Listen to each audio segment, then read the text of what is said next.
so receiving the trophy. Side for the win. Absolutely incredible. £25,000. The new Modus Super Series champion.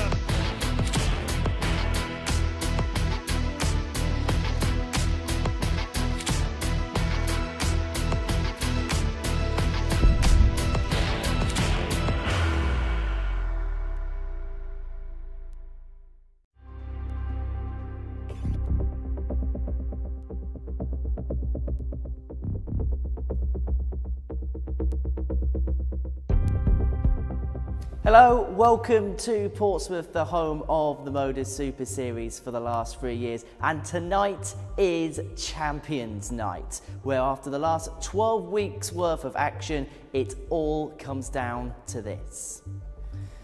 Well, here in the great waterfront city, the championship is on the line. Tungsten warriors from all around the world travel to play in Series 11, from America to Africa to Australia. They all showcase their talents and delighted us with some scintillating darts. We had all the fun of the fair in Super Series 11, 9 darters, big checkouts, huge moments and some slightly big celebrations as well. And tonight, well, we're expecting, well, the carnival to continue. All eyes now are set on the live lounge reports to see who is going to win the trophy and the £25,000 cheque that comes with it. Somebody is going to walk away £25,000 richer and they'll be feeling on top of the world. The Live Lounge has hosted many special occasions in the past and its doors are flung open for another night to remember.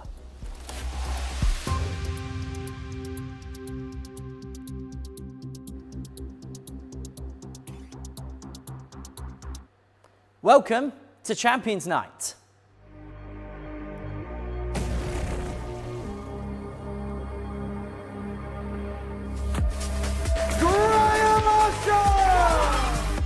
You don't have to say it anymore because Graham Usher's going to Saturday.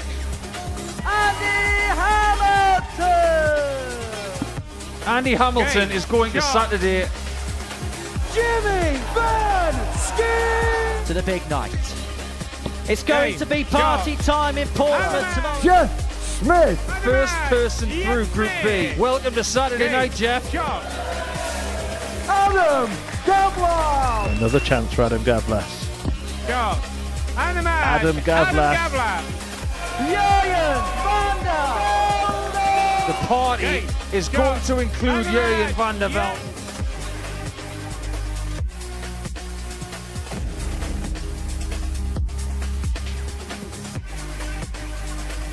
And so it all comes down to this. By the end of play tonight, a 10th name is going to be on that Modus Super Series trophy, and somebody is going to be £25,000 better off. It's absolutely packed to the rafters inside the Live Lounge tonight, and there is some night ahead of us. We're going to be watching it all in the company of primetime Matthew Edgar, as we have done all week long. And what an opportunity for somebody to lift a major title come the end of play this evening.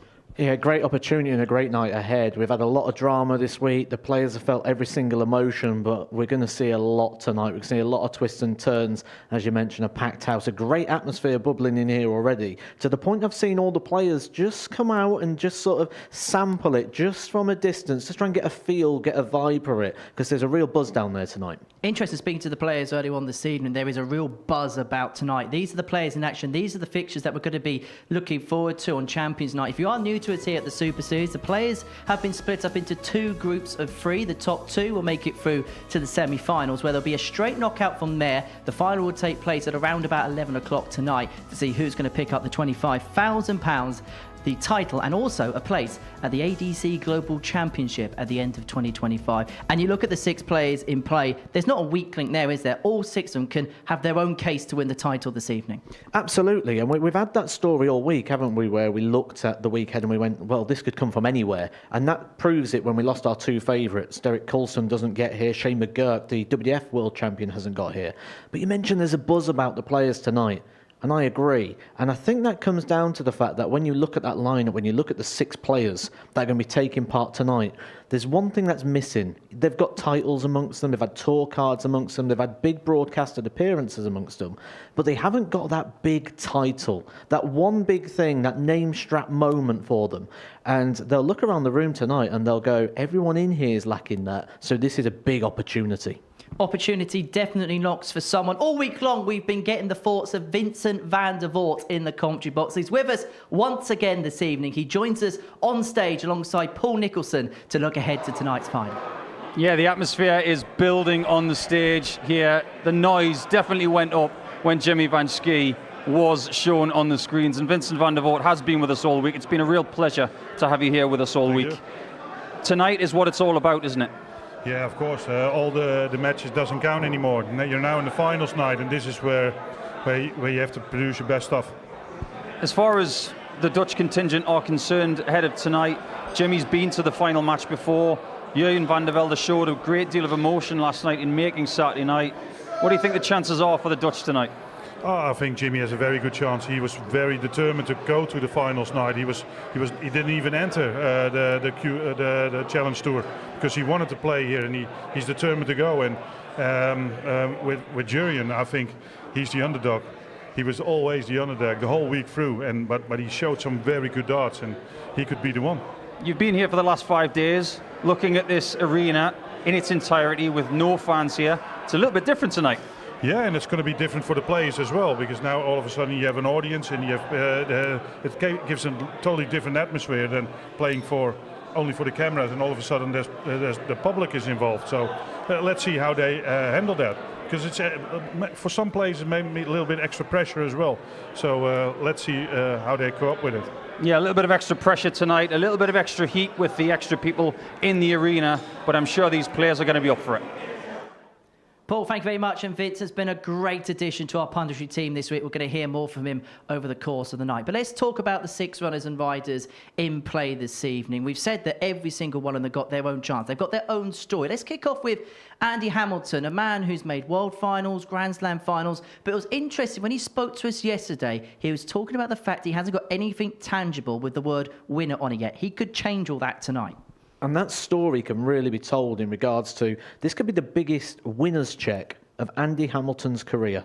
When you think of all the titles he's won and all the paychecks he's had, certainly that World Championship final, yes, it was a bigger prize than the £25,000 that's up for grabs tonight, but it was a runners-up check. So this could be Andy's biggest one of his career. When you think about him coming up towards the back end of his career now rather than at the front, it's one of those that this could be a real major night for Andy Hamilton. And not only that, I think it would be great to have a winner like Andy Hamilton, someone who's got so much spirit and fight within him, and someone who just doesn't want to stop playing this game. I said the other night, he'd play down the Monday Night Darts and Dominoes League if he had to. He loves the sport, and tonight might be the night he gets his real big moment. He might have got through the field with little fanfare, but whenever Jimmy Van Schie's here, there always is a fanfare here at the Live Lounge in Portsmouth.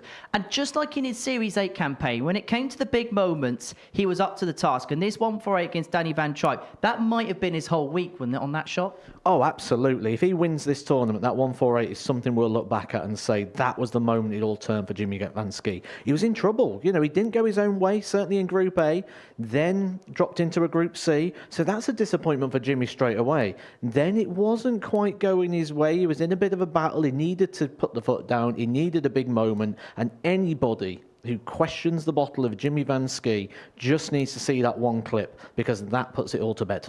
Jess Smith was a player you touted the second he walked into the Live Lounge, before he even lost his tour card. Is it fair to say his efficiency has been his biggest strength this week? Jeff Smith is everything the Super Series stands for. Amazing checkouts, one of the best combination finishers in the world. And I think that's a bit understated at times, but the stats back it up. This isn't me over-egging it and overestimating. The numbers and the stats back up the fact that Jeff Smith is one of the best checkouts and finishers in the world. Now, when it comes to the scoring, he's got a very steady game. He's got a very consistent game. You're never going to see Jeff Smith go up and not produce. You're never going to see Jeff Smith go up and be overawed by the situation. He's experienced. He's consistent. He is the Modus Super Series. And I said he will win a series here at some point. Tonight's the closest he's got so far. Jurjen van der Velde feels like a man that's kind of been written off throughout the course of the series. He was an underdog in the week that he'd go on to win, an underdog in the finals night he'd go on to win, and he's been an underdog throughout the course of the week. He was the 5-1 outsider with a 5 before Group B got underway on Thursday. And at the halfway point, 2 points behind the top position, Van der Velde was 10-1. At no point have the bookies give the lad some respect, and maybe tonight he's going to go and earn that.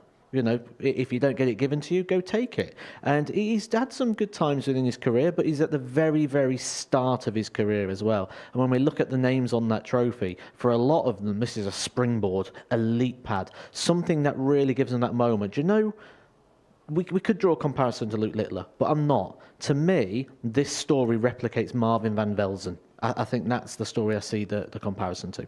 Adam Gavlak's got off to a very quick start in his Group B campaign on Thursday night. What will be your overall assessment of his progression through the tournament? One great day, one not so good. But the great day was amazing. Adam Gavlas on Thursday night was incredible. And I suppose you don't need to play your best darts on a Friday. You play your best darts on the Saturday. We say this every single week. Just get yourself here. This week more than ever, because you're in a group full of champions. It's going to be tricky. There's not points all over the place. So Gavlas has done the job. He's got himself here. But one thing he does command is a lot of respect. And he's a very, very hard player to play. On a night like tonight where it's going to be hot, where the intensity is high, when it's bubbling underneath, Adam Gavlas is going to make people feel all of that because he's a little bit more deliberate. Graham Usher was the first player to make his way through the Champions Night. He won Group A on Wednesday afternoon. Started the week very well, but was there some signs of vulnerability on Wednesday? Oh, absolutely. He won one game, didn't he, on Wednesday, and sort of stumbled over the line. But he got over the line. The damage was done. Just shows how good he was Monday, Tuesday. But he needs to refine that. And what concerns me tonight with Graham Usher, and may I say as well, he was my pick before a dart was thrown, so this really does concern me with Graham Usher. The fact that Wednesday he sat up here with us and said he's having a few problems with his back, he needs to go get that sorted out, then jumped in a car and drove 3 hours to Leicester, played back-to-back challenge tours and has come back here today. And they wasn't successful for him. He didn't play like he did here at the Super Series. So a little concern there that if he goes out tonight, he may look back on that and regret that.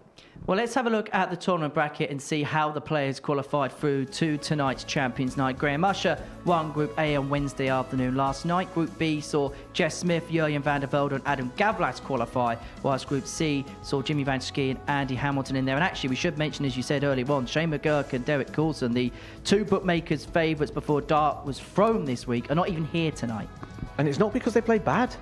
You know, Shane McGurk had a record day in regards to the average. Derek Coulson was brilliant, always around the 95 sort of mark in most of his games. That consistency was there, the explosiveness.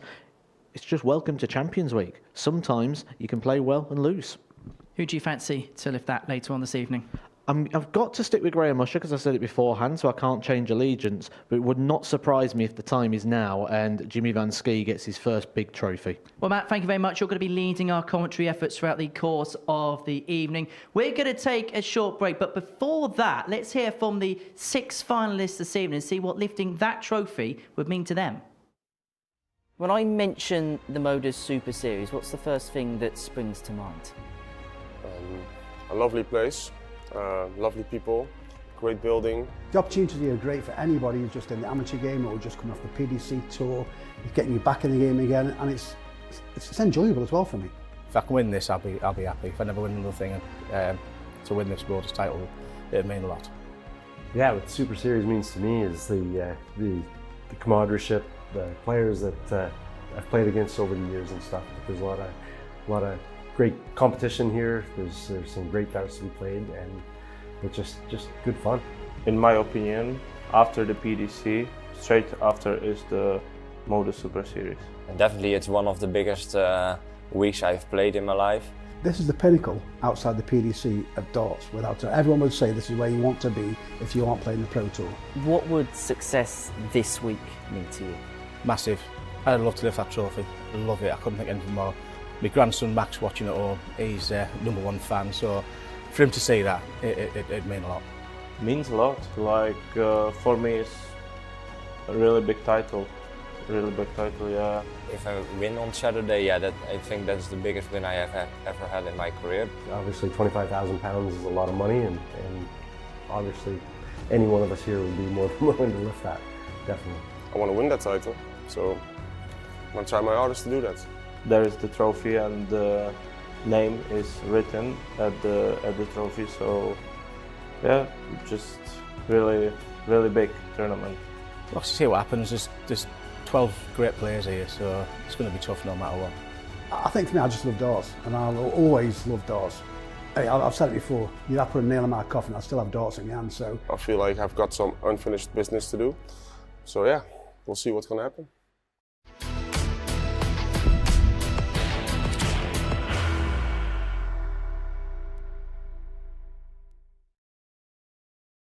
Are you ready to lift that trophy, Darius? Yes. Let's do it then. Ladies and gentlemen, your Modus Super Series 9 champion is Lucky D, Darius Labanowski!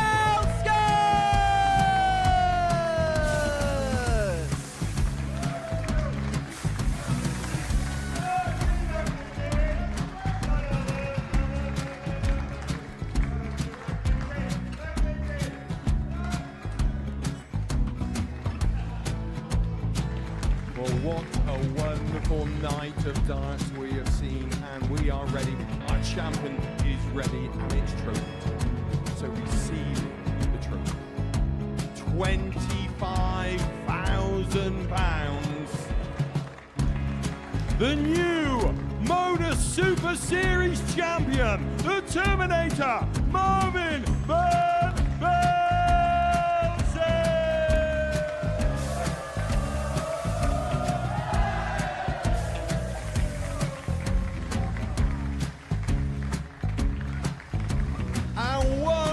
time, the 8th Modus Super Series champion, the Terminator, Marvin Van Velzen. And the new Modus Super Series champion is Andreas Dirty Harrison.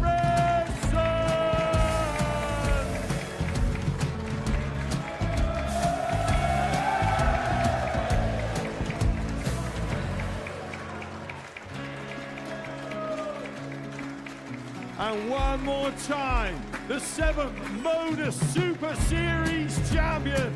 Give it up for Andreas Dirty Harrison! The moment we've all been waiting for. Would you please show your appreciation for your Series 6 Modus Super Series champion, Scott Taylor!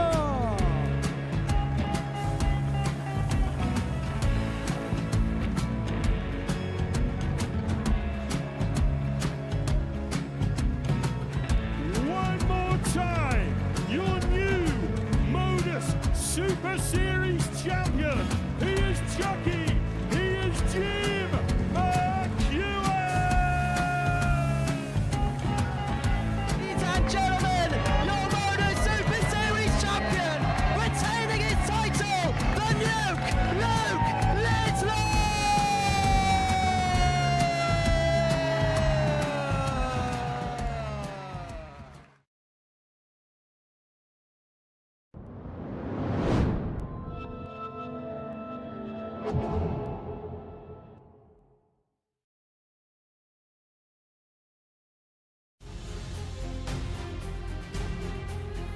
Upon this wall their faces shine, framed heroes of the game. Each dart they threw, each crown they won, eternal is their name. The very first to take the stage, with steady hand and firing heart, Conan Whitehead began the age, with Series 1's winning dart. From Aussie shores the storm arrived, Raymond Smith's darts perfectly flew. Through battles fierce he fought and thrived. taking glory in Series 2. Then came a boy, a comet bright, young Luke Littler exploding onto the scene, a prodigy who owned the night, his name in lights from Series 3. And back he came, that summer's flame, to prove his crown was his to retain. Littler struck again the same, the champion crowned in Series 4's endgame. From Scotland's hills, bold Jim McEwen strode, with years of steel in every throw.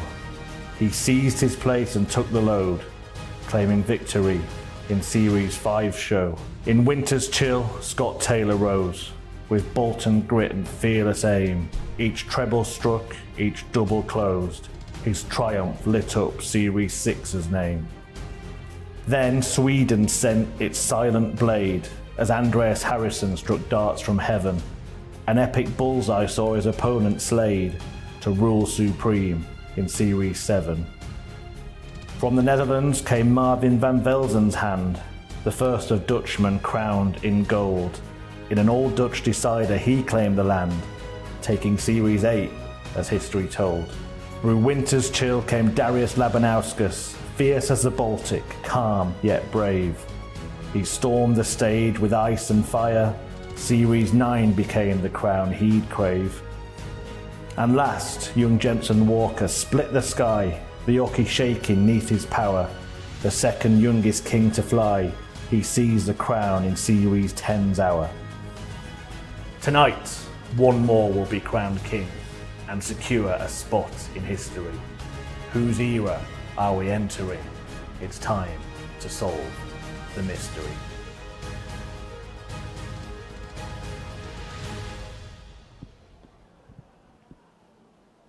Well, tonight a 10th name will be put on that magnificent trophy. Jensen Walker's title defence will come to a close at around about 11:30 this evening. This, the list of winners then from the previous 10 series. It began with Conan Whitehead all the way back in October 2022 with Series 1. We saw Luke Littler win on a couple of occasions. We had an Australian winner in Raymond Smith, and last year was all about the European talents, wasn't it? Andreas Harrison, Marvin van Velzen and Darius Labanauskas picking up the titles, as well as Scott Taylor, who's in the audience this evening. Jensen Walker, the defending champion, and of course the winner of Series 11 will be crowned tonight. Series 12 gets underway on the 1st of September. Vincent and Paul are with me here in the Pluto TV studio to look ahead to tonight's final. But before we look ahead to that, let's have a look back at some of the series and some of the champions that we've had in the past. And I suppose we can go no further than Luke Littler, the two-time back-to-back champion here. This is where it all started for the Duke. Yeah, that's a really special achievement, and I think this the Super Series helped him a lot in his career, because he was on the stage, he was on TV, he played the youth, and everybody knew he was a big talent. But this tournament helped him a lot to do what he does in the first World Championship. He went to reach the final there and kicked on from there. His legacy is huge here, isn't it? Yeah, and it shouldn't be forgotten either. I think if you understand what it was like just before Littler joined us, we changed the rules to make sure that we could actually have him in the building. And we helped him with his career, but we can't forget that he helped us. Because if you look at Series 2, this is no disrespect to Series 2 whatsoever, but the dynamic was very different. The first time that someone won on a Saturday night here in Champions Week, Conan's win was unbelievable. This place was bouncing. In Series 2, it was a little bit under that for me, but when Littler joined the crew of players in this building, it went up a notch. And it gave us the insight into what the people wanted to watch. They wanted excitement, they wanted something new, and he was it. We have seen a raft of players from across Europe and Australia also pick up the trophy. We could see a winner from North America this evening. We could see another European champion tonight. Let's have a look ahead to tonight's final. Have a look at the two groups that are in play. We'll begin with Group 1. I want to begin with a player, Vincent, that you've been talking up all week long, Jurjen van der Velde. It just feels like wherever he goes, he's just going under the radar a little bit. Yeah, he's battling all in Group A. He was never mentioned until Wednesday, but he was very close. He came second. So he's every time he's there and he's fighting and he's playing well and he likes it when he's the underdog. So and tonight as well, he is the underdog. But I fancy his chances. You've also got in there Andy Hamilton, who we were speaking with Matt a little bit earlier on. This would possibly be the biggest title he's ever lifted if he wins tonight. Yeah, there's no possibly about it. It's been a very long time since he lifted a PDC title. And I think his entire career is signified by being a runner-up. This is what is in his mind. This is what he was saying yesterday. I want to be known as a winner of something. No time like the present. And in terms of Group 2, you've got Jimmy Van Schie and Jess Smith, who I suppose would be the big favourites to get through it. For me, it is. Yeah. I think Gavlas is going to be having trouble. He was yesterday. He was not as good as the first day. He needs so much concentration. He needs so much energy in that throw of him that I think he will be not the favourite for me. And Jimmy, he's playing well all week, but he's battling from the start to the end, because he was never in a safe position in Group A, never in B or in C. He ended up in C, and so I think he's mentally in a very good place. Well, these are the odds for tonight. Graham Usher goes off the 5-2 favourite. In terms of the odds, is he a justified favourite in your eyes? Absolutely not. I'm going to do full Roy Keane and say that is wrong. So Graham Usher did enough to win Group A. Since then, he's played a couple of Challenge Tour events. His numbers tell us a story of people are playing better than he is. It's not Monday anymore. It's Saturday. We'll give him credit. He's here. If he switches it on for the same kind of stuff that we got on Monday, he's got a chance. But the favourite tonight is Jimmy Van Schie for two reasons. His battling qualities, which Vincent has already mentioned, and the fact that he's got the crowd. The people in his group are really up against it. Do you tend to agree, or is there somebody else that maybe sticks out? No, I'm totally with Paul on this one. I think Graham Usher, the Graham Usher from Monday will be very dangerous, but I don't see him that he's going to play it like that tonight. I can't see it. I hope he does, of course, but I can't see it. And Jimmy is just battling all day, and he wants it. He wants to be here, and he wants to win this title. From the moment I saw him on Monday, he was talking about this day. So I think he will be ready. Vincent, Paul, thank you very much. We're going to hear from you throughout the course of the evening. But the action is about to get underway here at the Live Lounge in Portsmouth. Paul Starr is going to introduce the players on stage for the opening match of the night. The race to lift that trophy is very much on.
I love to lift that trophy.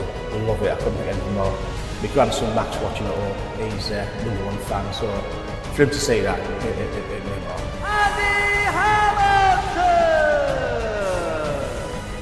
I think for me, I just love doors, and I'll always love doors. Hey, I've said it before, you have to put a nail in my coffin, I still have doors in my hand, so Modus Super Series Champions Week is the best place to be.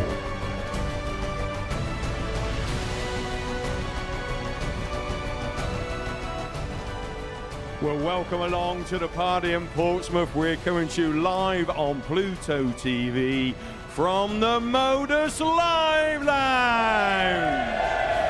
Well, it's Champions Night here at the 11th Modus Super Series, and yes, we are ready. And of course, our players are ready. And now from Group 1, it's match number 1. Please welcome our 8-week champion. He is the gambler, Graham Usher. And a Week 5 champion is Andy the Hammer Hamilton.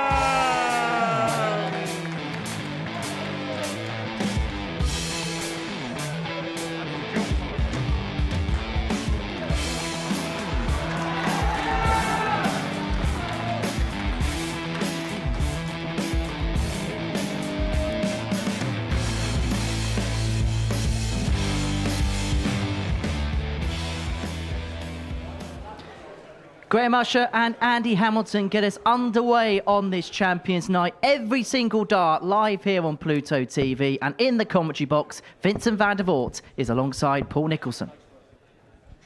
Thanks, Henry. Series 11 is about to come to its close. When we started 3 months ago in Series 11, shortly after Jensen Walker was winning Series 10, we all thought, who could possibly be the second series winner of 2025? We will find out over the next 3.5 hours. There will be 9 games of darts tonight, and everybody starting their action, no matter when it is, they are hoping to play 4 games this evening. 2 in their group, 1 semi-final, and of course the championship game.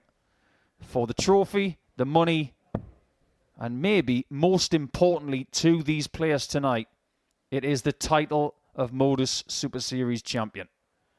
Vincent van der Voort, what a great week it has been. But this is where things get really interesting. Possibly a little nervy at the start.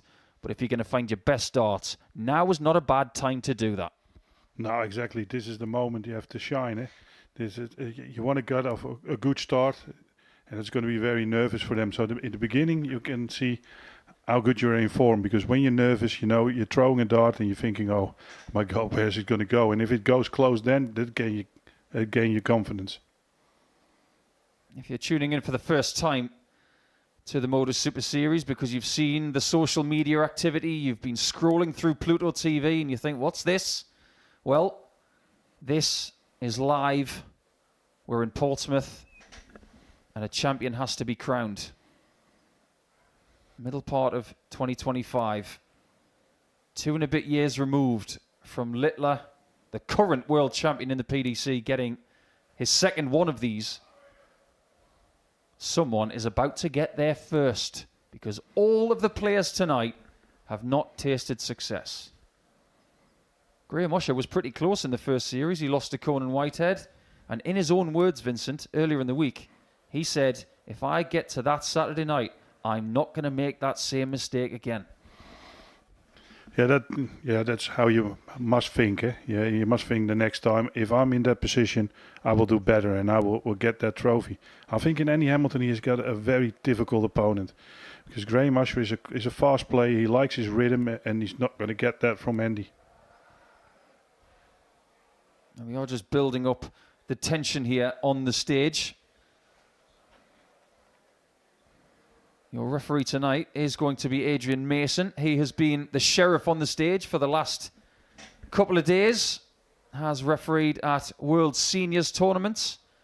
Fortunately for Adrian tonight, he doesn't have to wear a suit and a tie because it is rather warm on the stage. But dart players would much rather it be warm, Vincent, than a little bit chilly. Oh, 100%, yeah. Even if you sweat, it doesn't matter. It's always better than cold. Cold, your hands are, and your arm is not doing the same things when it's warm. Yeah, packed house here at the Live Lounge in Portsmouth. And about 90 minutes ago, we had a queue down the block on London Road. People eagerly awaiting their chance to get into the auditorium. We apologise for this slight delay in play. I don't think the players mind, though, because they get a few extra practice darts on the stage. Imagine if they did this in the PDC, Vincent. You get... Yeah, I was just wondering how many practice darts do they get here. I've never been here before, so I thought it's 9 darts and then you're off. But that's what it usually is. Okay. Well, the gambler yesterday decided that he didn't want to stay in Portsmouth and rest up for Saturday night. He decided to go to the Challenge Tour about 3 hours from here. He played in a couple of tournaments, didn't have any deep runs. But maybe having Thursday off and then playing on Friday will just break up the cobwebs a little bit, just to make sure that he's sharp enough for this evening. I think it was he made the choice. He knew he played really bad for his standard on Wednesday, so he probably thought, if I do nothing for 2 days, it makes me more insecure. I'm going to the Challenge Tour and try to get some form and try to get that rhythm back what I had on Monday. We are just about to get going, and as you can see, the Live Lounge is swarming with darts fans, eager to know who's going to win the title. Imagine if you're lucky enough to get one of those front row seats. You can literally smell the sweat of the players as the night goes on. It's hot up there, and it will be interesting to see how things transpire. But now it's time to toe the hockey. Let's get this underway. And the Group A winner, Usher, gets us off and running. 123. Not a bad start at all for the man who won Group A with the lowest combined total of points and leg difference ever. 96. But he started with 2 trebles. That most of the time, the first leg, you need to settle down. You want to have the good scores in, and you want to be close to the double and hit it. So you were 1-0 up, so you settle down and your nerves are gone. And Andy Hamilton is just thinking, I have to, trying to get that break, trying to get in his head. You made an observation just before they were taking the stage, Vincent. You said that Andy was quite subdued. He hadn't shown that amount of fire and volume 96. That we associate with Andy in his pro career. Yeah, when he played PDC, I played him many times, and he was always very aggressive on the board. And I saw him this week, and he wasn't. So I ask you if that's normal for him. Now he's not in the PDC anymore. 52. Yeah, what he tends to do these days is he manages his energy levels for a 58-year-old. He knows he's not in his early 40s anymore. 83. So that energy level that he wants to bring, he always seems to bring his most intense brand of darts to Saturday nights when he's here. Whatever's left in the tank, use it up tonight. Don't leave anything away from the stage, that's for sure. No, that's clever. If he thinks about it and he thinks, oh, the celebration and everything, what comes around it is too much energy wasted, then fair play on him. That's good. Interesting. 59. Well, that was a 50-50 shot because going tops with someone on 158. Was it the wrong thing to do? Was it the right thing to do? That's very much up for debate. This would be the right thing to do. And he went to nestle it in, but he didn't have enough room in that treble 20 bed. 118. Graham requires and Graham 40. comes back for 40, and this is the moment you have to settle down now. You have to hit it. Games on the It's a massive relief for him. You know it's an easy 40, and you know you have to hit it, but it's a big relief that you hit it with your second dart. You're in the match now, you know. Second leg, you're competitive. Andy to throw first. So this is for him a good feeling.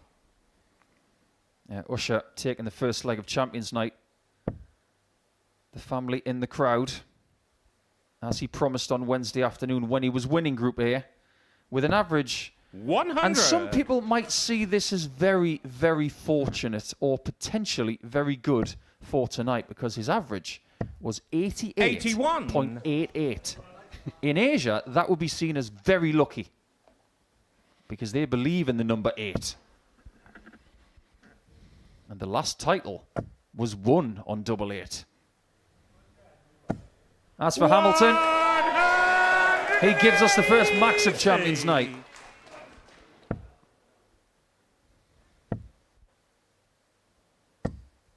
$85. And he's always been a very good battling kind of player. Eh? He was always, he was never destroying you on the dartboard. He was always hanging around. But if he get a chance and he fights himself in the game, he was always so dangerous. 140. This is a great leg to respond to that 1-0. It really is. 81 after 9 is a brilliant effort. 140. Doesn't have to take it out. 81. But he's going to go 19s anyway. He's got the luxury of going treble 10. 49. Hitting it was plan A. That was plan B. Yeah, leave double 16, his favorite double. So this is just good. And now finish it off. 47. And you 1-0. And Andy requires also, Andy Hamilton 32. is in the game then, and he will settle down.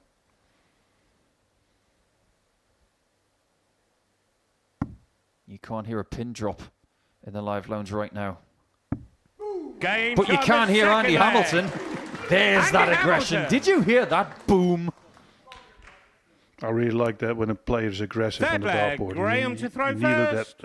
Game on. I think the top players are all pretty aggressive. So you need to attack that dartboard and just think, whatever happens, this game is mine. That's a really solid attitude. Both of these guys averaging very similar for the week. 88 and change. In darting terms, there's nothing between them. 96. As for their doubles percentage, I know they've played a different amount of matches. Graham's played 15, and he's played just the 10. But even with 60. all of the stuttering nature of Tuesday afternoon and Wednesday, Usher was still 45% in his doubles. Yeah, and that wins your games, that wins your matches. If you can rely on your doubles, that's such a good feeling. 140. With that in mind, Andy's job is to keep him away from the outer ring and the bullseye. And he's doing that because he's scoring brilliant in this match. He's averaging 102, and you said his week average is 88, so he's playing far above his average. And that plays into what you've been saying. Monday to Friday is one thing, Saturday night is another. It's a very, very different dynamic. Yeah, this feels like a knockout as well. If you win this one big, you're almost certain through to the semi-finals. And this is such a short format, so you need to do it straight away. 60. Advantage Hamilton. And he requires 142. He hasn't got the darts in leg number 3, but he's stolen them. Yeah, another great leg after 9 darts and 142. He just looks at a single ton, just a ton. There's one treble. I don't know about you, but I think that second dart should have been at the bull. 160. He's got 122 with 2. If he goes 25, he can go treble 19 to lead tops. Now he's still on 2 darter. I think you're right, but he's an old school player. 60. If you change everything now because of the new darts, as I call it, he could be off then. And this is what he has done all his life. So stick with it. It works. Does this work? Game shot, the third leg. Somebody Andy get the Hamilton. bomb squad down here, because I keep hearing boom. He is ready to combust tonight. First. He wants this Game badly. on. He's never been to a Champions Night before. He will be loving this. Yeah, you heard his interview after Group C, and he was just telling how much he loves playing darts, and in his head he's still that player, and he showed 137 many matches over the last 2 days that he still is that player, only he's not as consistent anymore. Yeah, now we're cooking. Somebody just threw a ghost chili into the chili. Things are getting good. This is only game 1. Uh-oh. Earplugs at the ready. Did somebody order a hat stand?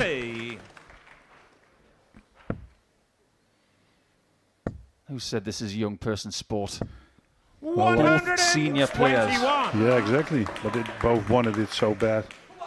Derek Coulson in the audience. I think that shows a lot of respect that those players are just watching and see how the fellow dart player is doing. Absolutely. Derek is a tremendous guy. He's been to the last 3 Champions Nights. 100. Had the best average in Group A this week and the best average in Group B and didn't make it through. A rather remarkable statistic. Yeah, but it says that he didn't do it on the right times. And he requires he played very well, but he 144. couldn't do it when he really needed it.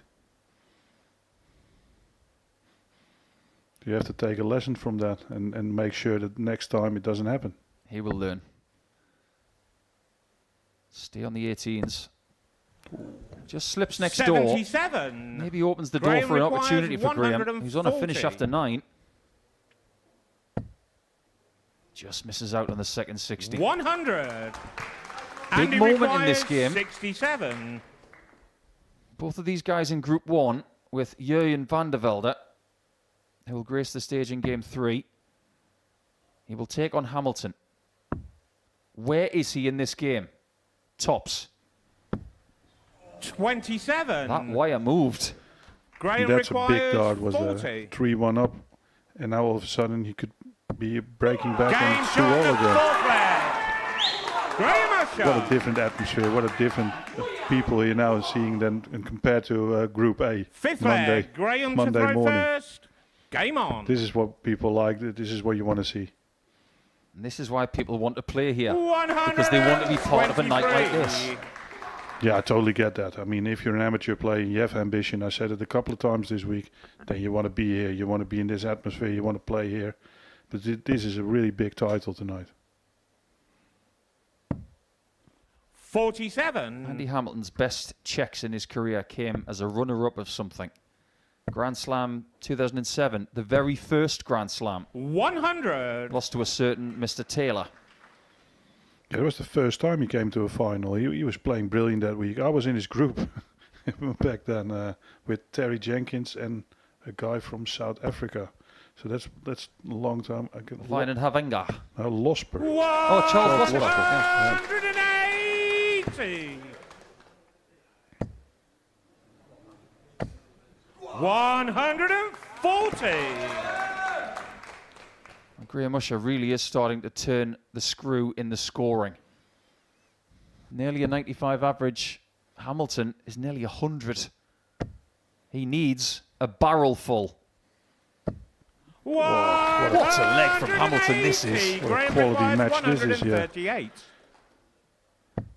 I think you can see Graham Usher likes this as well. A little bit of needle, a little bit of tension on it. He's playing better than I expected. Needs the treble 17. 34. Now, double top has Graham been so good to 80. Graham. He's got one dart for it. And this time he only needs the one dart, whereas before he needed two. Takes the lead again. This is very topsy-turvy. Now, if you do lose your first game in the group stage Game on. of a Champions Night, you're not out of the reckoning. There is a magical formula. If you can win one of your games and have a positive leg difference, you will be in the semis. But if you win both of your games, you will win the group 100. and have the darts in the semis. Just get through to the final four. Yeah, that's what you need to do. So for Andy Hamilton, even if he loses 4-3, that's not the end of the world. But of course you want to win. But this is a quality match, so it's possible that you lose a match like this.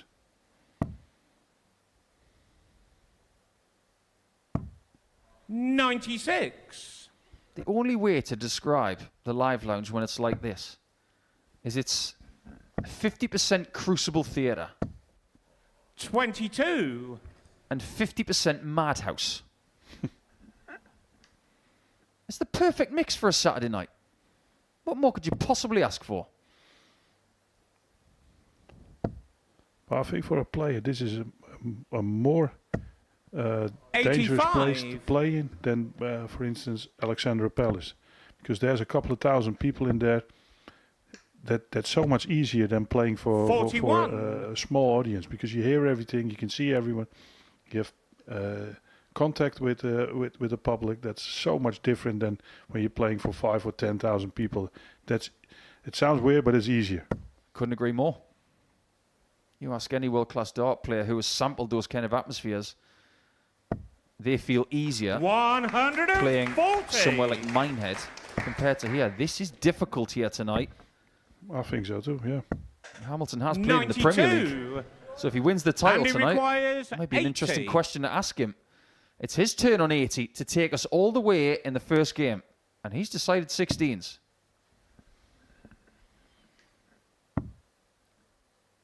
It's a weird choice, because the leg before this, he went on 67. I think he went for 10 tops at the end. And now he chooses to go to 55. double 16. And he could have gone requires 32. 18, double 16 then. He does leave 32 in the end to take it to 3-3. Game we don't have to wait any longer. Leg. It's leg 7. Andy Hamilton. Who takes the first 2 points?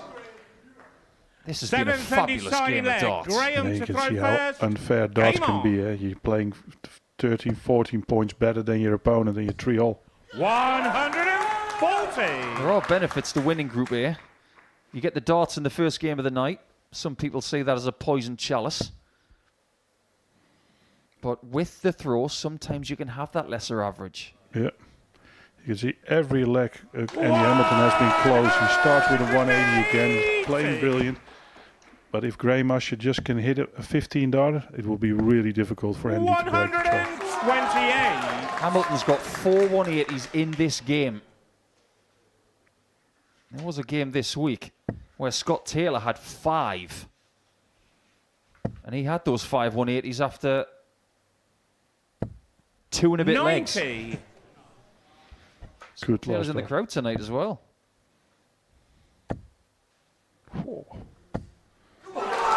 Wow. There are 180s, then there are 180s like that set up a match-winning chance.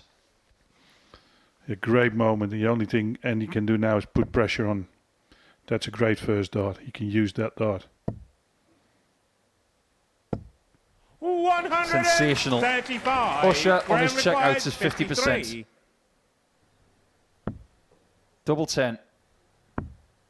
33. The door is open for Hamilton to break in the last leg of the contest. 96. And he, like Usher, is 50% on the chance. How many doubles does he need? Just 1, but he needs the treble first. And he can't get it. 40. He will be disappointed with that. He wanted to have Graham one dart for the match. requires 20. Graham Usher wins the first game of Champions Night, and it was an absolute ripper. A little bit of relief for Graham that he's got 2 points in the bank, but because he wins 4 legs to 3, he is not safe yet. But you'd much rather have the points than not, that's for sure. And he leaves the stage in the knowledge, because he is very experienced. He knows that he is very much not out of it, but the first 100 average of the night was by the loser. Next, we go to Group 2, and it will be Smith against Gavlas.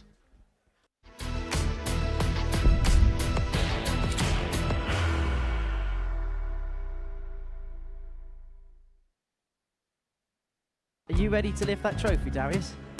Yes. Let's do it then. Ladies and gentlemen, your Modus Super Series 9 champion is Lucky D, Darius Labanauskas!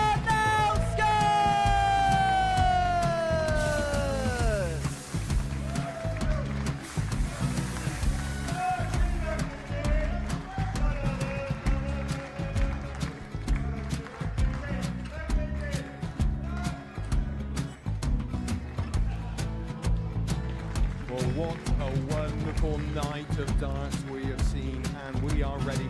Our champion is ready, and it's trophy time. So receive the trophy. £25,000. The new Modus Super Series champion, the Terminator, Marvin Van Velzen.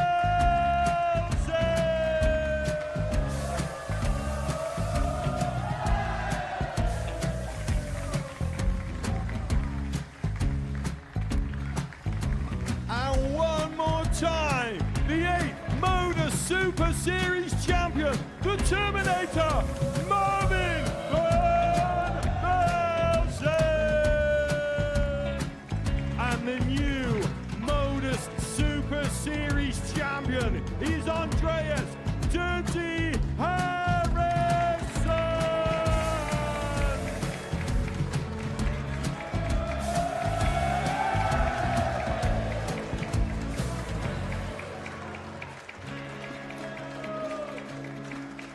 And one more time, the 7th Modus Super Series champion. Give it up for Andreas Dirty Harrison. The moment we've all been waiting for. Would you please show your appreciation for your Series 6 Modus Super Series champion, Scott Taylor.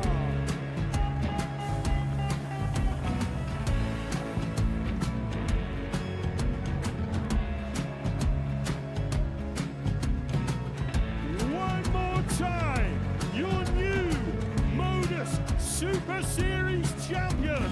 He is Chucky. He is Jim McEwen. Ladies and gentlemen, your Modus Super Series champion, retaining his title, the Nuke, Luke Lidlow.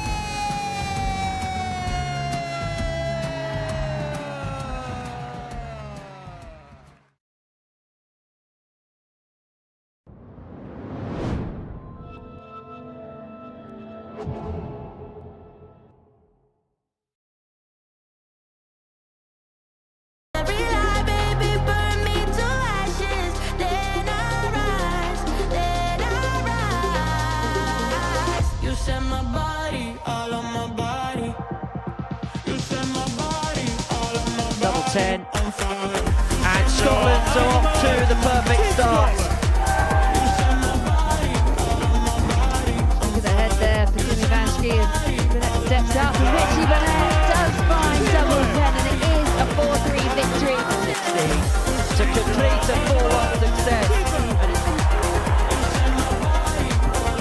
Third time in the chuck and the Netherlands are into the semi-finals. History is in the making because for the first time ever there will be a paired 9-dart shootout.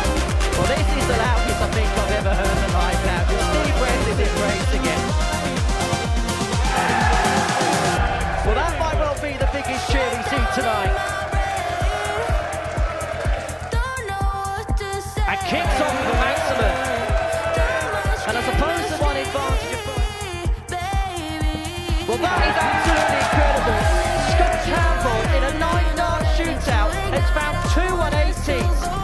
So Scotland and Belgium are into the semi-finals. The Republic of Ireland head for home. The Netherlands are into the final. Much to the delight of this packed out Portland. And he only needed one more. It is Wales that is through to the final. And it's double Dutch delight. The Netherlands are the inaugural international pairs champions. Only one winner. It's the Netherlands.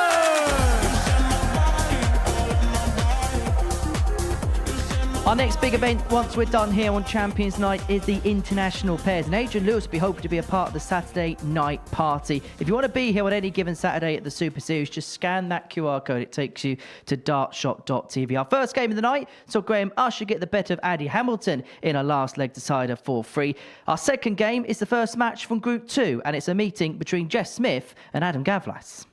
The silencer, Jeff Smith. It was a little overdue for me for getting one, but that was a great night. Enjoyed every minute of it, and hopefully there's going to be a few more. Adam Gavlas. After the PDC, straight after is the Modus Super Series. Means a lot, like for me it's a really big title.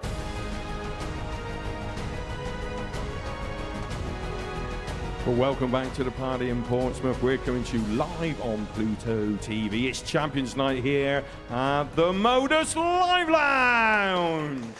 And now from Group 2, please welcome our Week 1 champion. He's the silencer, Jeff Smith. And our Week 6 champion is flawless Adam Gavlas.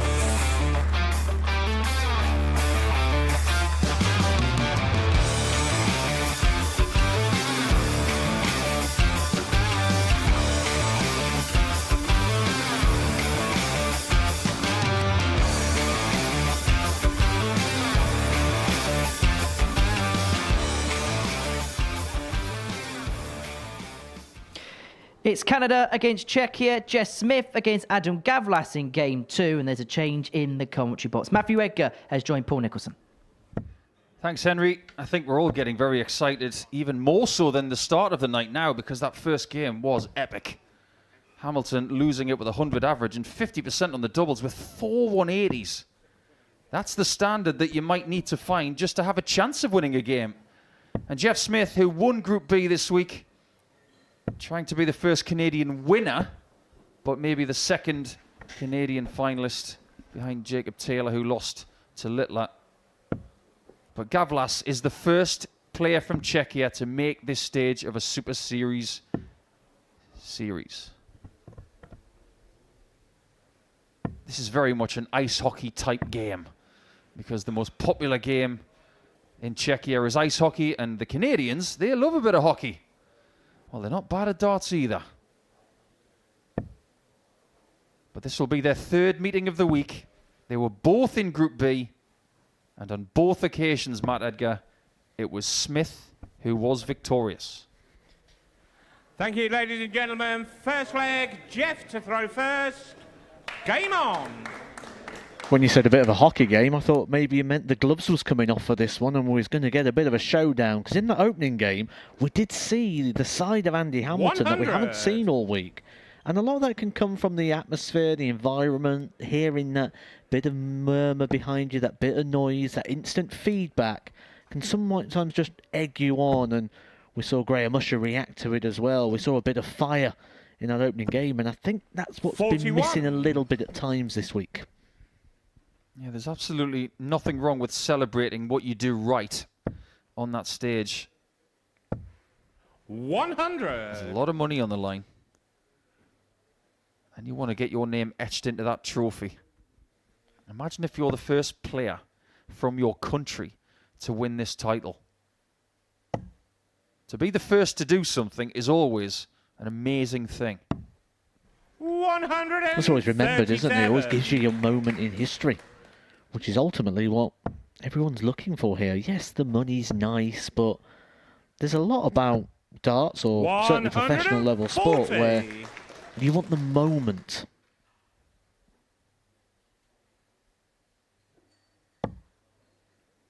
And Gavlas this week has been brilliant at times, especially on Thursday evening.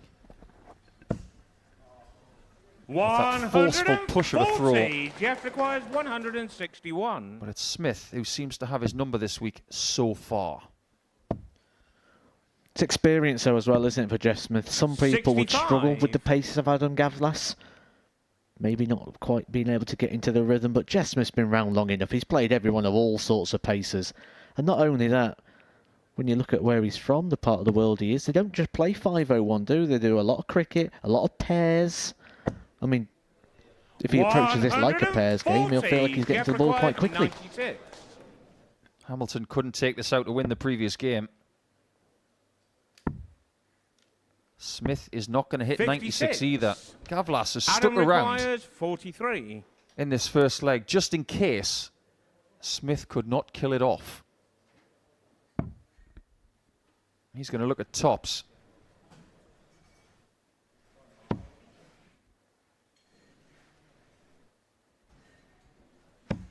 Absolutely fantastic. First leg. Adam Gavlas.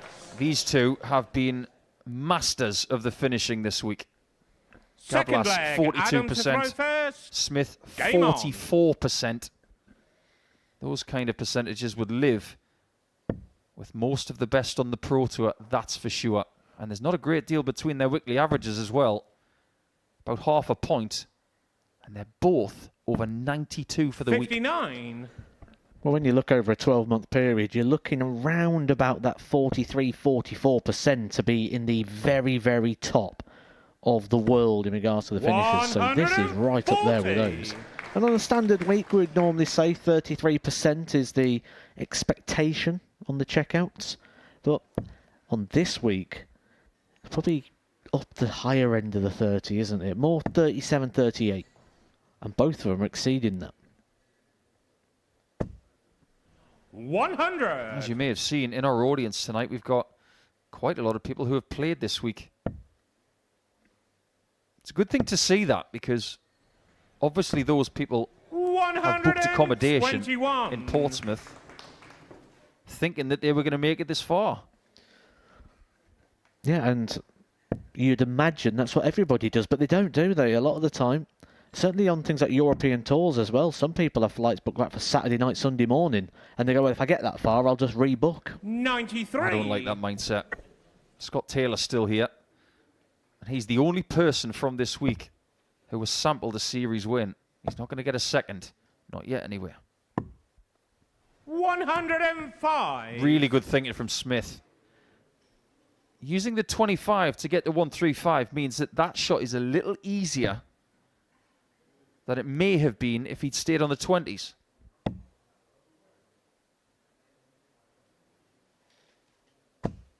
Yet again, Gavlas is just hanging around just in case. Doesn't get to the bullseye. 64. Adam requires 109. We're still waiting for our first ton plus checkout of Champions Night. Does it come now?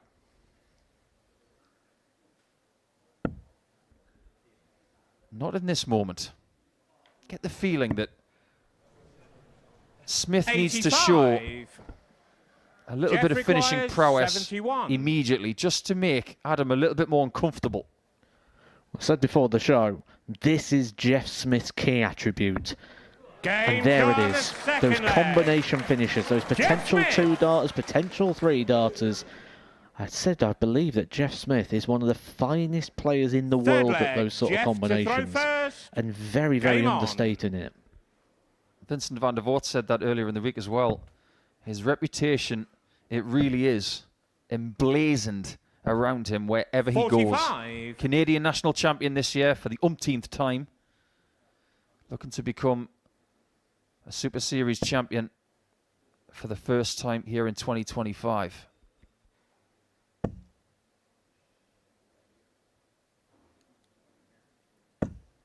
$60.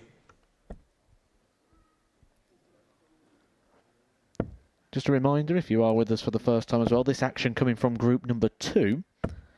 We have two groups in play, 100. Graham Usher, Andy Hamilton, the result we just saw before. That is group 1, so it'll be alternating throughout the night through the two groups. We will let you know all the permutations, all the possibilities, who can go through, who can go out with what legs, because there isn't really much time on a Saturday night. Those decisions get made very quick, and they may get made in the very next game, Andy Hamilton against Van der Velde. Absolutely. 140. If Jurjen wins that game, he's going to be through to the semi-finals of Champions Night with a game to spare. Scoring is just 58. slowed down a little bit here for both players. Feels like we're just lacking a little bit of natural at the moment, doesn't it? Just trying to make it a little bit too sure, trying to be deliberate, and if you could just go put them in, that'd be great, wouldn't it? But it's like they're trying to. 99. Not just throwing right now, propelling the dart. You and I were watching this fixture last night when Jeff was winning by 4 legs to 3. When Adam was throwing his first and second dart, 98. he was putting his hand behind his back. And then on dart 3, when he can hear the thud of dart 3, he was then re-engaging his thoughts, trying to use up the time effectively when his slower opponent is taking his time. 125. That 77 left by the Czech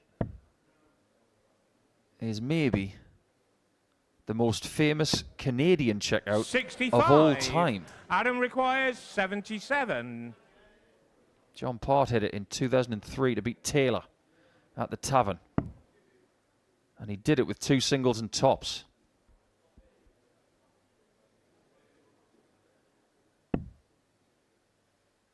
Tops it is. 3 breaks of throw in this one. Adam Gavlas. Their kingdom for a hold of throw. This one was always going to be a long game. And I'm not talking about chronologically. I'm talking about amount of legs. 6 legs on Thursday, 7 last night. These two are very evenly matched. And while everyone's eyes were probably drawn to Adam Gavlas after picking up that leg, mine 100. went straight to Jeff Smith to see what the reaction was to that. And it was almost like a swift turn away, a bit of a dejected, I've just broke the throw, got it back, and now I'm back in the same situation again. I've got to do it again. Well, I've got a question for you, Matt, because like you said, this is from Group 2.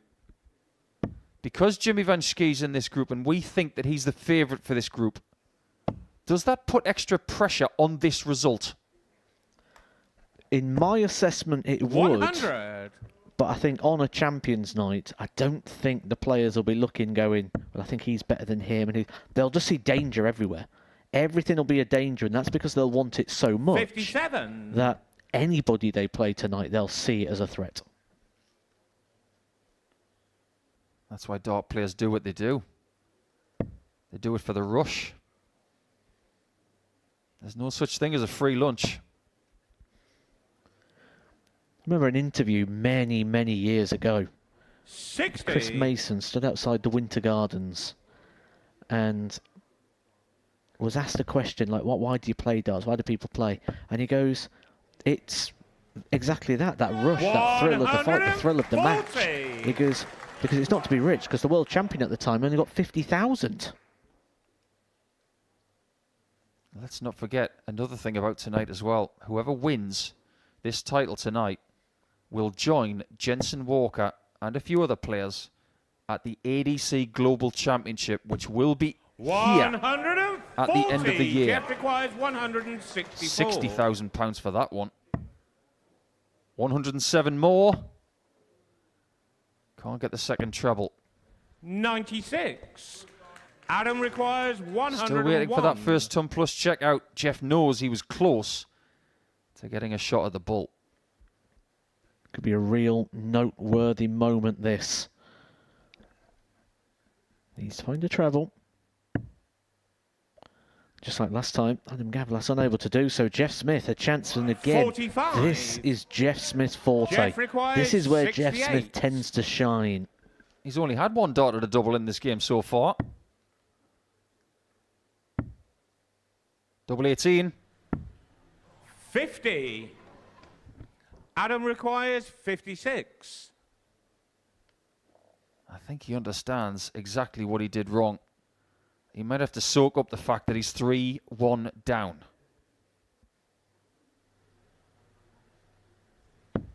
He is 3-1 down. Gavlas is showing up tonight. Adam Gavlas. This is the kind of stuff he was delivering on Thursday night in Group B. Fifth leg. Jeff to throw first.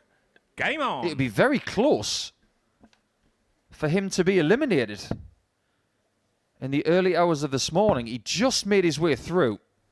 Needed a couple of legs in his last game. 174. We get our first, what we call a Dundas in this sport, a 174. The cheeky chappie from north of the border, who has refereed many a lakeside. 59. Maybe get another one.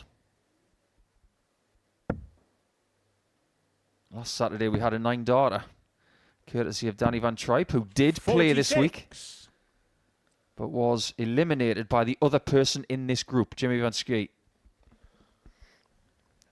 He's taken the trip up to Leicester this weekend, doesn't he, to continue with his Challenge Tour commitments. Went in today, number 8th on that order of merit, so we'll be up there battling for his tour card and a potential World Championship spot. And no doubt we'll be tuning in tonight to see who crosses the line and picks up this big opportunity. I think many people at the Challenge Tour will be tuning in to see who wins. Most of them have played here in the series. And in fact, you look at the people who won on the Challenge Tour today. David Davies, congratulations to Di. He's been here for the last 2 Champions Nights. And Jamai van den Herik, what a day he had. A semi-final and a win. 126. Jeff can't afford to give Adam a shot at a double. It's got to get down to something like 44.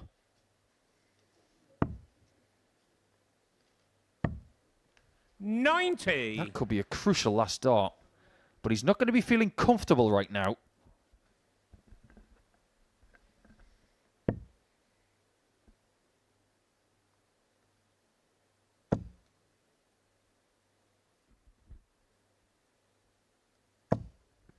60. Is this Jeff requires the only shot he's 94. going to get to save this match?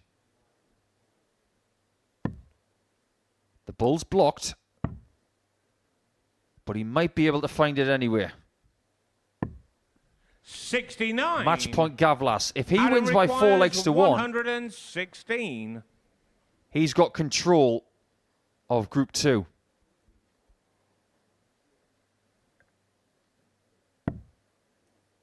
Treble 19 will give him a match start at tops. He's been flawless 96. until the match start. Jeff requires 25. 1 bullet dodged. You feel Jeff Smith's going to get this one and only opportunity, and that's all he needs. Once again, Jeff Smith showing that real asset to his game is that combo finishing, those low checkouts. 6th leg, Adam That's to throw one first. of the 3 done Game which you'll on. need, but this is the hardest leg of the 3. That's because he's got to get that breaker throw against Adam Gavlas. I have got the perfect analogy of what it's like to play Adam Gavlas at darts.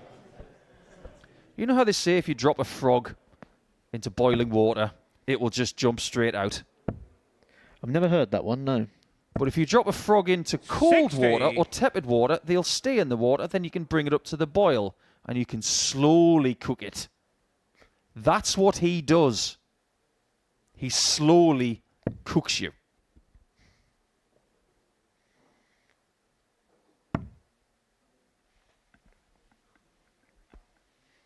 You play him, you think, 57. everything's fine, I've got this. Next thing you know, things are just a little bit too hot. And how many times do we see this, though? Players throw in, they know they've got the throw. Know if it goes all the way that you're going to be against the darts. And you can just sometimes overpressure it, can't you? You can just focus too much on that leg, and it makes it trickier, especially when you've not found a treble now in 7 and counting. What does Smith do on 305? With 41. Gavlas back on 364, is it just a 60 play? Well, a 180 wouldn't leave a finish for Gavlas, so there's no point in shooting around and making things more difficult for yourself. 41. So what does he do? He makes things a little bit more difficult for himself, and he's run out of H2O.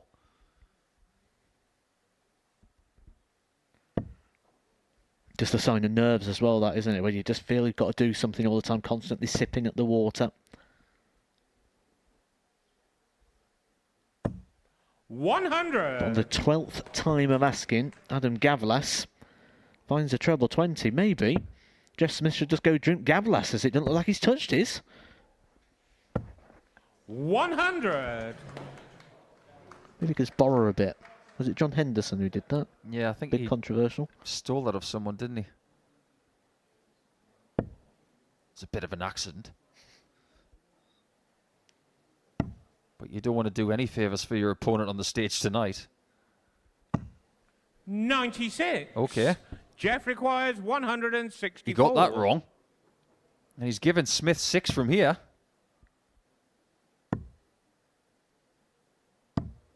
That is majestic. 126. He will have a choice when he comes back. Because the calculating error from Gavlas, that was very uncharacteristic.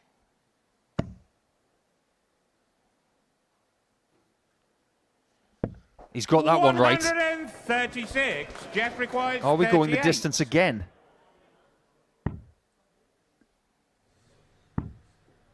This is a difficult shot, but Game not too on the difficult. stick leg.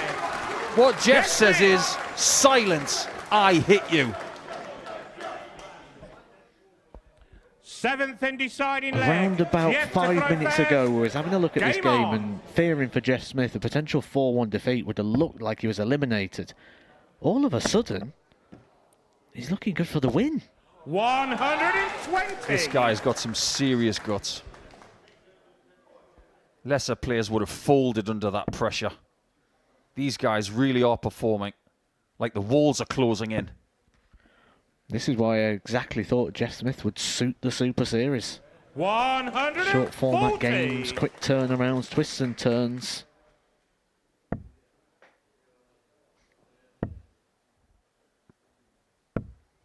It's not a bad backup shot, but he's only a dart ahead.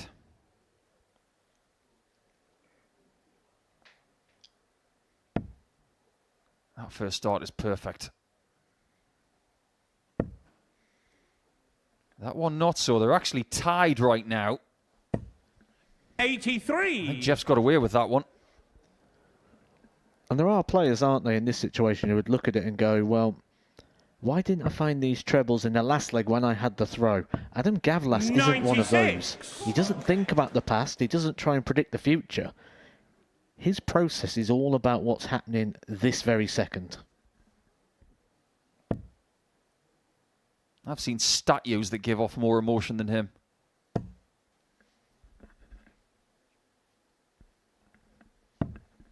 In a sport like this, that is a marvellous thing to have, because you give your opponent no ammunition. It's got to be the bull. Very smart. There's that number again, Matt. You've been saying it for the last couple of days. 72.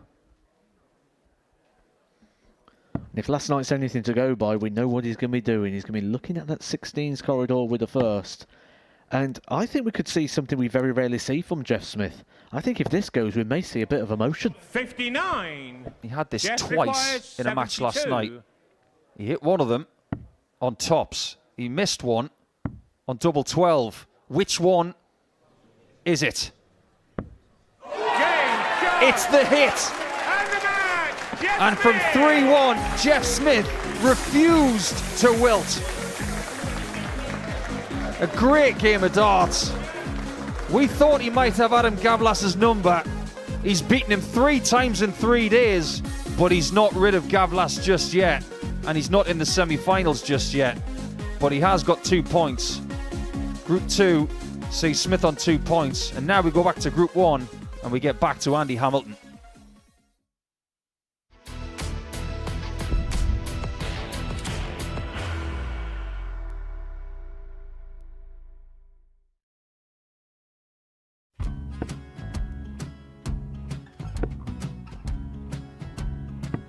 $54. Charlie McGuire, 164.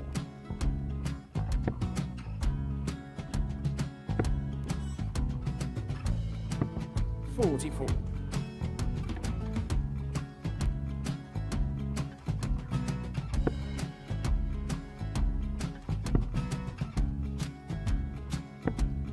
$32. Charlie required 120. Well, 120. He's got a fair, at least 2 handfuls of this. Just needs to stay 60. there. That's a good shot. Halves his score, leaves himself on a 2-darter.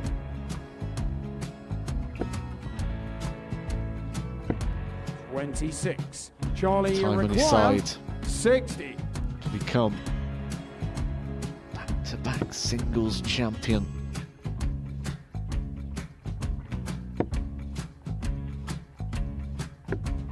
$40. Definitely a couple of nerves in those last 2 darts, but he'll be coming back. It's a moment he's been in before this situation. Standing at the back of the stage, Charlie approaching the required Yoki with a 20. chance to win the title.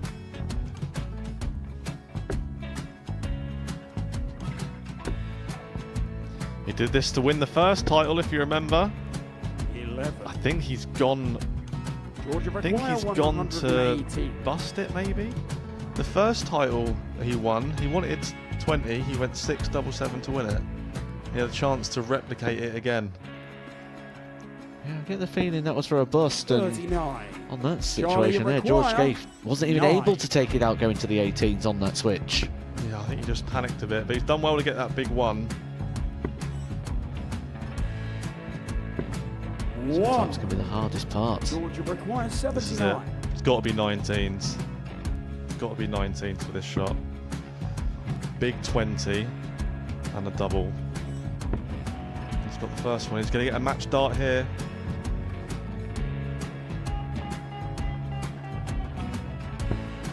59. Charlie Threw the entire Maguire, body into that 8. one. Just didn't want to let go of the dart.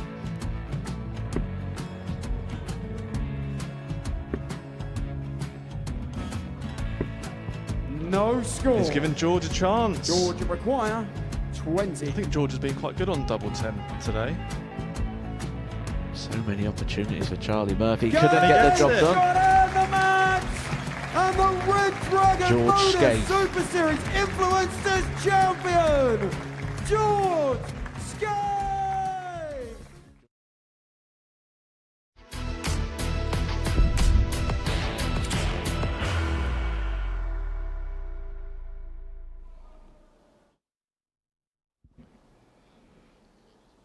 Two games down on Champions Night here at Modus Super Series 11, and this is what we have seen. 2-4-3 results. Graham Usher getting the better of Andy Hamilton in the first one, despite the fact Andy Hamilton averaged in excess of a ton in that contest. And before the break, we saw Jess Smith come from 3-1 down. Adam Gavlet's had a dart to win 4-1 in that contest, but it is the silencer that prevails in 7. Next up for us, Andy Hamilton takes on Jurjen van der Velde.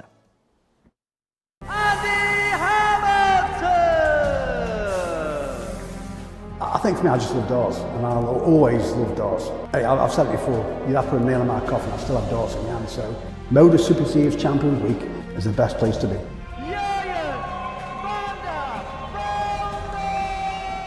Definitely, it's one of the biggest weeks I've played in my life. If I win on Saturday, yeah, I think that's the biggest win I have ever had in my career. But well, welcome back to the party in Portsmouth. We're coming to you live on Pluto TV on Champions Night here at the Modus Live Lounge. Well, back to Group 1, and can you please welcome our Week 5 champion? It's the Hammer, Andy Hamilton, and our Week 11 champion, Jurjen van der Velde.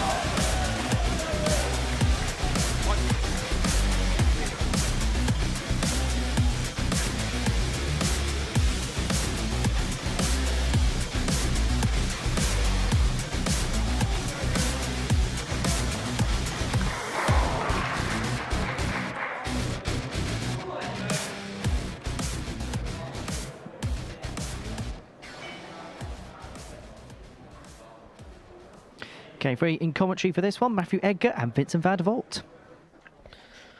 Thank you, Henry. Yes, big game now for Andy Hamilton. He's already been on the stage once already. He went down in that game in the opener to Graham Usher, 4-3, which means Andy Hamilton needs to win or he is going home. He's taking on Jurjen van der Velde here.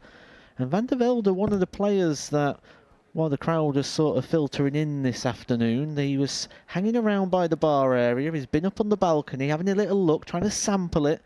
And it was very telling there that the first thing we saw on his face was a smile. I think he's really embracing the opportunity and he's got himself through to Champions Week here on his first ever appearance here at the Super Series. And he's in with an opportunity to pick up a big title on what may be just 1 year away from the tour. Was a tour card holder for the last couple of years. No doubt wants to get back to the tour in the very near future. And Vincent, you think there's some real big things on the horizon for van der Velde? Yeah, definitely. I think so. He's an amazing player. He showed that this week. He also showed that he has character because of he had the disappointment of losing. Thank you, ladies and gentlemen. First leg, Andy to throw first. I say to himself, game this is on. not for me, and I take a year off or anything. But he bounced back, and now he's in the finals weekend. I do think it's very, very telling the attitude that he's approached the evening with. Just really happy to be here and really 99. enjoying and embracing it, using it as experience, using it as learning while still being up there, trying to pick up the title. Hasn't come in like sometimes you see the younger players do, where they almost come in and they're very tense. They look like they're coming in for a fight. Yeah, he's a little bit different like that. I think tonight he needs to play in a certain rhythm, so his arm is not that tense anymore. I don't know how you look at that, but is it in its 61 favor that he's not played yet and Andy has? Oh yeah, absolutely. Andy Hamilton's already been on the stage, but it wasn't a positive experience. It was in regard to the performance. He averaged 100.33, 50% on the doubles, but he did lose that game. Now, he did the minimum requirement. He picked up the 3 legs. However, that means if he is going to qualify now, he has to win by a certain scoreline. Andy Hamilton needs to win this game by 93. 4 legs to 2 or better to guarantee his passage through to the semi-finals. Anything less than that, there'll be more darts needed. If he loses this game, 60. Van der Velde will go through with the game in hand, and he will also take through with him Graham Usher. They're very interesting. Everything is just everything can change over a couple of legs. But it is good, of course, that you know that you're playing well because he lost with 100 average. But yeah, if he plays 100 average again, he probably will win. You can't keep losing, throwing 100 averages, although it has happened before. There's that number again, 148. Dutch player hit that earlier on in the week. Jimmy van Schie at a key moment. Yeah, that was the key moment for Jimmy van Schie, or else he probably wouldn't have qualified. So there's a lucky number for him. Let's see if Jurien has the same feeling with that number. Requires 148. He's not going to take it out here. However, Andy Hamilton didn't shave too much off the score and has still left himself quite a bit to do here to keep hold of his throw. 116.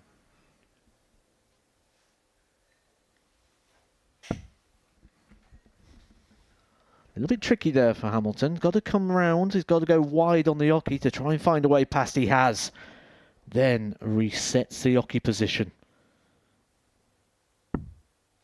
98. And this is immediately the moment for Jurien to step in. 71 is a difficult finish, but you should get a dart double. He gets 2 for double 16. We missed double 12. 47. You see what that means to him. He knew he had to hit that one to punish Andy Hamilton and to break the throw. Yeah, big opportunity that in the early goings. Oh no! A very uncharacteristic wayward dart from Andy Hamilton. Let's give Van der Velde another opportunity here. And remember, it's not just about winning for Andy Hamilton. He has to win by a score. So every single leg is going to matter. And that, I think, just gives us an indication into how Van der Velde is feeling right now. Just on the edge. Leg, Jurien to throw first. Yeah, you could see last night what it meant to him when he hit that last double and he knew he was in the final.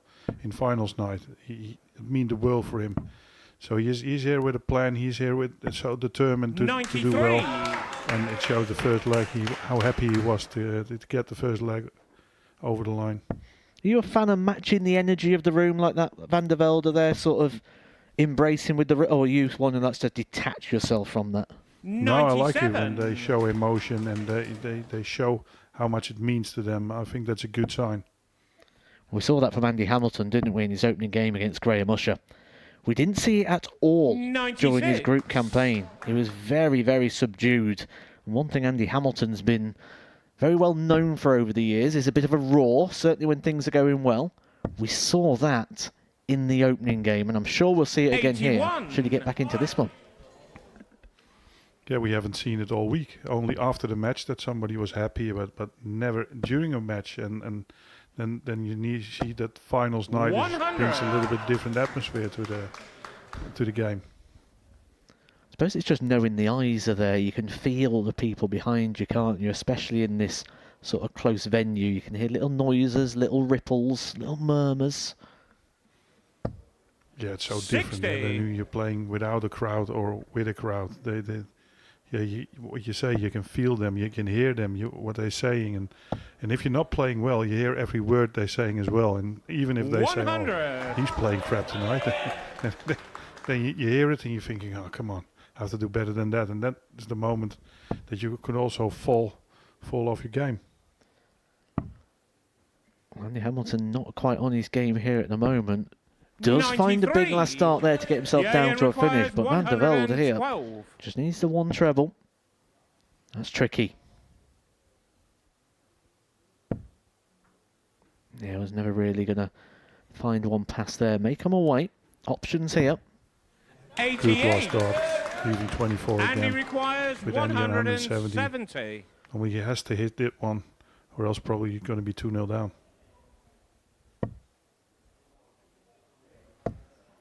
Dart 1 just not going right at the moment for Andy Hamilton, is it? And that was the real key strength during that Group C campaign. We draw attention to Dart 1 so many times. And that Dart 1 is sat quite nicely here. Uses it well to double his lead. Andy Hamilton's in trouble.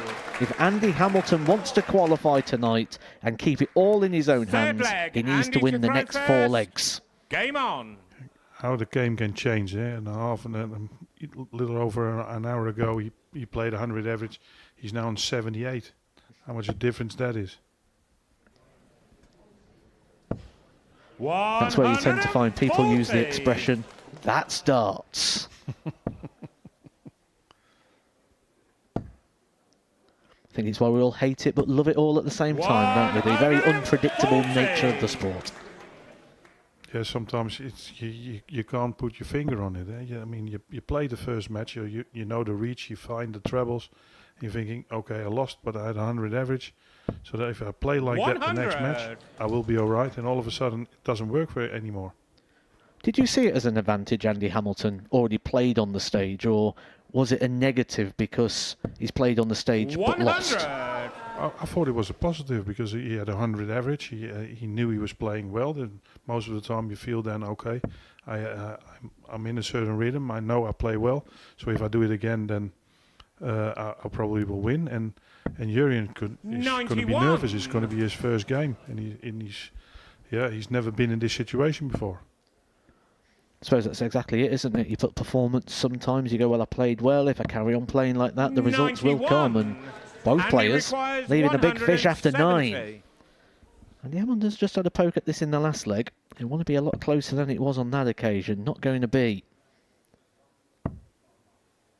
But you could leave it handy. Very good coverage of 36 left. Only didn't have any luck with that double the last time he went for it.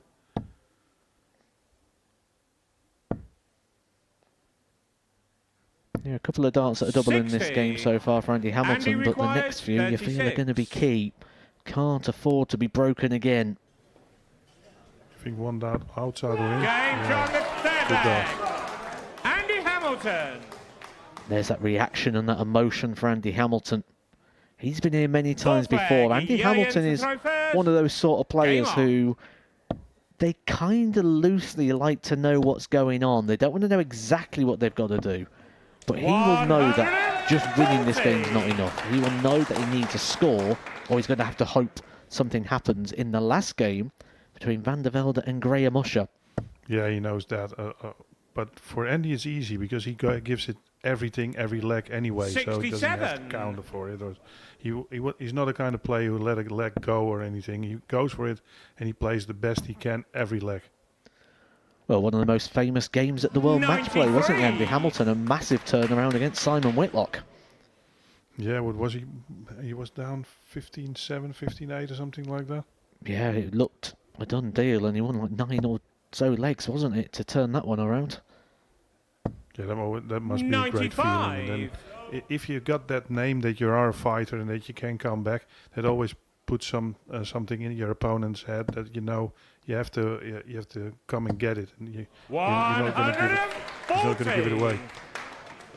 But, you know, it's like as soon as you play that player and their arms are being thrown around and the head's shaking, you got you already. But that very sensible play there from Van der Velde, because even if Andy Hamilton hit a maximum there, he couldn't leave a finish. So he didn't come off the treble 20, just persisting with that power scoring. Very game aware. This is a very good setup shot again. 32 left after 12 dots on your own throw. Makes it for your opponent very difficult to break your throw. Good use of the board there as well. Good breakdown to leave him in an area he's clearly preferring to be. 95. Hamilton does get down to a finish should an opportunity arise.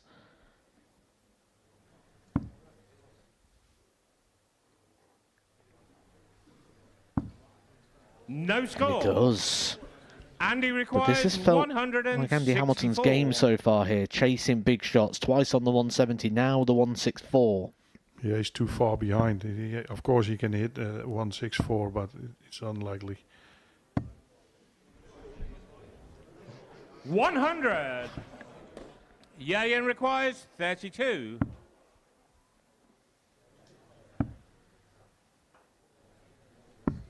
Oh, dear. 24. Oh, 6 darts missing. This is the moment for Andy Andy Hamilton. requires This could 64. turn his campaign upside down.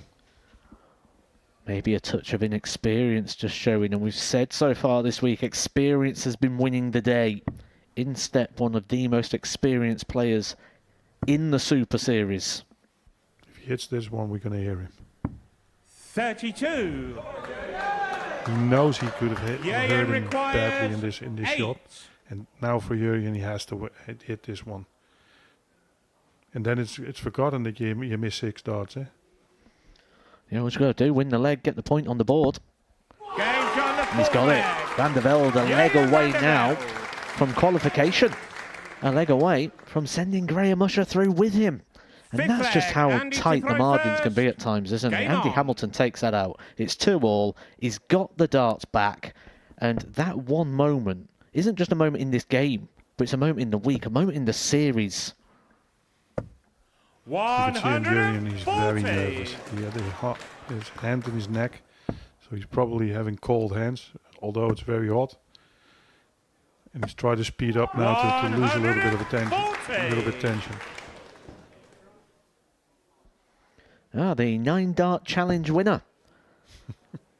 Before the action gets underway on a Saturday night, we have a 9-dart challenge in the back room where it does what it says on the tin. You throw 9 darts, whoever throws the highest score wins a signed dartboard by all the players, pundits, and your on-screen personalities. And a set of darts as well for the runner-up, so another good reason to come join in the crowd on a Saturday night. You also get to hoist those 180 cards up in the air. And leave us some nice messages as well. We've had some good ones on there tonight. They're both having a great leg at the moment. And he's fighting for his last chance to be in this tournament, and Jurgen wants to put this game to bed. This one treble here will be damaging. He's playing a little bit faster now, this leg. You can see that suits his game. But when he gets nervous, he's a little bit tense, and then his arm is not loose anymore. And this is what he done great in this game. Very good clarity of mind there from Van der Velde, though, as well, to come away with that last dart. 85. That risky play there from Hamilton, though, but it's not going to stop Van der Velde having an opportunity here. He only needs singles to give him a dart at the double for the match. 36. Oh, you could see how much Andy he wanted requires it. He 55. almost rushed it. He knew he had to play in pace, and he was close. Now Andy, 15 for tops to make it 3-2. Big dart. Game on the 5th leg. Andy Hamilton. No response. I think the reaction there was more one of relief for Andy Hamilton. He has dodged one match dart already. But this will be the leg. That last leg would have felt like a bit of a bonus for Van der Velde. He knows he's got the throw in this one. This will be the one he wants to get it done. Book his place through to the semi-finals and then enjoy some stage time with Graham Usher. But in a game where they'll be basically thrown to see who throws first. 60. Yeah, but you're still on that stage. You can play. You can try to get your momentum going, and you want to win that match. Even though you're through, you want to win that match. You want to have that feeling that you're starting your next match, and you win your group. Especially if the assessment is spot on, that Van der Velde is just feeling the nerves a little bit. Just have a little bit more time and get some more game time in the environment. 100. Yeah, that's exactly it. You want to feel loose, and he's not at the moment, but he knows he's so close, but you want to have this match done. 140. In control of this leg, only with a 180 he will be behind.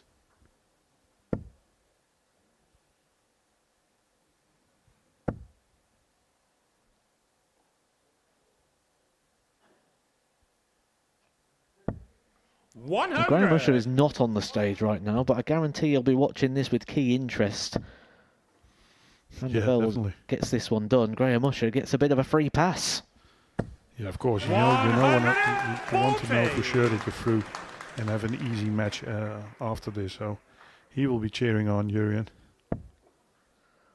Well, that Trevor with the opening shot here will take a little bit of the sting out for Andy Hamilton. He should expect to be down to a finish, but once again, it's a big outside opportunity for Andy Hamilton. 64. Van der Velde should be going a match start again here. He's already had one.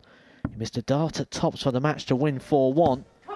And the dart at double 16 gets the job done there for Jurjen van der Velde. He gets over the line with a 4-2 success over Andy Hamilton. For Andy Hamilton, that is the end of the road. Andy Hamilton will be departing us, and he has fought very valiant this evening, but it is Jurjen van der Velde who moves through to the semi-finals. He will take Graham Usher with him along the way. Them two players go through to the semis. A 90 average there for Jurjen van der Velde in the 4-2 success. For Andy Hamilton, it wasn't the same as the 100 he had before, but we move back to Group 2 as the noise is about to pick up. It's Jimmy Van Schie.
Welcome back to the Modus Super Series. Before the break, Jurjen van der Velde was the first player confirmed through to the semi-finals, and he has taken Graham Usher with him because Andy Hamilton is the first player to be eliminated. 2 defeats for the Hammer tonight. A 4-2 win for Jurjen means that he is into the final four a little bit later on this evening.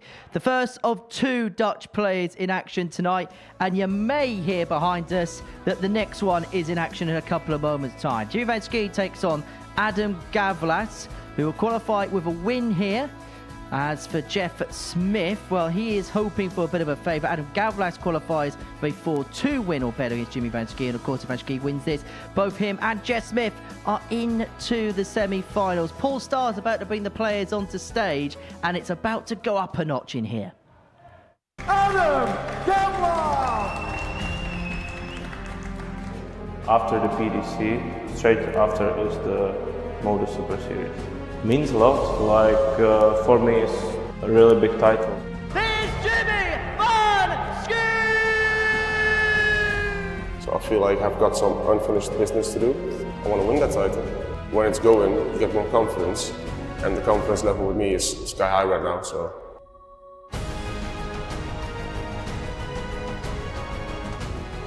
Well, welcome back to the party in Portsmouth. We're coming to you live on Pluto TV on Champions Night here at the Modus Live Lounge. And now, ladies and gentlemen, please welcome our Week 6 champion. He is flawless, Adam Gavlas.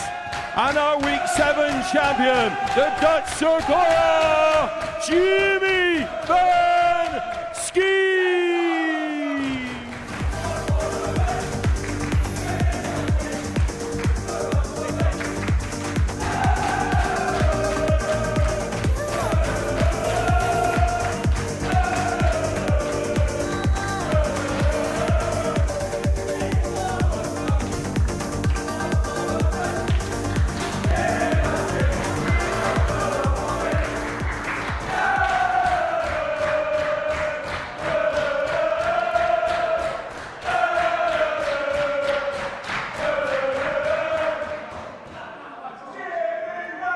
Jimmy van Ski brings two things. He brings swagger, he brings support, and all of a sudden, the decibel levels have gone up here at the Live Lounge in Portsmouth. He takes on Adam Gavlas, game 4 of the night, Paul Nicholson and Vincent van der Voort. Thanks you, Henry. Now, we don't have to shout here from the commentary box, but it feels like we should have to because the volume has just jacked here at the Live Lounge in Portsmouth on a Saturday night, a Champions Night. Adam Gavlas, well, he is at the point of no return, isn't he? If he doesn't win this game, he'll have to settle for being the first Czech player to make the Champions Night, but not go any further than the group stages. The General is in the building. The man known as the Dutch Sequoia, which is a very large tree if you don't know what it is. You might as well call him the General of the Jimmy van Ski army because they are here in force. Jimmy knows that if he beats Adam here in the first game that they've played against each other here at the Live Lounge, it will be a semi-final for the second time for Jimmy. Game on!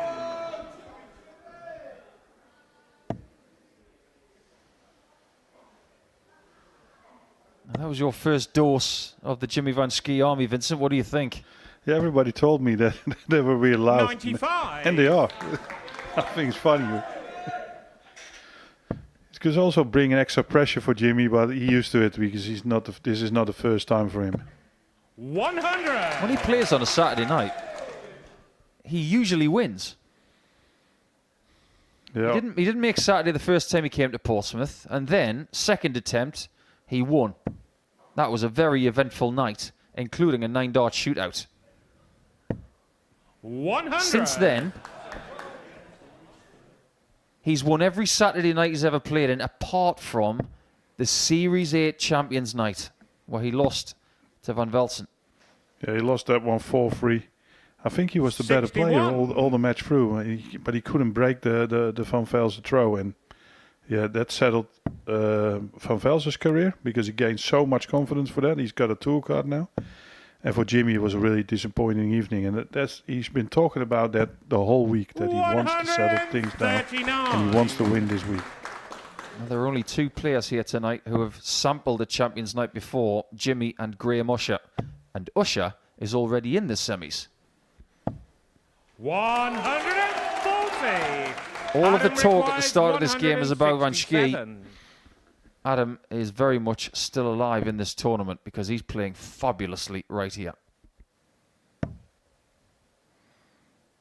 I don't think he's going to panic soon, Adam. 70. He just plays his game. He's concentrating. It's a good thing for him. He doesn't understand English as good as the English people themselves, so you don't hear as much as what people say in the audience. So that could help him in this match. Ignorance is bliss. 40. Plus, he played so many PDC tournaments on the big Adam stage, requires so he knows 97. what public can do to you. There's a lot of experience for such a young guy. Absolutely. Been hanging around PDC darts since 2019. 57. His first event Jimmy was at the requires Multiversum in Vienna, one of the 160. best darts venues in Europe. Yeah, and he played amazing in that one. He really did. He's got tops after 15 darts here 80. to hold his throw and Adam to keep requires the 40. army quiet. He must keep them quiet. And that's how you do it. First leg. That's the only way you can do it. You just win your own leg so they can't celebrate too much and keep them Second quiet. leg, That's always Jimmy what to you throw want when first. you know the crowd Game is on. against you. Try to keep them out of the match.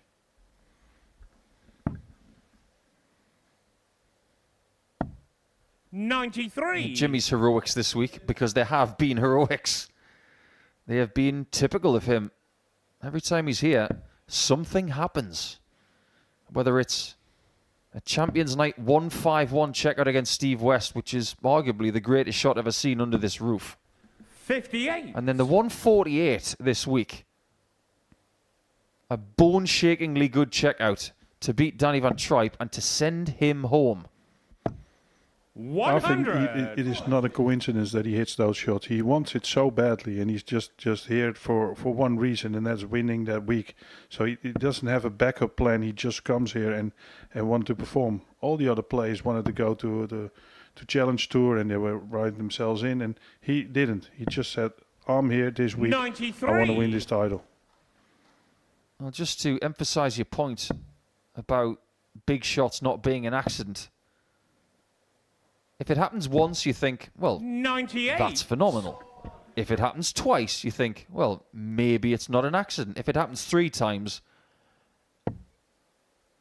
it is most definitely not by accident. It's about the player being brilliant. Yeah, exactly. It's like James Wade saying he was lucky to hit a 100-plus finish or an 84 finish. No, he's not. He's very good at that, and you should feel that that's something that's extra special for your game. 94.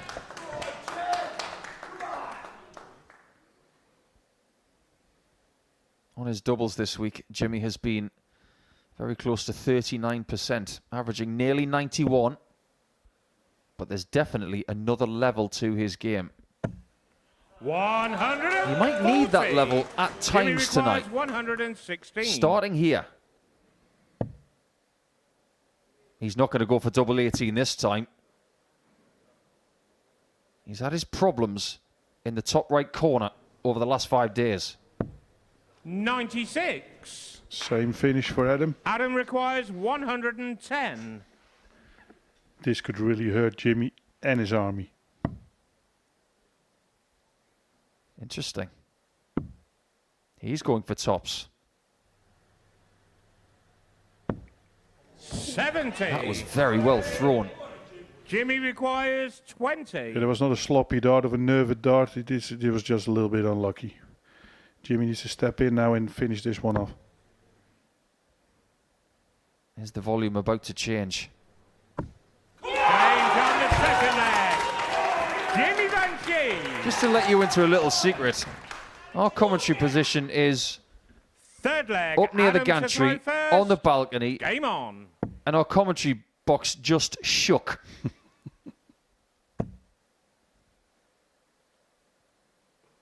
This atmosphere really is unique. 100. You have to be here to understand what it's like. And it's always very different when Jimmy's in town. There aren't many players who can get it like this. And now the crowd is involved. This was the last thing that Adam wanted. And that one dart miss on tops could cost him dearly now. I'm going to say something without fear of retribution. 81. If Jimmy wins the title tonight, I don't think Portsmouth will ever be the same again. Henry Deacon, our esteemed host tonight, knows what it's like for Portsmouth Football Club to win the FA Cup. If Jimmy wins tonight, the after party will probably go down in folklore.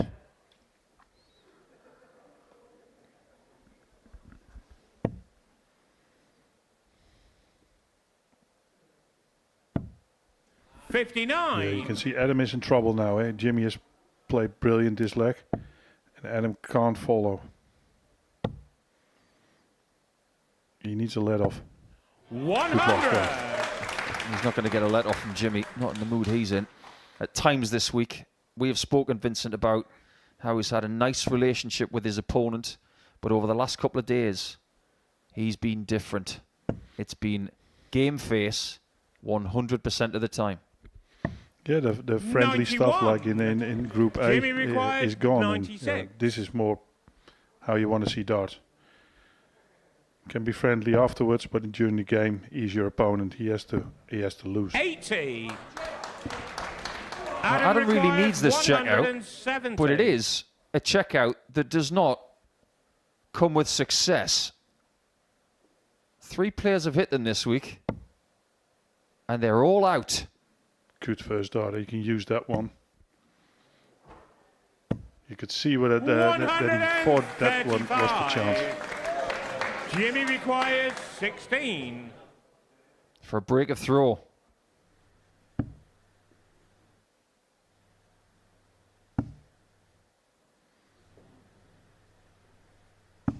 That is a sensational dart. He blocked it somewhat with dart 1, he blocked it more with dart 2, and it had absolutely no bearing on the result. He could probably see about 1/3 of that bed, reminiscent of the last 3 darts from Series 10 when Jensen Walker took the title. That's a little bit what the problem is with his throw. Eh? He's so far to the right, and his darts are so he's not straight in the board that sometimes it blocks the bet, and that's going to be affecting his game in his career if he doesn't change that. 123. That's the scary thing. He's got all this talent. You can see where he throws from on the right side of the oche there. But there are possible improvements. Yeah, might give him an extra 2-3%. Exactly. I mean, Luke Littler started that way. That his darts were in like that as well, and he thought, I have to change it a little bit, and now they're straight in the board. But he's an exceptional talent, so he can change that easier than other players. But you have to think about it if it's a possibility for you or not. Yeah, he played rather well in New Zealand this morning, didn't he? Averaging 115 in the final against the world #1 Luke Humphries. So maybe...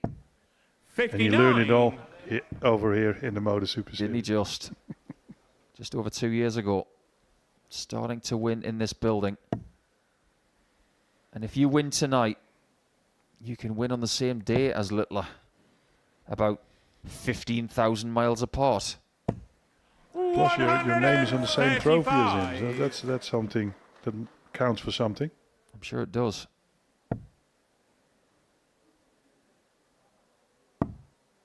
That's flattened out.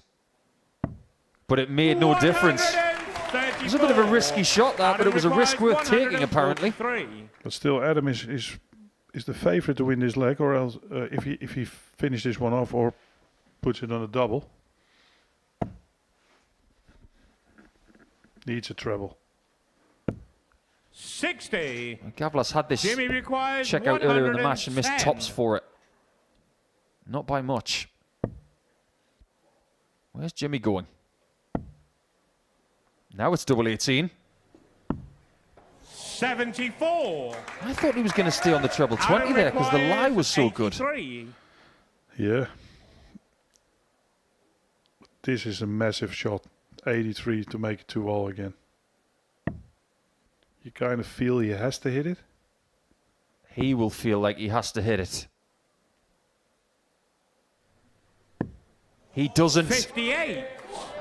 Another very good attempt. Jimmy He's not far off requires every time, but he's a little bit unlucky in this match. Gavlas averaging over 93. But he is 3-1 down.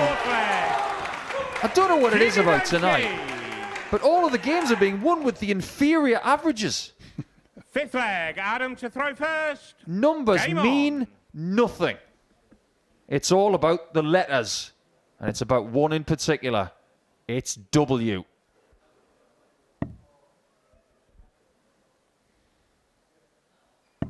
One thing is for sure now. After losing 4-3 in his first game, Gavlas needed, just like Hamilton, to win by 4 legs to 2 to guarantee a semi-final spot. He can't do that anymore. But if he were to win by 4 legs to 3, then things get really complicated. Because then the opportunity of a 9-dart shootout is possible. 58.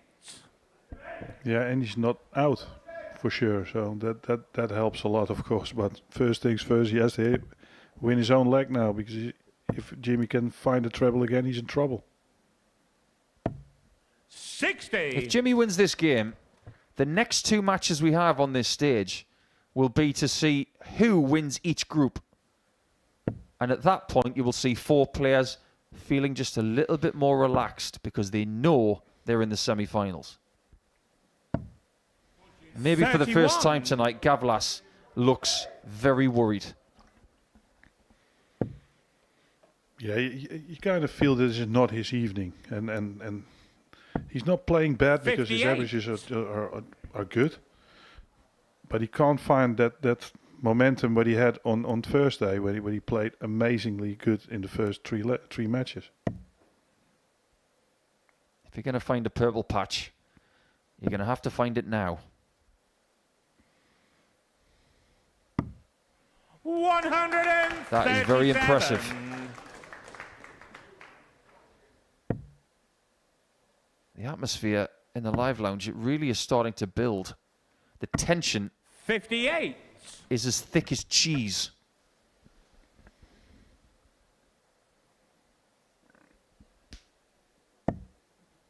But if Jimmy gets through to the semi-finals through this match,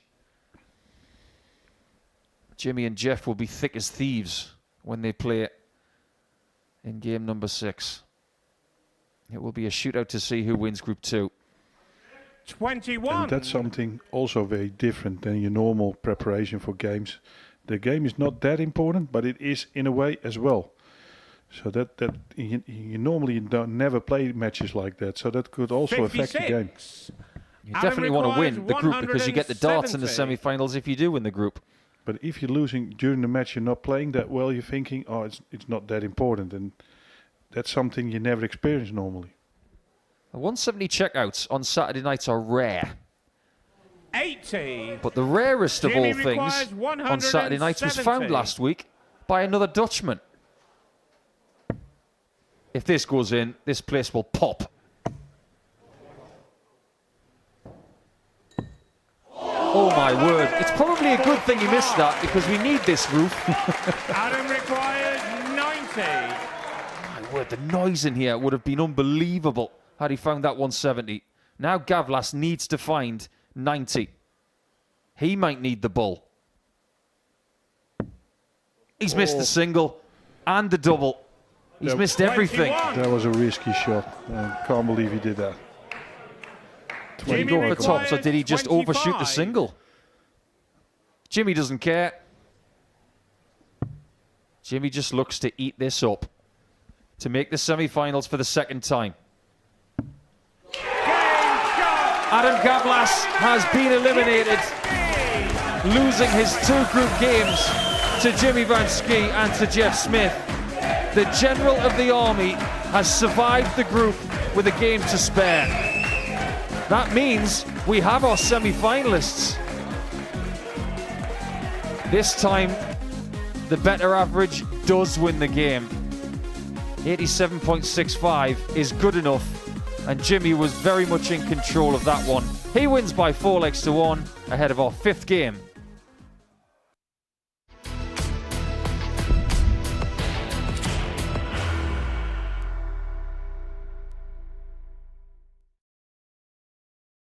Are you ready to lift that trophy, Darius? Yes. Let's do it then. Ladies and gentlemen, your Modus Super Series 9 champion is Lucky D, Darius Lewandowski!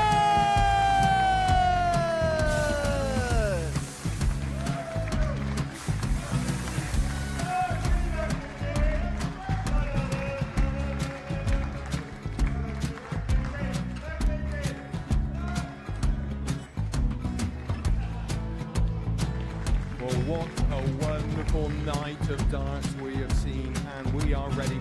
Our champion is ready, and it's trophy. So receive the trophy. £25,000. The new Modus Super Series champion, the Terminator, Marvin Van Velzen.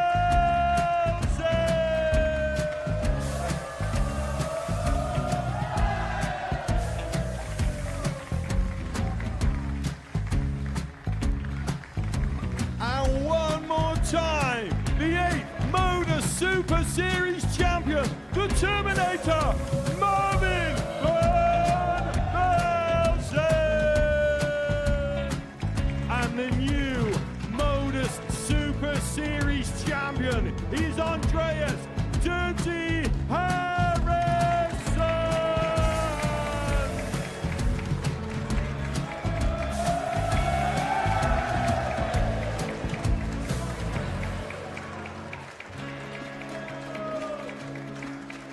And one more time, the 7th Modus Super Series champion.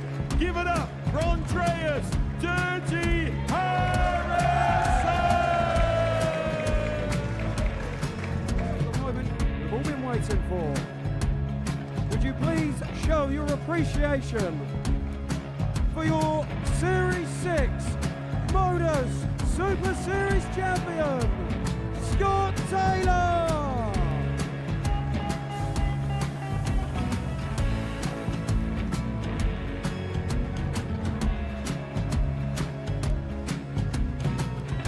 One more time, your new Modus Super Series champion. He is Chucky. He is Jim McEwen. Ladies and gentlemen, your Modus Super Series champion, retaining his title, the Nuke, Luke Littler!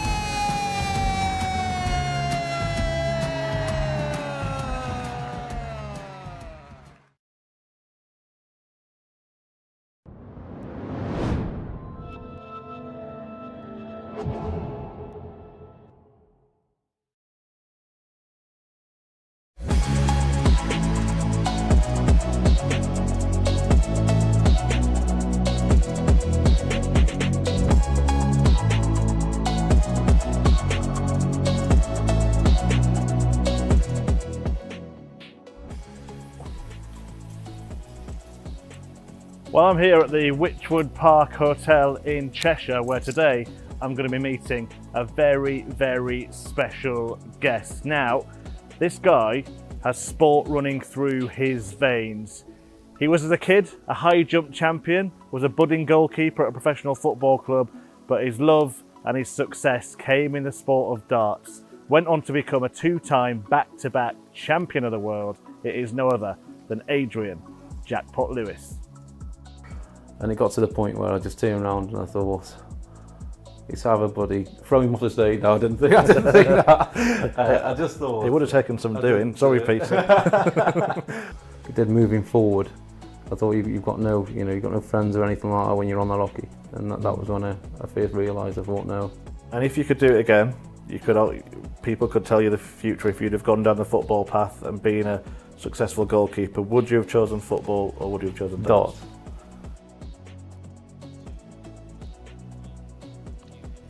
Yeah, it looked like the X Factor audition failed, didn't it? But Murph Meets is a brand new program here on Pluto TV, and the first episode comes up following the end of the live darts season when somebody gets their hands on the Super Series trophy. And before the break, Jimmy Van Schie's 4-1 victory over Adam Gavlas meant that the 4 semi-finalists have been confirmed. Jurjen van der Velde, Graham Usher, Jimmy Van Schie and Jess Smith will return later on this evening to throw for the title. The final 2 group matches will determine who tops the groups, who has the advantage of throwing the semi-finals, and then the loser of those games will be throwing second against the winner of the opposite group. Kicking things off, Jurjen van der Velde takes on Graham Usher.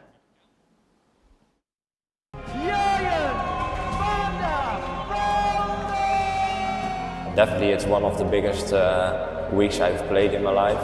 If I win on Saturday, yeah, I think that's the biggest win I ever had in my career.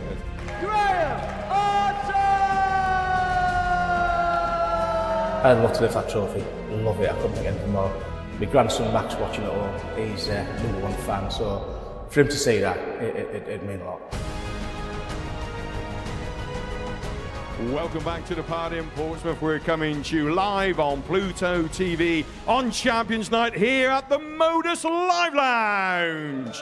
And now back to Group 1. Can you please welcome Jurjen van der Velde and, of course, the gambler Graham Usher.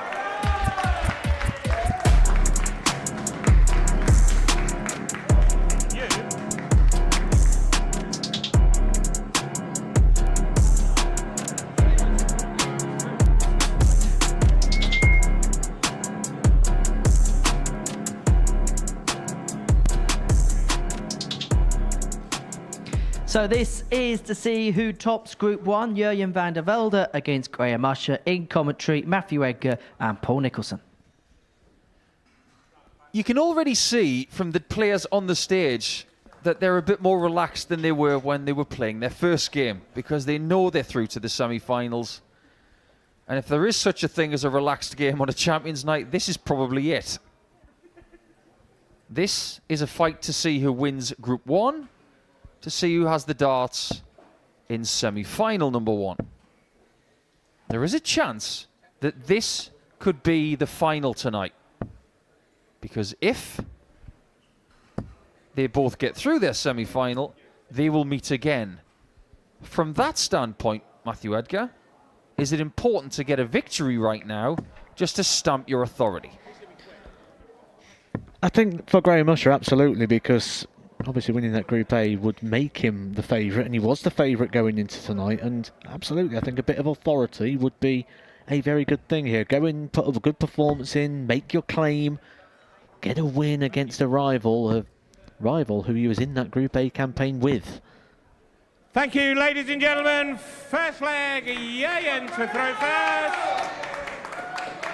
Game on! I was on commentary with Vincent van der Voort for Jurjen van der Velde's game against Andy Hamilton, and it's quite interesting because 60. Vincent was saying that he looked quite nervous during that game, and I had to agree. Looking very edgy, looking very tense, 58. looking very tight.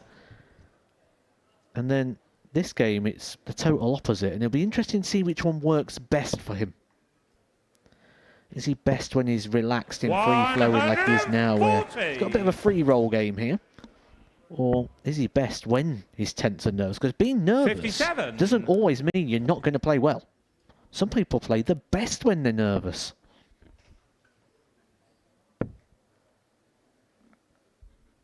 Do you know who the last 59. person was who lost on a Champions Night but still won the title? 83. It was Darius Labanauskas. Ah, good old Darius. He lost to Tom Sykes in his group by 4 legs to 3. 96. And then would beat him 4-2 in the final. And we know that Graham Usher has been to the final match before, but it was a long time ago.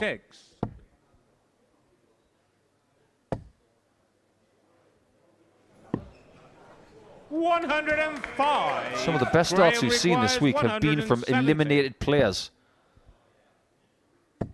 Is he going to hit this? 133. I'm going to say it again. I said it in the previous game as well. Maybe it's a blessing he missed it. People who hit those this week, they get knocked out. Game on the first leg. Jurjen van der It Velde. could be one of those nights for the Dutch again, like it was in Series 8. Second leg. Van Graham Velsen to is throw not here. first. Van Game der on. Velde is. As is Van Schie. As his battalion 60. of supporters take a bit of a breather.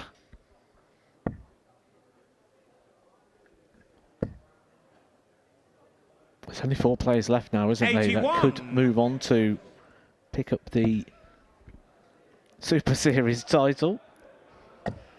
100. There are 180 signs, and then there are elite 180 signs like that one.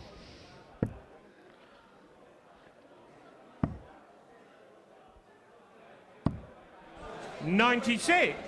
Thank you. And Graham Usher, I'm sure, will be very happy to be back on this stage. 140. I wonder how he's feeling this evening. Obviously very happy to make the semi-finals, but it's been a bit of a tumultuous week for him. 57. He said he wanted to right the wrongs of Series 1. He's going to get that chance. 105. It's been a long time, hasn't it, for Graham Usher to be in this sort of opportunity. And that'll come down to the fact he's been on the tour for the last couple of years and 140. then qualified for the Graham UK requires Open in the 96. previous series. So it's been a bit of a wait for Graham Usher. Game on the second leg. But everything that's worth Graham waiting for is Usher. normally good. But I'm going to draw a comparison. We've been doing this a lot this Third week. leg, Trying to draw Jurjen comparisons on first. things we've seen before. Game on. I think the week of Graham Usher is panning out quite similar to that of Danny Van Tripe, where he 57. kept having flashes of moments where you go, oh, this can be the winner. And then he makes you question him. And then he has another flash. And then 43. you question him. And you go in and out where you're not really quite sure what you're going to get. And then when the big game comes, you get that monstrous performance. Just 1 week ago, on that very stage, Danny Van Tripe hitting the first 9 darter in front of an audience here at the Super Series. 100. Jurjen all of a sudden is looking very cool and calm. Doesn't quite have to collect just yet. 60. That might come later. The weekly trophy is quite light. The series trophy is a lot heavier. 100. You might have stronger biceps in the morning. Do you know what Ruud Gullit used to say? Countryman of Jurjen van der Velde and Jimmy Van Schie. 96. He said to Roy Keane once, I keep getting these injuries around about my ribs and just under my arms from lifting trophies.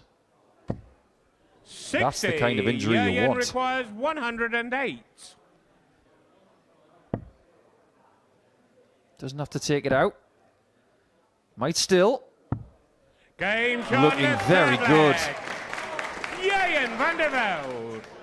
He's the only person here tonight who has carbon Fourth copies leg, Graham his to weekly throw campaign first. to get to Saturday. Game on. Jurjen was second in Group A in Week 11. He was second in Group B. 139. He won the week.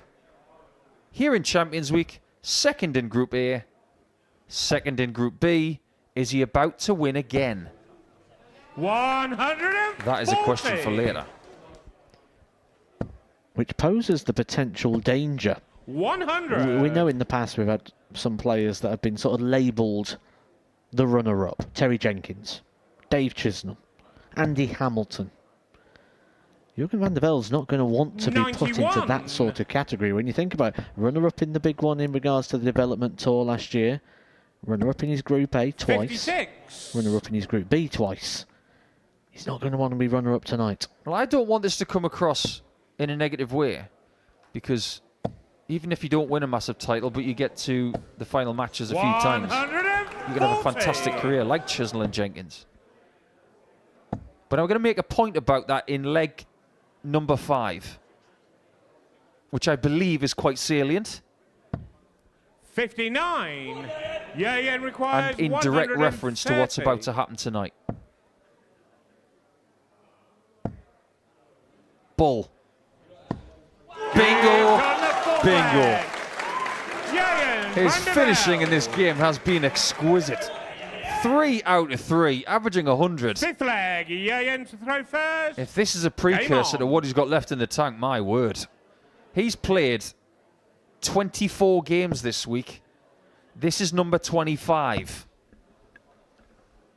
But here's the point. 119. It's based on what you just said, Matt. All of these players, including the 2 people who have been eliminated, 89. their careers are defined by being a runner-up. Graham Usher, Series 1, and the World Senior Championship earlier this year at Montgomery. 97. Hamilton, Grand Slam of Darts, 07. World Championship, 2012. UK Open, 2013. Jurjen van der Velde, World Youth Final, 2024 to Gian van Veen. Jeff Smith, Lakeside, 2016 to Scott Waits. 60. Adam Gavlas, World Youth Final, 2019. And Jimmy Van Schie, runner-up here in Series 8. 98. They're all categorized by being a runner-up. Somebody's career changes forever in the next couple of hours.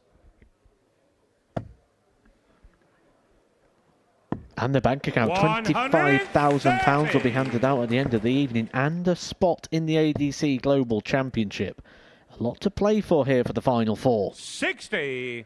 Yayan requires 95. Graham Usher did lose a match en route to the final back in Series 1. 63. Is he about to lose again? Back then it was Daryl Pilgrim. 140. Van der Velde has been so good in this game. He's looked in so much control. Control he has, because in semi-final number 1, Jurjen van der Velde will go into that match undefeated tonight. He will have the darts after winning group number 1. Hamilton out, Usher pushed to the side for now, but they might even meet again later on, and if they do, Jurjen has the knowledge that he played that well. Finishing was almost flawless, and now let's find out who wins group number 2.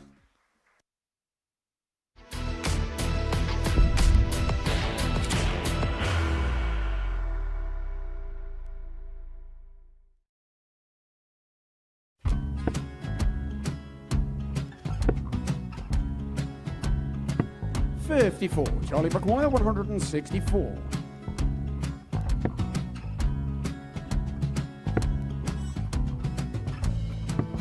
$44.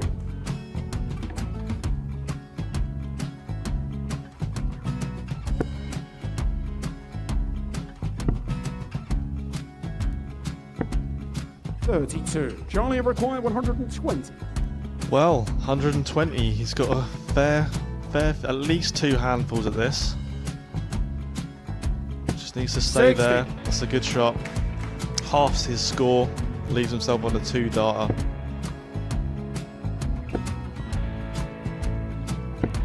$26. Charlie Time on his required side 60. to become back-to-back singles champion.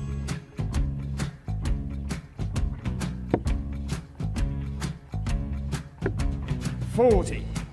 Definitely a couple of nerves in those last 2 darts, but he'll be coming back. It's a moment he's been in before this situation. Standing at the back of the stage, Charlie approaching the required Yoki with a 20. chance to win the title.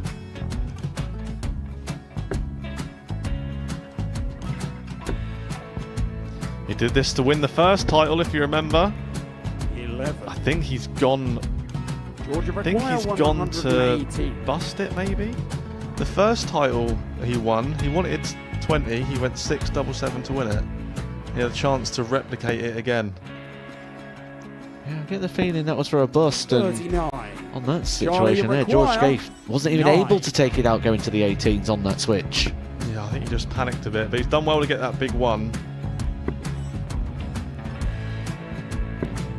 Sometimes can be the hardest part. Georgia requires 79. This is it. It's got to be 19s. It's got to be 19s for this shot. Big 20 and a double. He's got the first one. He's going to get a match dart here.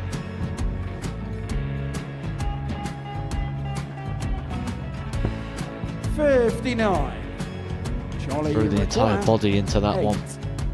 Just didn't want to let go of the dart.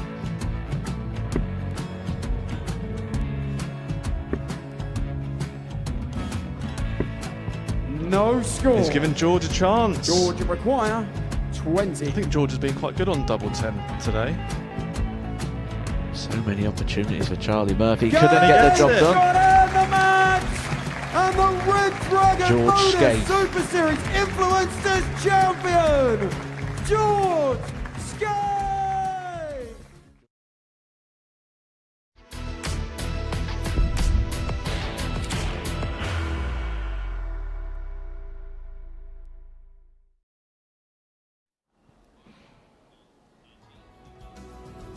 Welcome back to Champions Night here at the Modus Super Series. Before the break, we saw a superb performance from Jurjen van der Velde. Performance of the night, you could say so far. 99 average, 2-ton plus checkouts in getting the better of Graham Usher by 4 legs to 1. Final game of the group stages is about to get underway, and it's a meeting between Jimmy Van Schie and Jess Smith. Here's Jimmy Van Schie! So I feel like I've got some unfinished business to do. I want to win that title. When it's going, you get more confidence, and the confidence level with me is sky high right now. So The silencer, Jess Smith! It was a little overdue for me for getting one, but that was a great night. Enjoyed every minute of it, and hopefully there's going to be a few more. Well, welcome back to the party in Portsmouth. We're coming to you live on Pluto TV from the Modus Live Lounge. Well, of course, it's Champions Night here, and now our final group match. Please welcome the Dutch Sequoia. Here's Jimmy Van Schie, and of course the silencer, Jess Smith.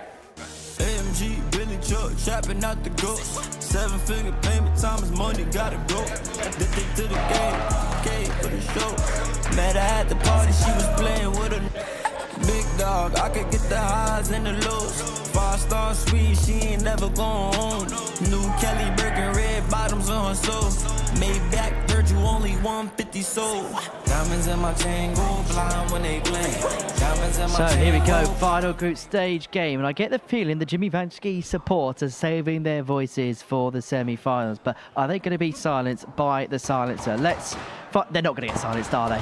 Let's find out in the company of your commentary team. It's the final group stage match of the night, and it's Vincent van der Voort alongside Matthew Edgar. Yeah, a very ironic game here with the player that's getting the crowd going, Jimmy Van Schie, just by walking through the door here in Portsmouth against a guy called the Silencer.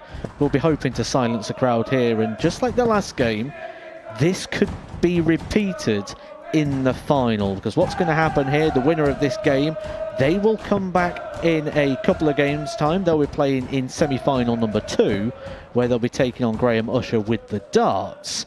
The loser of this game will be off for a very quick break and will be straight back on to take on Jurjen van der Velde, who's just put in performance of the day in the 4-1 demolition job over Graham Usher. Now, the advantage of throw is very important in the semi-final, short format game. First leg, Jimmy to throw first. However, Game on. Vincent, is this also potentially the timing? Because by winning this game, you get that 1-game break. Would you really want to come straight back on after a defeat going into a semi-final? 97. Very good point. I think you want to win also because Jurjen is playing really well, so you want to avoid that opponent as well, and you want to have a little bit of a break in between matches. 60. So a lot at stake. You know, sometimes you don't get a lot of time, do you? Certainly when you're playing on the tours or the various systems, it can just sometimes be a 5-minute comfort break. But you tend to find if you get those comfort breaks and you get those straight back on those quick turnarounds, it's because you're winning. Yeah. It's very unusual that you've got a quick turnaround after a defeat. Normally, you're off. Yeah, that's a good point. That's exactly what happens. Normally you win a match and you get 5 minutes and you're talking to the official and try to make it 10 and you try to be annoying him, but you 100. try to get more time. But in this case, you just have lost the match. So that's a totally different feeling.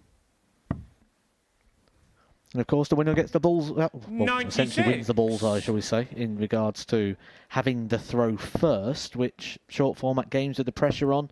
Certainly, if it goes to 3-3, you want that advantage of throw. 100. Yeah, definitely. I mean, Jimmy knows what it's like to lose 4-3 and didn't get a break when he played Marvin van Vels in the final. And he did say in his interview, didn't he? He wants to put it right. He wants this title. So we'll want every single advantage he can get. Another one of those. Oh, gives him a dart at tops. Doesn't like the lie. He's had to move across. Great finish. You can see his darts are so standing up, that he had to move, but he hit the top stand. Probably that's the reason why he goes to double 18 so much. Yeah, dedicated that one to his support there, didn't he, with a point across to those. They'll be grateful to have received that one and hoping that they receive many 100. more Jimmy Vansky gifts throughout the night.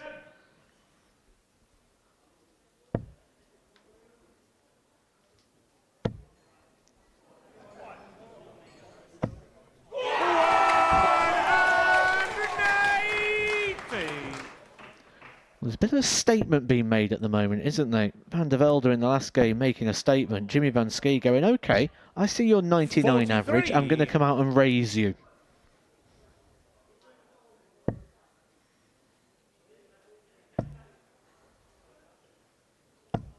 In the moment he plays the best match of the week.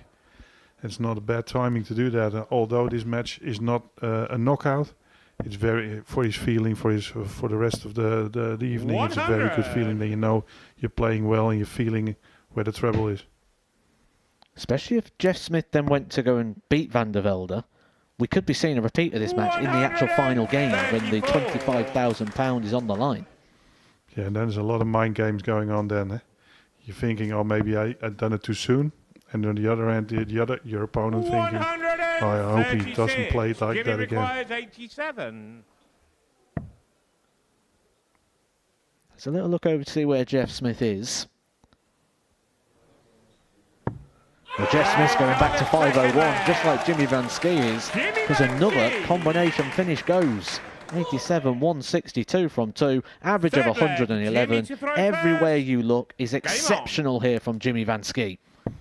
And now Jeff is coming to a point that he thinks, do I put some extra effort into it, or do I let the match go 100. And focus on the first semi-final? It's a really interesting point, because after the last game, Graham Usher it almost looked like he was very laughy and jokey, almost like trying to dismiss it, like, that game didn't matter, trying 96. To sort of portray to his opponent that it was a bit of a nothing moment, that he lost that game so heavy. Yeah, maybe that's a good thing to do, and let your opponent know that you don't care about 44. This match and you're busy with the next one. Well, we do various challenges and bonus content here at the Super Series, and one of the things we've been doing this week is a Champions Choice Challenge, where they have the little tiny mini doubles and trebles, and some of the players got to pick their opponents. And there was a really interesting play earlier in the week, which you'll get to see that footage soon, where one of the players 100. Picked the person they was going to play in match number 1. But then the person they was playing in match number 1 played the game like it didn't matter, like throwing at the bullseye and messing around just to make sure there was 57. No insight. Yeah, interesting. That is mind games. I like that. And every player deals with that differently. One goes full for it and wants to beat him up in that game, so he shows that it doesn't matter to him. And the other one does it like that. So I don't think it's something wrong or right in that situation. It's what suits you the best. 58. It's exactly, everyone's individual, aren't they? Jimmy Van Ski's support tonight. Some people would hate to have the banging on the tables and all the noise. Jimmy Van Ski, he comes alive. 97. It could also, it could be extra Jeff pressure for you when you requires don't play well 150. because of all the pressure the crowd gives you. What was we just saying? About just playing 90. down individual moments. Jimmy requires 20. Yeah, you went for the bullseye. Yeah.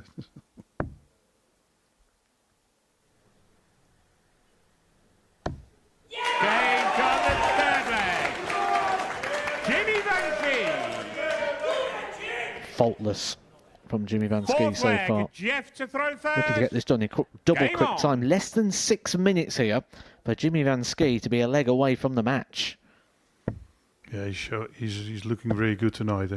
Both Dutch players are looking very good tonight, but I think Jimmy, because of the crowd and everything, and his throw and his appearance is more spectacular. You talk about it more than the William van Velde throw.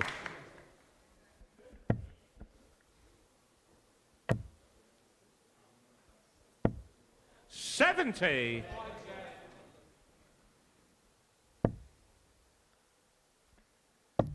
Well, that Jimmy Van Ski army has been coming to the live lounge for a couple of years now, and it continues to grow, but they've not quite seen the big moment. They've had international pairs alongside Danny Van Truyt, but they've not had their big moment with Jimmy Van Ski picking one of these up. And I did say earlier, it sort of feels like it's time. Jimmy Van Ski this week has almost shown a maturity level that I don't think's been there before. But it's probably in his head as well that this or the next series is probably the last time he can, because he will in the back of his mind think that he deserves a tour card, or he 78. thinks that he's good enough to get one. So then you're not allowed to play here anymore. So that's something that will be in the back of his mind as well. Couldn't agree more. 128. Jimmy Van Ski's one of those people that won't go, I'm going to Q 122. school, I hope I get one. He'll be expecting it. I think he did last year as well, and he was very disappointed that he didn't make it. 90. Jimmy requires So 76. this is for the match, 76. 2 darts for double 8.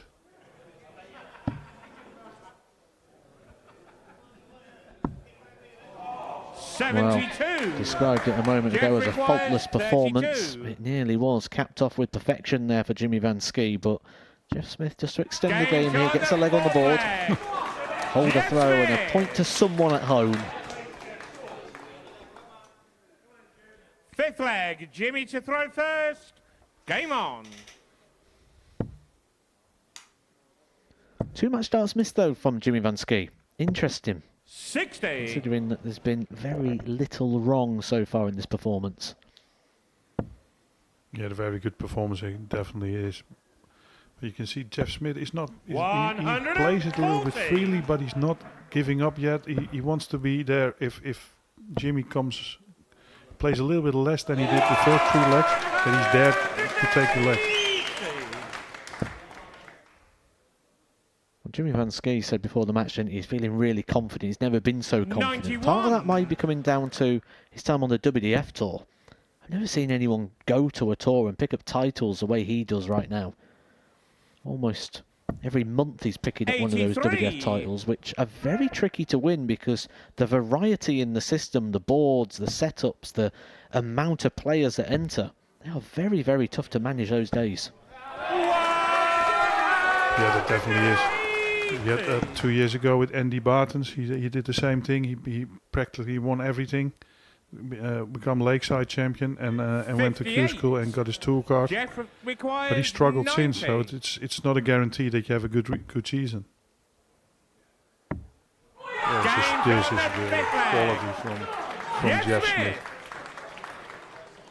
Both players averaging 100 here in this game. Sixth leg, Jeff to throw first. But yeah, with that Game Andy on. Barton situation, Andy didn't really get the opportunity to get any sort of PDC Pro Tour experience. Jimmy Van Ski has been gaining that due to his Challenge Tour top-up positions, and recently reached a Pro Tour quarter-final. Yeah, that was in the last series in Germany. I think out of the top 32, 57. only 9 players entered. But those are the moments you have to take, and he did. And you can only play the opponent who entered the tournament. 60. Well, just because those top 32 aren't there, 32 to 64 quality players in there, and all the way through the tourcast did some. 60.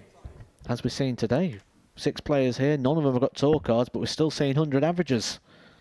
Yeah, exactly. You see how many good players you have in the world. 27.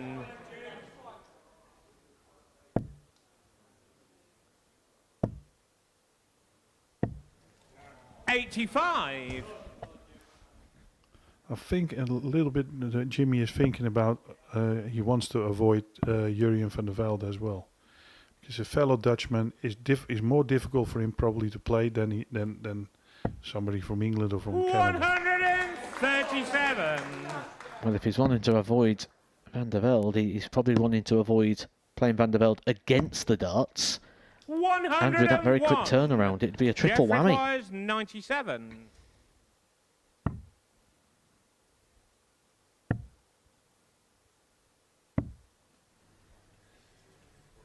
Yeah. 49. That was a weird choice.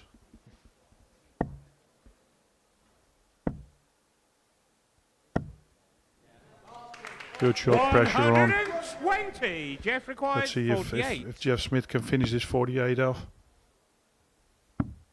Game shot on the 6 flag. Impressive, and this is Smith. what Jeff Smith does best. The finish is clinical. He's not a 180 machine or anything, but if he's Seven there flag, and thereabouts, Jimmy to throw then he's first. always finishing those Game stuff on. off if he's in form. Absolutely, and that tends to be the vibe amongst the players, isn't it? Because sort of what the media portray at times isn't always what the players think as well on the tour, and Jeff Smith was always known as being a great finisher, and in this game, he's an absolute perfect finisher. 3 darts at a double, converted all of them. 4 from 8 in his previous, so tonight, on 97. finals night, he's had 11 darts at a double and hit 7. For those of you who deal in a percentage terms, that is 64%. 41. Well, we've been talking about what's better for you now and leaving the game alone. Now it's all of a sudden is a big leg because you come back from 3-0 to 3-3, and the other one was 3-0 up. If you lose now the match, what happens to your head now?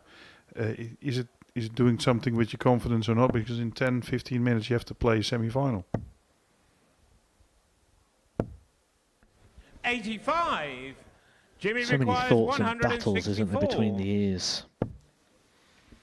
Yeah, and things you normally don't have because this is a tournament that's not been played. 60. It's every competition is a knockout. You get group stages, of course, sometimes in tournament, but most of the time is knockout. And here you have to deal with so much different circumstances. 65. Well, Jimmy to end requires with a bit of a bang. 104.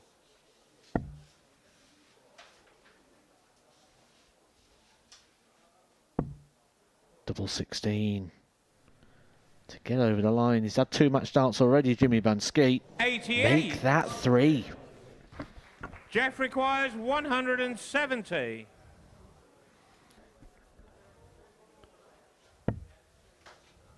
He knows he's coming back now.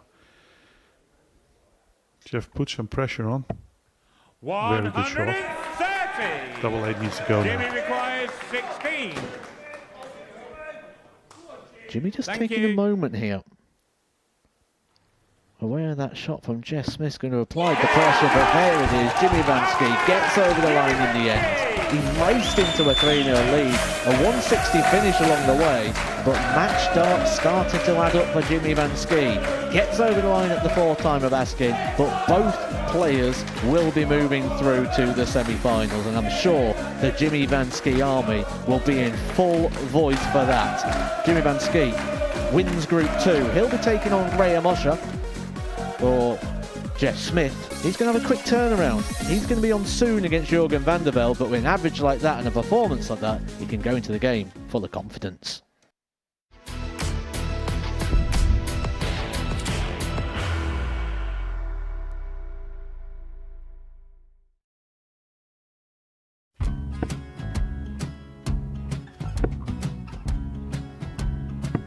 54. Charlie Maguire, 164.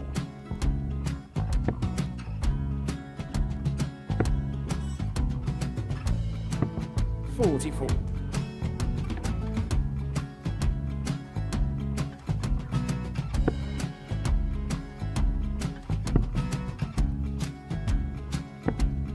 32. Charlie required 120.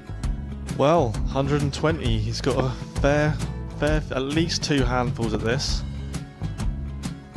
Just needs to stay 60. there. That's a good shot. Halves his score. Leaves himself on a 2-darter.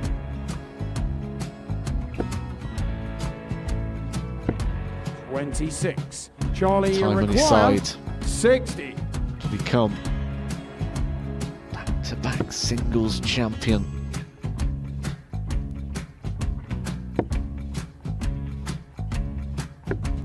$40. Definitely a couple of nerves in those last 2 darts. But he'll be coming back. The moment he's been in before this situation. Standing at the back of the stage, Charlie approaching the required hockey with a 20. chance to win the title.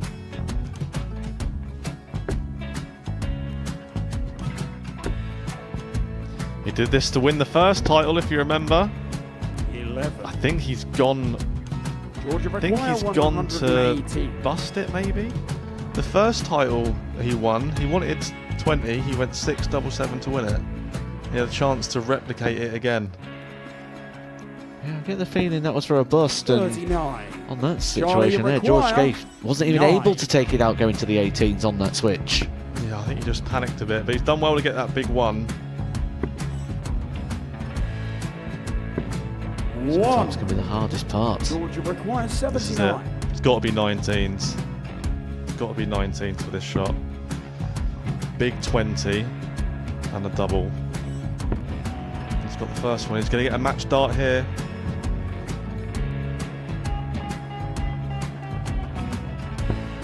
$59.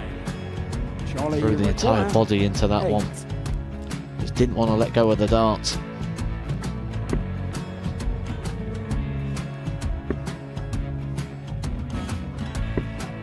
No score. He's giving George a chance. Georgia require 20. I think George has been quite good on double 10 today. So many opportunities for Charlie Murphy. Go Couldn't get the job Got done. in the match! And the Red Dragon George Modus Skate. Super Series Influencers Champion, George Skate!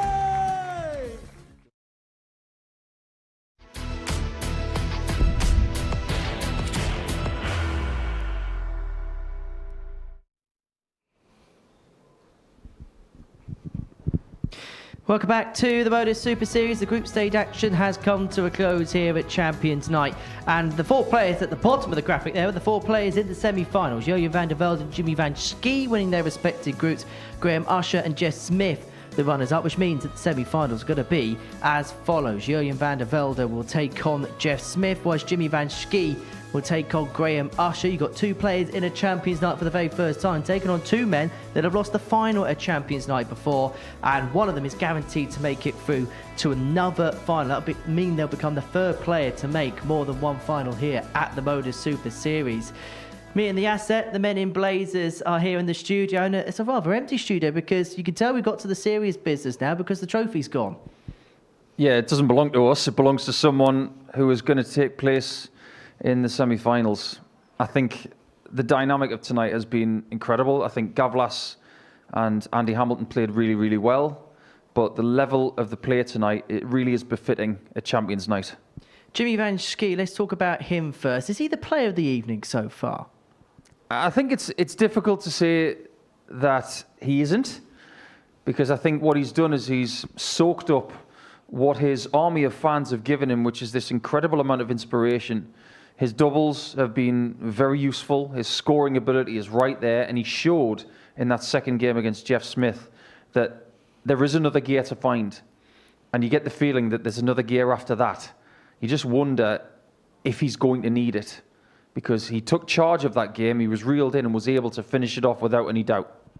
In terms of Jess Smith, have we seen his battling qualities come to the fore this evening? Trailed Adam Gavlas 3-1, had a dart against him to lose 4-1 in his first game, and okay, he lost to Jimmy Van Schie in his second game, but he made Jimmy work for that win.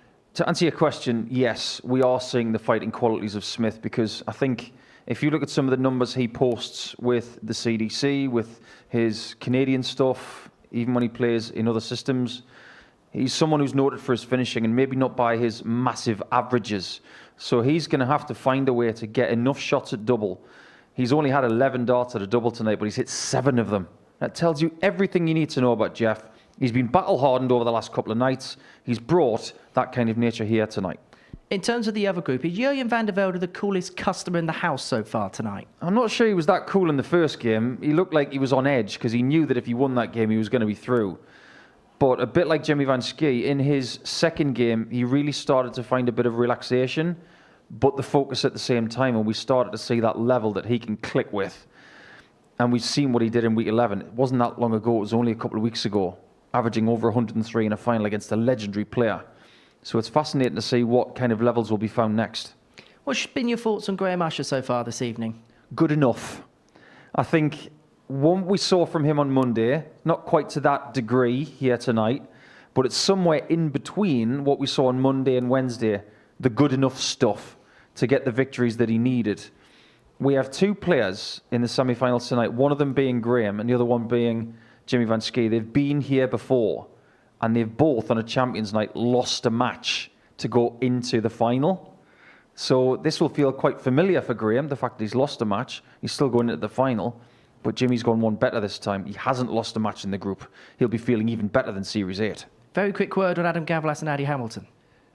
Adam played really well. Just a few very key shots he missed, and Vincent said it very eloquently. He missed by the finest of margins. Very well thrown darts.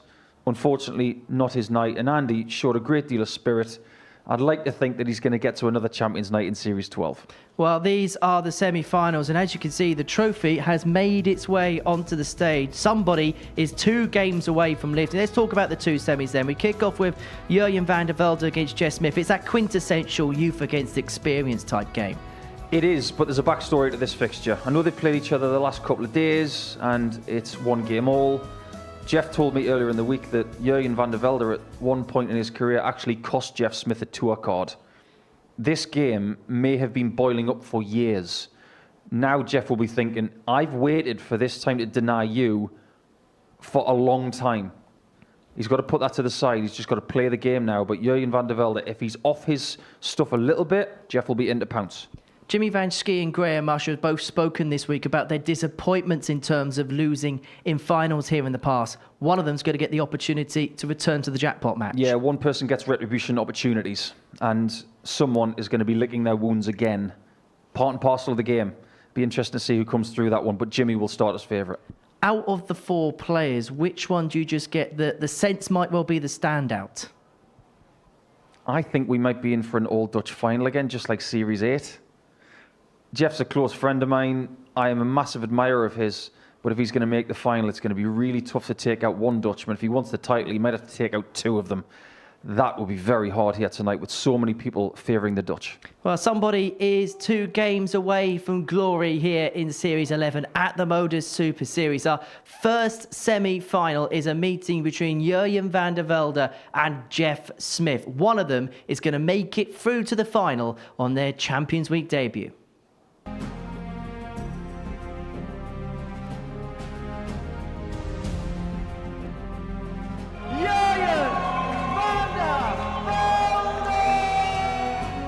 To win 4-1, and he dart at double 16, gets the job done there for Jurjen van der Velde. He gets over the line. The silencer, Jeff Smith. Is it?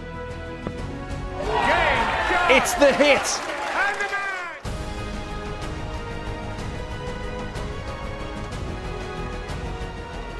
Well, welcome back to the party here in Portsmouth. We're coming to you live on Pluto TV at the Modus Live Lounge.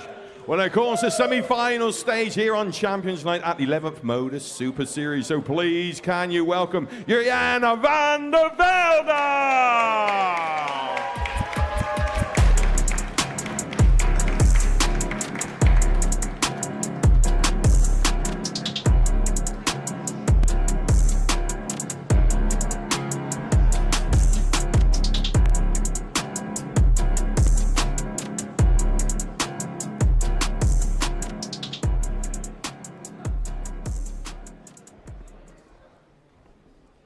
And can you please welcome the silencer, Jeff Smith?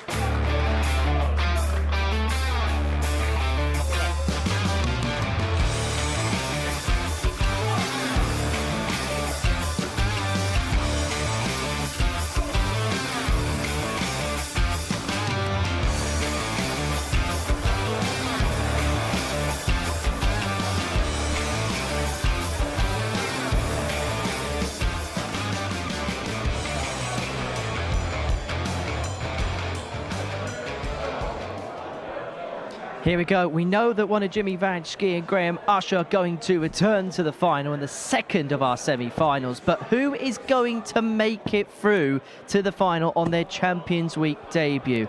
Jeff Smith and Jurjen van der Velde both lost in World Finals. Jeff Smith at the Lakeside in the 2016 BDO World Championship. Jurjen van der Velde, the World Youth finalist from last year. Let's get into commentary then for our first semi-final here on Pluto TV.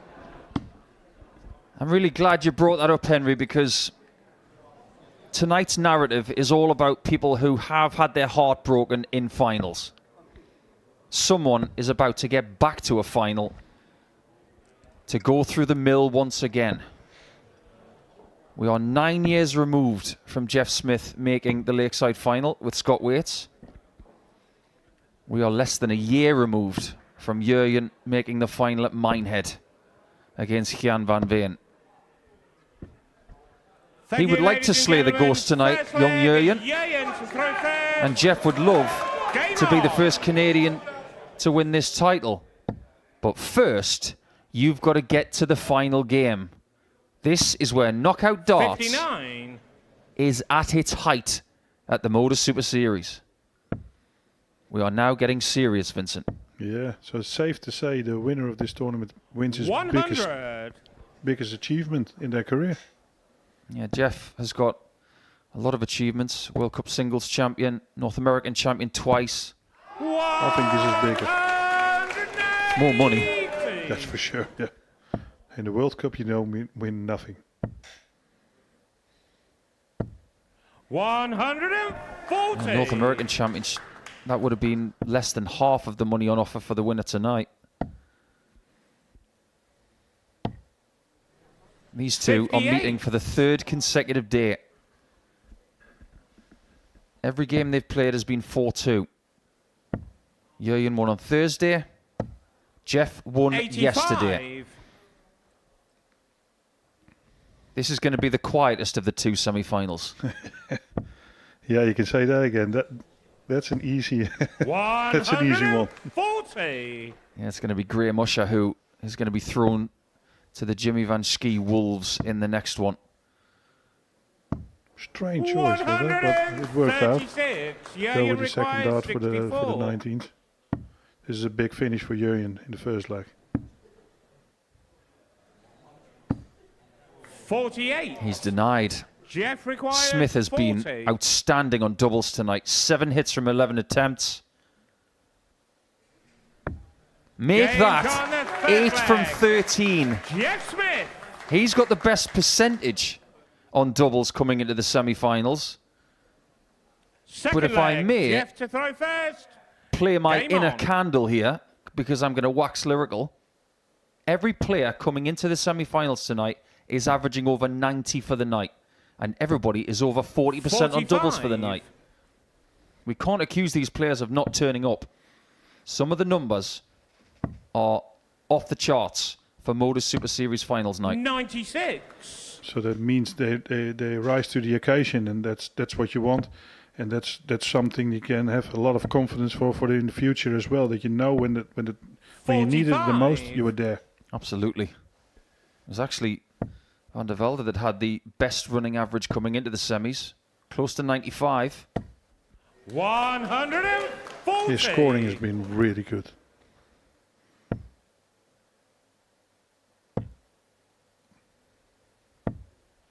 I think the key to Smith's success tonight, it has to be just getting chances. He doesn't score as heavily as some of the people that are in this 57. semi-final situation. Even though he has said publicly this week his scoring has been on an upward trend. It's going to have to be. Yeah, yesterday as well. He was, 97. most of the matches he wasn't the better player, but he find a way to win, and that's something that's really important. That you know that how to work yourself in a game, 100. even though your opponent is better than you. These guys won their weeks 10 weeks apart. Smith, winner of week 1. Van der Velde, winner of week 11. And his entourage are very, very nervous. 100. Good last start. Jeff requires Jeff on 154 to make it 2-0. He's not going to do it this time, so Jurgen comes back for 8, and this is a really 94. important moment for him to get in that match and break back. 8.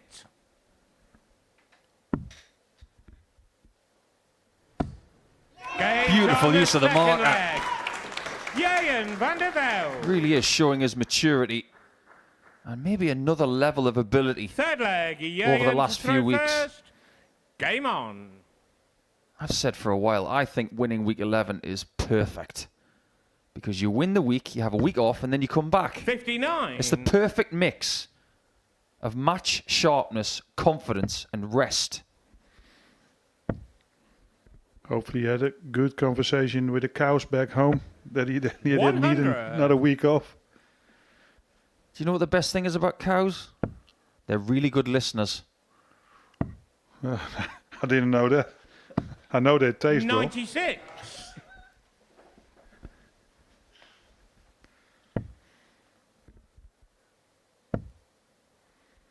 Yeah, not Jeff Smith's favourite. 140. He's more of a chicken wings kind of guy. And he knows a thing or two about lobsters. And that could be the celebratory dinner if he were to win tonight. 57. He'd go down to the local lobster factory, take it down to the beach with his big lobster pot and boil some up in front of the sun. He totally deserves it when he wins. If he wins this one. 132. Now there's the scoring ability that is in his locker. 58.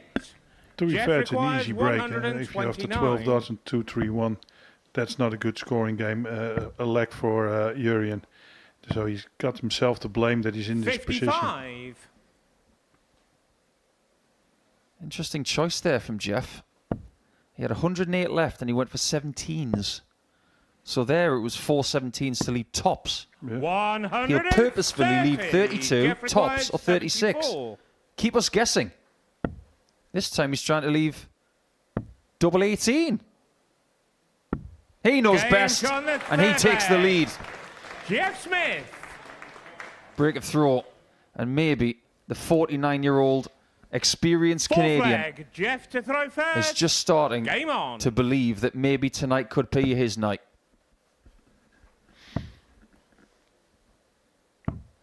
58.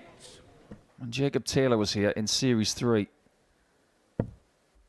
he made his way all the way over from Newfoundland and bagged 95. £10,000 as a runner-up check. He lost to Luke Littler. No We've shame not in had listening to him. We've not had a Canadian in the final ever since, but other people have tried.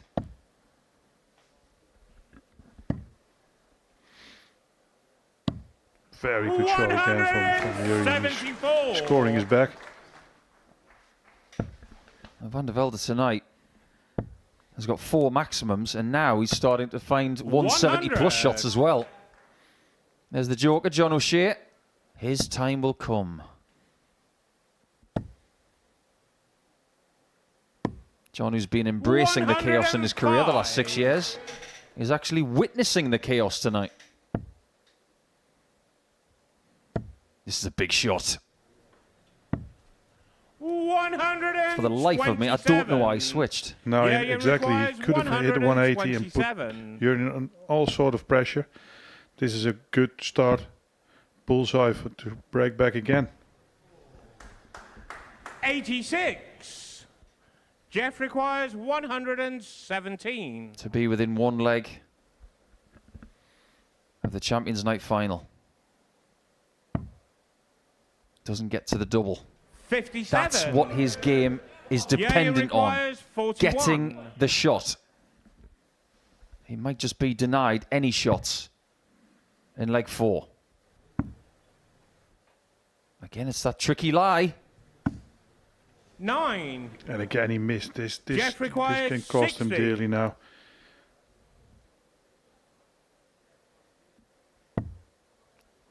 Sloppy first dart. 1 dart for his favorite double 18. Oh my! What a recovery from the silencer. A bad first start. It may have been a blessing. 5th leg, Jurjen And this is going to hurt Jurjen. He should have been 2-all, and all of a sudden you're 3-1 down and yeah, almost out. 60. Jurjen's performances tonight, 87.65, and then 10 points better 100. a little bit later on. In fact, more like 12 points better. But now, it's got to be 3 straight legs to survive. And that's exactly what he required. Good to see he's still fighting. He wants to. He doesn't give up. He knows he's playing well, but it's the worrying thing about this is that he played his best match when he didn't really have to. Smith was 3-1 down 100. earlier on against Adam Gavlas. So he will know that 3-1 is not safe. That's the thing about best of 7. And you never have that moment that you think, oh, I've got this one now. 99. In this format, you're like a seal on an iceberg, surrounded by orcas. You're never going to be safe.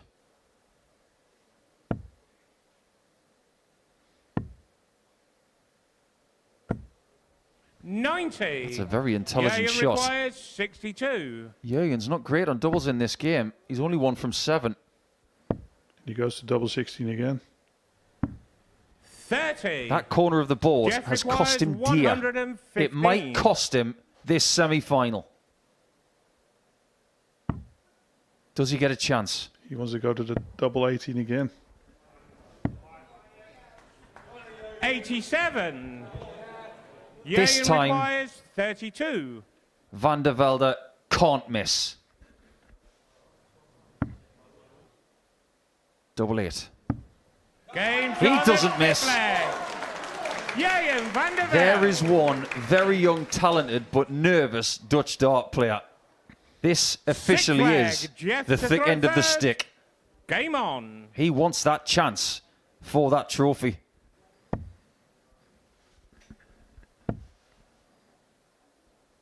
What would Jeff Smith give for a 12 darter right now? Yeah, even I think a 15 darter. You're forcing your opponent to hit a 12 darter, and that's in this circumstances really difficult. So 15 darts will be enough. 59. 15 darters under this kind of pressure. They're pretty hard, aren't they? Yeah, that's really hard. 59. An opener now for Jurjen. He needs 2 trebles now to put extra pressure on Jeff. Doesn't get any. Can't find trebles, yeah. If you're ever in a game like this, there is a golden message you should always remember. Don't forget to breathe. 81. Don't starve your brain of oxygen. Don't starve it of water as well. Do all the right things. It's very good advice in general. Keep breathing. 140. Good shot. Back in the leg now again.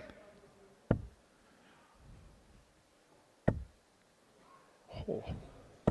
That's experience personified. That's his first max of the game. Only his 3rd of the night. He is 2 darts away Jeff requires 86. from a Super Series final. He's 1 dart away. He doesn't need any more darts. Jeff Smith makes the Series 11 final. Jurjen van der Velde's dream of taking that trophy back to the Netherlands is over for now. As for Jeff, he's going to the championship game, and just like his beloved Edmonton Oilers, he might have a chance of lifting silverware. He's got one more game left in this series. Now we have to figure out who it will be against. The stats tell you he was the better player, and look at the finishing. Yet again, his reputation precedes him.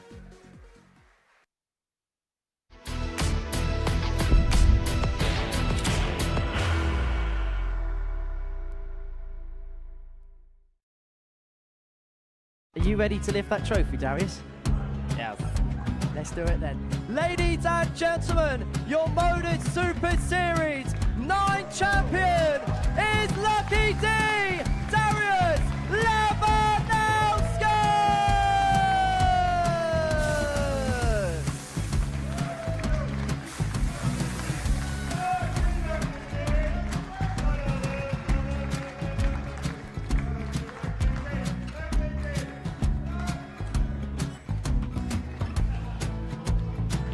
Well, what a wonderful night of darts we have seen, and we are ready.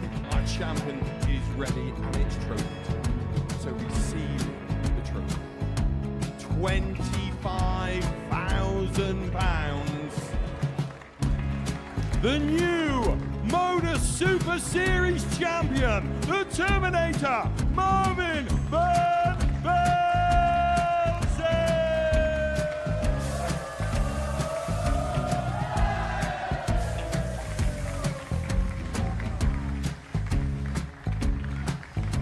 And one more time, the 8th Modus Super Series champion, the Terminator, Marvin Van Velzen.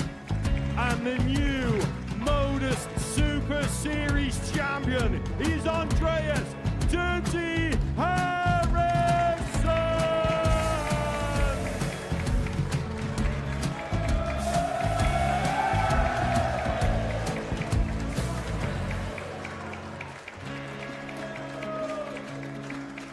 And one more time, the 7th Modus Super Series champion. Give it up for Andreas Dirty Harrison. The moment we've all been waiting for. Would you please show your appreciation for your Series 6 Modus Super Series champion, Scott Taylor?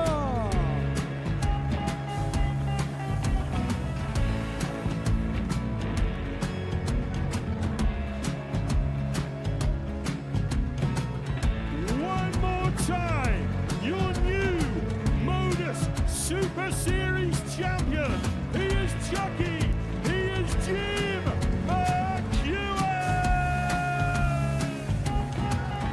Ladies and gentlemen, your Modus Super Series champion, retaining his title, the Nuke, Luke Littler!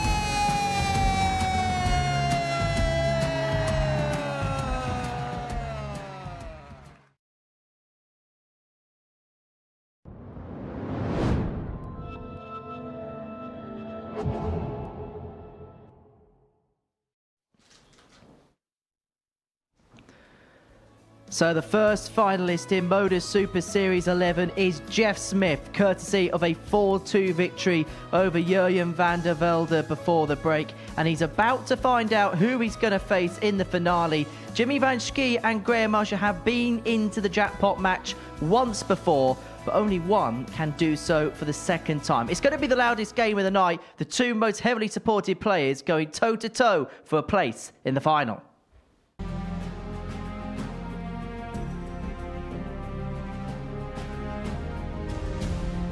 Here's Jimmy Van Schie! Aware of that shot from Jeff Smith's going to apply the pressure, but there it is. Jimmy Van Schie gets over the line in the end.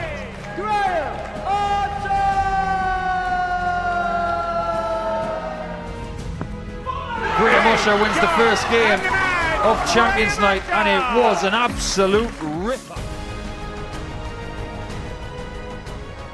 Well, welcome back to the party here in Portsmouth. We're coming to you live on Pluto TV from the Modus Live Lounge. Well, it's time for our second semi-final here on Champions Night at the 11th Modus Super Series. Can you please welcome the Dutch Sequoia? He is Jimmy Van Schie!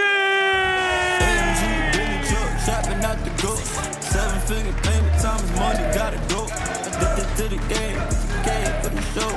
Met her at the party, she was playing with a big dog. I could get the highs and the lows. 5-star speed, she ain't never going home. New Kelly Birkin, red bottoms on soles. Made back, Virgil, only 150 sold. Diamonds in my chain gold. And can you please welcome the gambler, Graham Usher!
Well, I don't even think Fratton Park is as loud as this at times. It is an absolute cauldron here at the Live Lounge in Portsmouth.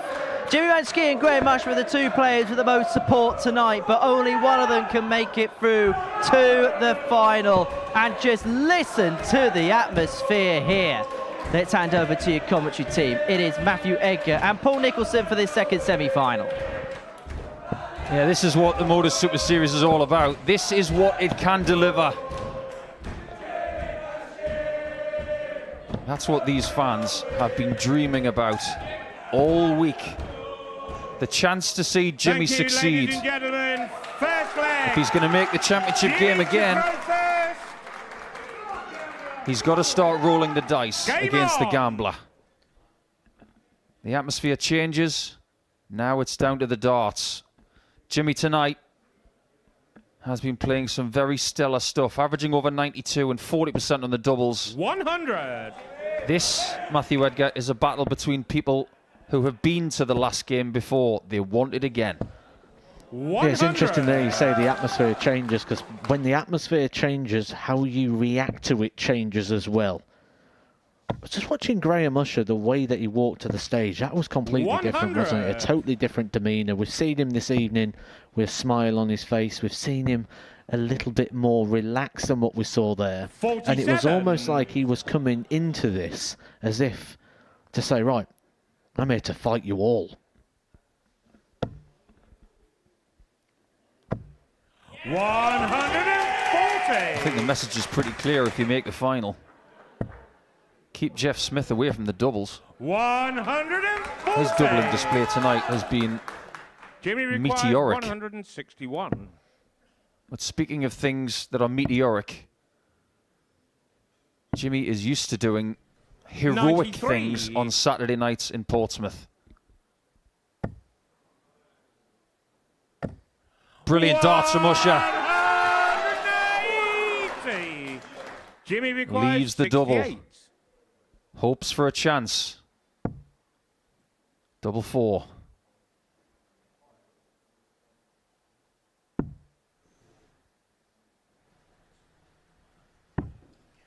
Usher gets his wish. Graham requires 34. Didn't split it. Wasn't ready. 18. It was tricky after the first miss. Jimmy requires. And now the volume 4. is replaced by anxiety in the audience. If you remember earlier on in the week, Vincent van der Voort said this isn't an ideal double for Jimmy Van Schie. Quite a tricky one to find. That coming from the voice of experience of someone who plays from height. Great dart. The situation and the difficulty of that double too. Second leg, Graham to throw first. I hate to throw a pun in there, but it was doubly hard. Thank you.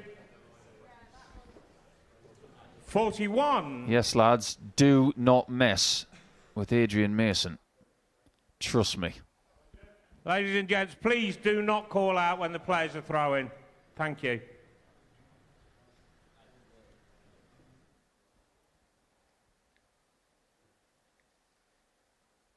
I think Graham was just nodding his head in the background as if to say, you've been told.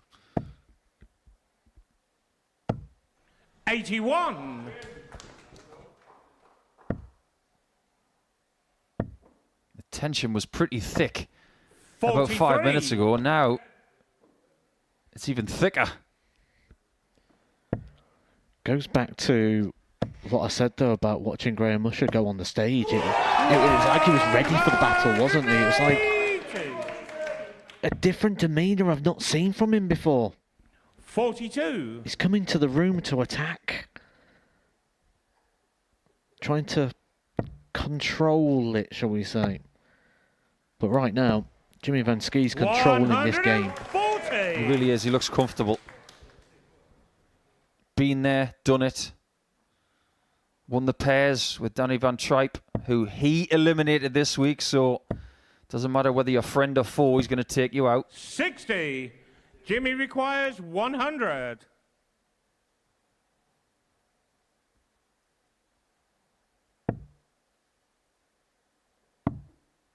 Ah, interesting. 84. Not effective. Does have a return ticket to the bottom left corner. 27. Is Usher losing his cool 16. A little bit here? Oh, absolutely.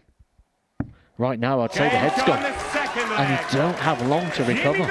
It is very, very short format darts. Van Schie's halfway to victory, and he's got the throw. Third leg, Jimmy to throw first. So if you're Graham, what do you do here? If you had a timeout and you had a minute to talk to him, what would you say? 140. Well, you've just got to look at what's going on the stage, isn't it? That's the most important thing. Just focus, put yourself into a very small bubble. 80. And when things aren't going well, they just amplify, don't they? I think Jimmy Van Schie's doing great, though, here. I think one of the things which we maybe said in the past is he can get a bit too friendly at times. But Jimmy Van Schie right now is showing maturity and aging where he's not getting embroiled. He's not getting joined in with it. He's just going, 100. Actually, I'm not too bad. I'm just going to win this game. I've got a final to go to. Yeah, he's got a job to do. And boy, is he doing it well. 125. Tonight, Jimmy has not lost. The last time he was in Champions Night, he lost his first game 4-0 to Connor Scott. 96. He crept his way through to the latter stages and lost to Van Velsen. He doesn't have to go through another 28. Dutchman. And I think he'll feel good about that. 140. And he does need his 68 more to be within one leg of a final with Jeff Smith. 36. If Graham's going to win this Graham game, requires he needs something 121. positive to happen right now. Bull. 96. Jimmy He never requires was really in that 32. leg, was he? Good last 6 darts. Could have stole it. Going to go left and high here, Jimmy Van Schie. Graham Usher watching on the TV. That's a very interesting point.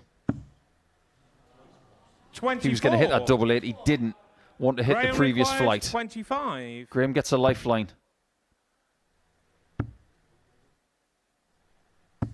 Lifeline found. Graham And the other side of the audience are very happy about that. Jimmy will probably wonder how he's lost that leg, because that was an incredible power scoring to get Game himself down. But going back to the point I was making there was quite interesting. When I talk about starting to root yourself into the moment, I don't know if you ever did this when you was playing on a stage, but I certainly would watch the TV screen more than I'd watch the actual board, because it detached me from the actual game, and it just felt 97. a bit more bearable if someone took something out. Never used to do that. Didn't like the size of my head on the screen. 140. I'd find entertainment with the smallest thing, whether it was a little bit of air conditioning going away from the stage or 100. something else happening. You could take a page out the Joe Cullen Kevin Painter and find a little bit of lint on the carpet. 100. Is Graham starting to turn this one around? 85. From this position, it's more likely to be 2-2 than 3-1. It's risky. 140. That one did not penetrate the board the way he wanted, but he does leave a 2-darter.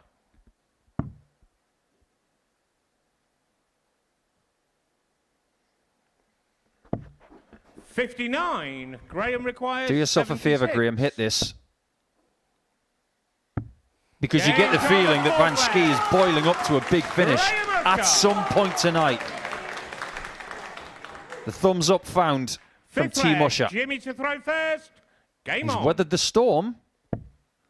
And now it's best of 3. And you've got to give huge credit here, haven't you, to 100. Graham Usher. Just a couple of moments ago, we was looking at Jimmy Van Schie being 3-0 up and Graham Usher almost being a non-opponent. 100. Felt like it was going to be one of the quickest semi-finals we've ever seen here on a Champions Night. Now all of a sudden it's game on. 91. Fascinating dynamic with 3 players left. I personally think if Jimmy gets through to the 60. final, he's favourite. I think if Graham does, I think Jeff is favourite.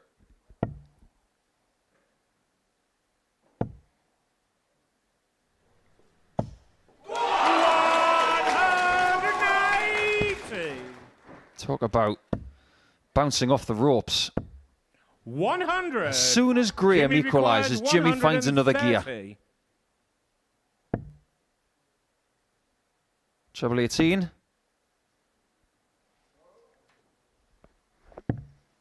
That'll work. 106. Double 12 after 12. 140. Jimmy requires 24. 3-2 Van Schie beckons.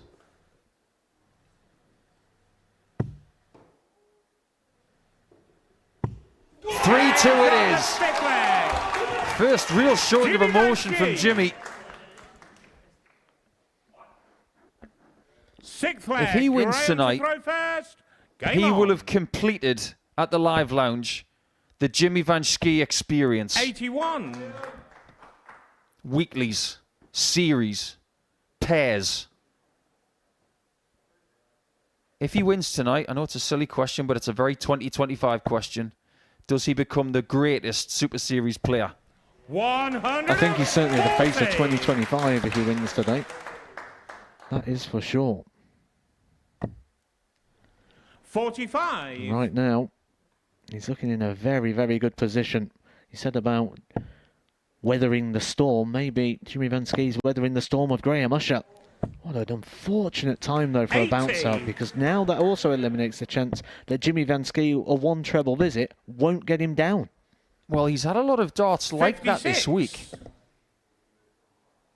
Less so the last couple of days. Monday, Tuesday, Wednesday, Thursday, they were bothering him. It goes on the floor there. 57. How much did his expression change? It didn't.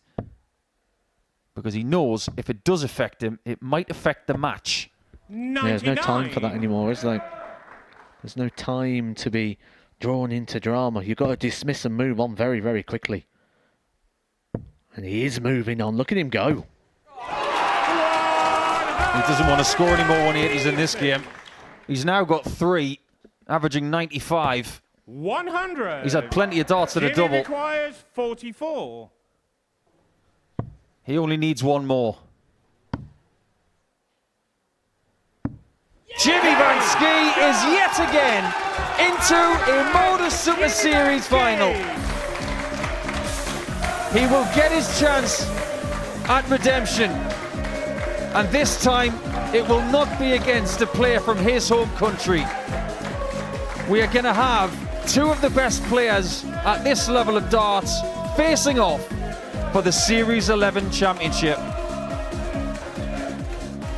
The Jimmy Van Ski army are delirious because they will see their man in the championship game in Series 11. It will be Smith versus Van Ski for £25,000 and the title of Modus Super Series champion in Series 11.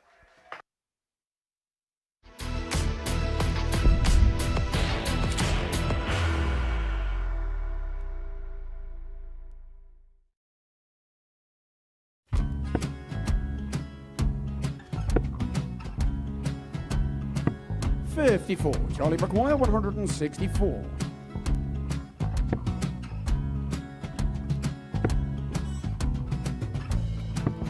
$44.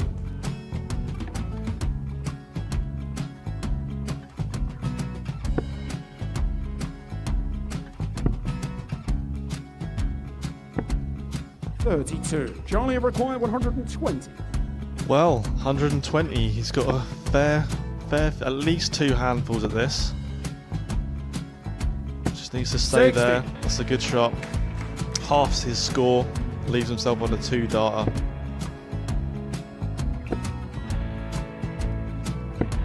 $26. Charlie Time on his require side 60. to become back-to-back singles champion.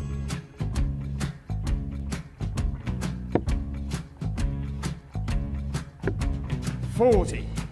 Definitely a couple of nerves in those last two darts. But he'll be coming back. The moment he's been in before this situation. Standing at the back of the stage, Charlie approaching the require Yoki with 20. a chance to win the title.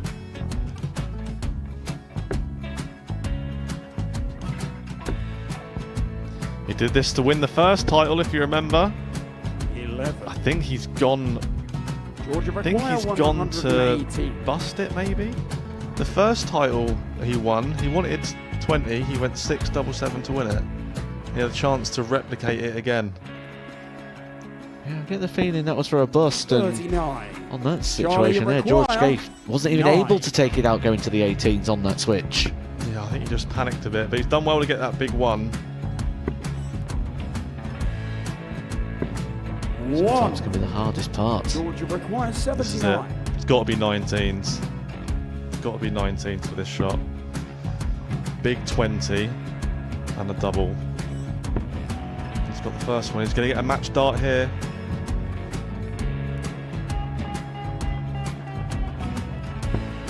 $59. Charlie Threw the entire require body into that 8. one. Just didn't want to let go of the dart.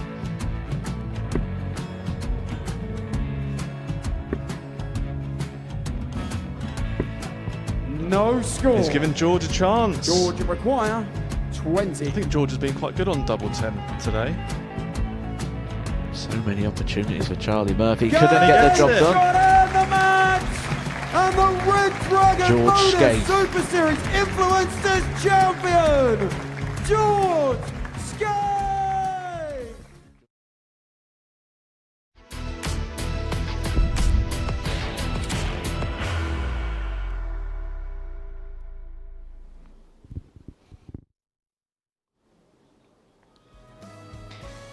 Well, we have a final on our hands here in Series 11, and it's going to see Jess Smith take on Jimmy Van Ski for £25,000, a place in the history books and a spot at the lucrative ADC Global Championship come December. That's courtesy of 4-2 wins in their respective semi-finals. Jess Smith getting the better of Jurjen van der Velde. Before the break, we saw Jimmy Van Ski get the better of Graham Usher by that particular scoreline.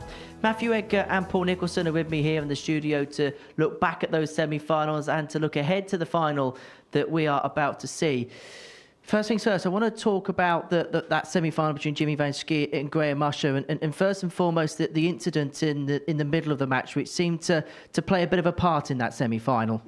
I think it was inevitable. I think we was always going to get something. I think when Graham went to the stage, he was sort of expecting it. And I said straight away when we hit to commentary from the walk-on, it was like he expected the atmosphere, expected the Jimmy Van Schie chants, and it was like he almost went out there to be like, I'm having none of that.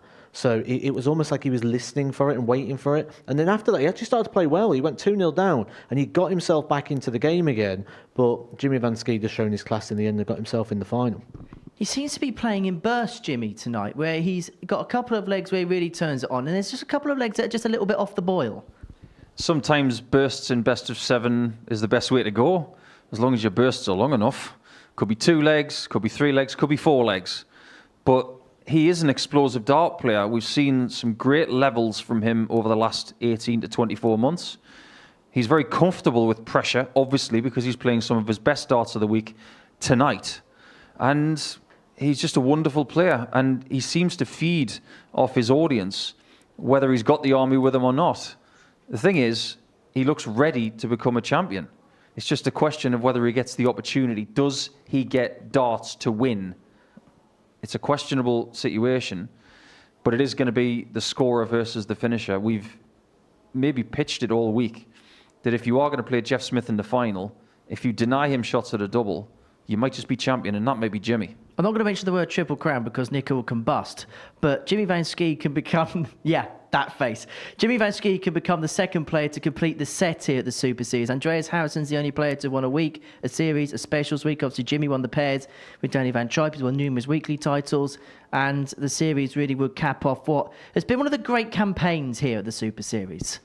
I said it last night, I've said it today, that something feels with Jimmy Van Schie that the time is now and he feels ready. I've seen a maturity in his game this week where I feel he's elevated himself, both sort of how reactive he is to play, but also his whole demeanour and everything he's doing around the room. Now, he's not picked up this one yet. And the interesting thing is he's hungry. And he's been hungry all week. You talk to Jimmy Van Schie this week, it's always been about this match. Yes, you've got to get through those other games on the Mondays, the Tuesdays, the Thursdays, Group B, C's and A's, the groups tonight, the semi-final. But Jimmy Van Schie came here for one game, and that's this one. And now he's got it. And do you know what? When he left the stage, once Graham Usher had gone and he had that moment, it was almost like Jimmy Van Schie switched. And it's like, right, the preparation starts from the moment I come down these stairs and I'm going to get ready for this final. And he knows what he's got to do. We all know what he's got to do. He's got to restrict Jeff Smith because the doubles are exceptional. He does the right things at the right time. That's the mantra in regards to Jeff Smith, isn't it? And we saw that in full flow, shall I say, against Jurjen van der Velde. This is where he gets his nickname from, because he keeps people quiet. And if there has been a game that maybe could epitomise his nickname more than any other, it will be this. Because you've got someone who doesn't have an army with him, and he's going to be going up against the general of the Jimmy Van Schie army on the stage. He has got to keep them quiet. If he doesn't, he won't win this title. I think this is a fabulous game. It's one of the best finals on paper, because you've got a former Lakeside runner-up against someone who is starting to own Portsmouth as a city, never mind the Live Lounge. But what Matt said about Jeff's doubling is just so true. 73% on doubles in 3 games. That is something you very, very rarely see. That's Johnny Clayton style finishing, because I think he's the best finisher in the world. Jeff Smith is not far behind him.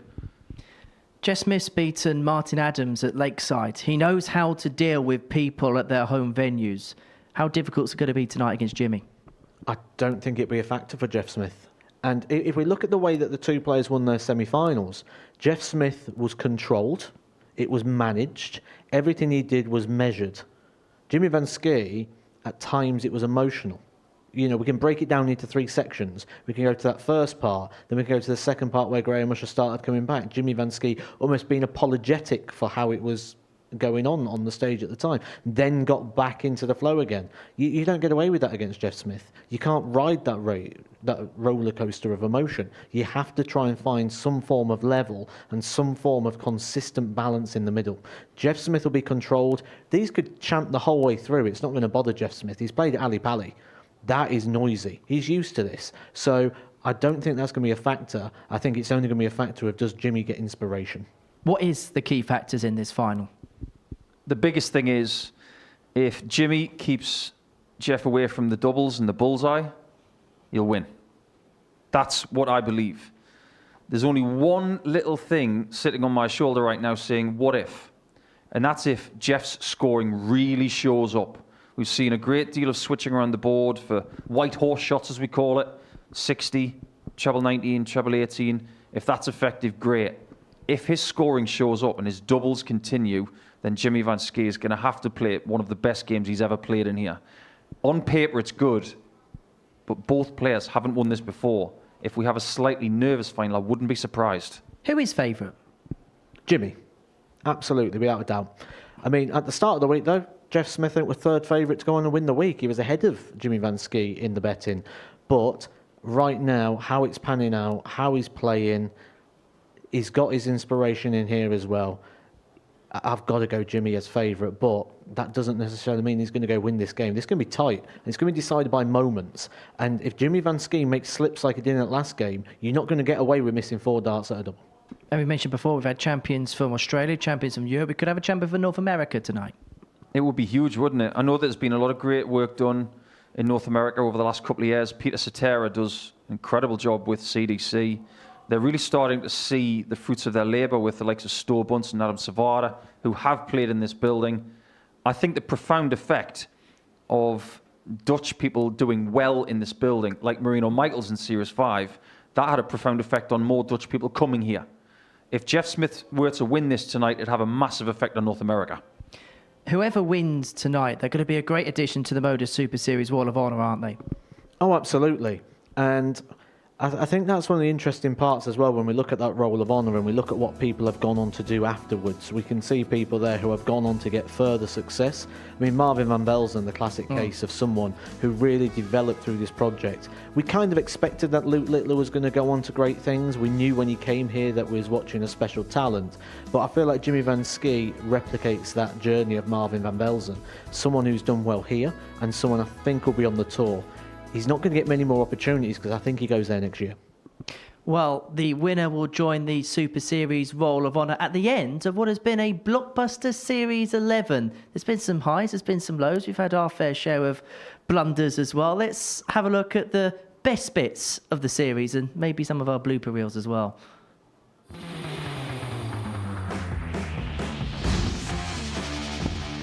Double 16. That shot wins week 6.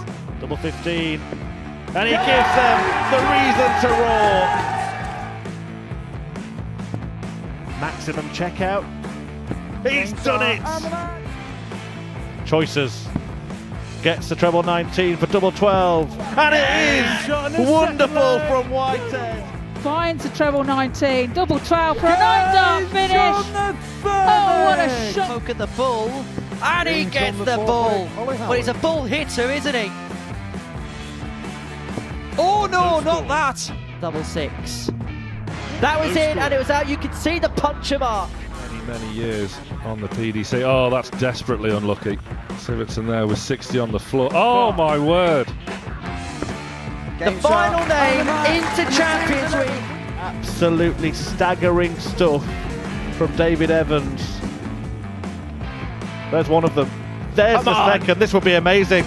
Yes! What a finish! Oh, Thomas Banks. Double 10 played a big part in the previous match. But it's Last start a doesn't huge count under miss. our Paul Hogan trying to explain what he felt he did. I think he's forgot that he's bust the score. 20. That may be the first time I've ever seen Sam Spivey break. There's something bothering him here, isn't there? Maybe a little fly. Good luck. I love you so much. Make it 3, double 12. What a win for Jamie Durrant.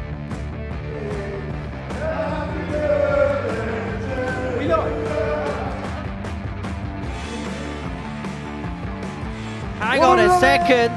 That is a record-breaking max, the 134th of the group. I think he'd hit the wire, but it bounced out, and if I didn't move, it'd have definitely gone in my knee. Can we say lightly toasted fingertips?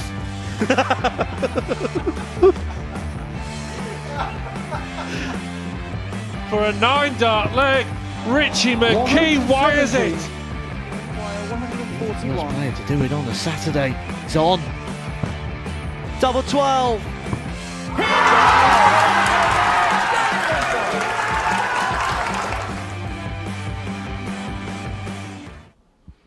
And apparently that's called work.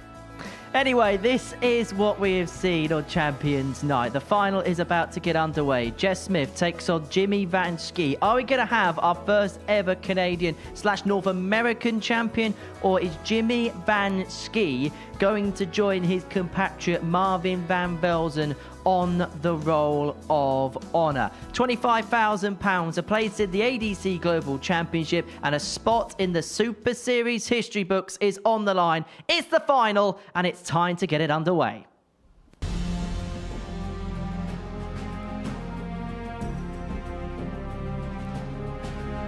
The silencer, Jeff Smith. He doesn't need any more darts. Jeff Smith makes the Series 11 final. Here's Jimmy Van Jimmy Van Schie is yet again into a Modus Super Series final.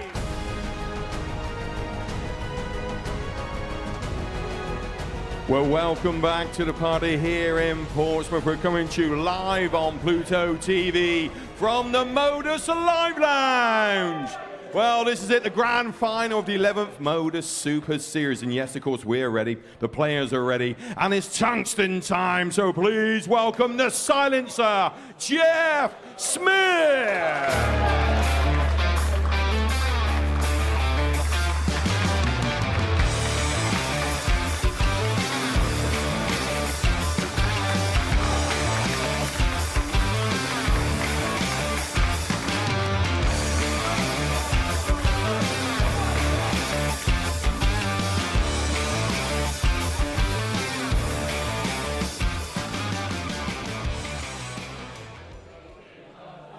And can you please welcome the Dutch Sequoia?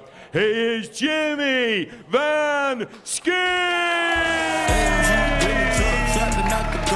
Seven-figure payment, times money, gotta go.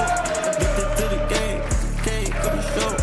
Met her at the party, she was playing with a big dog. I could get the highs and the lows. 5-star suite, she ain't never going home. New Kelly Birkin, red bottoms on soles.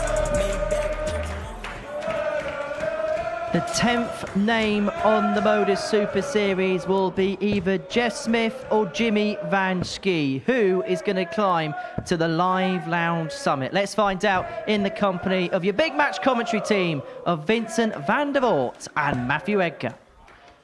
Thank you, Henry, and here we go. One more game, one more match, one more win, and you've got £25,000, the Modus Super Series crown, and a place in the ADC Global Championship. And if the semi-finals are anything to go by, it's going to be very, very hard to split the pair. Both winning their games by 4-2. Van der Velde and Graham Usher going down to this pair. But when we look at the winning numbers, both averaging 93. 93.56 for Jimmy Van Schie, 93.13 for Jeff Smith, but 12 missed darts at the double for Jimmy Van Schie. Just further frank the form and the story and the billing of this game, that we have the scorer in Jimmy Van Schie taking on the doubler, the finisher, that is the silencer, Jeff Smith.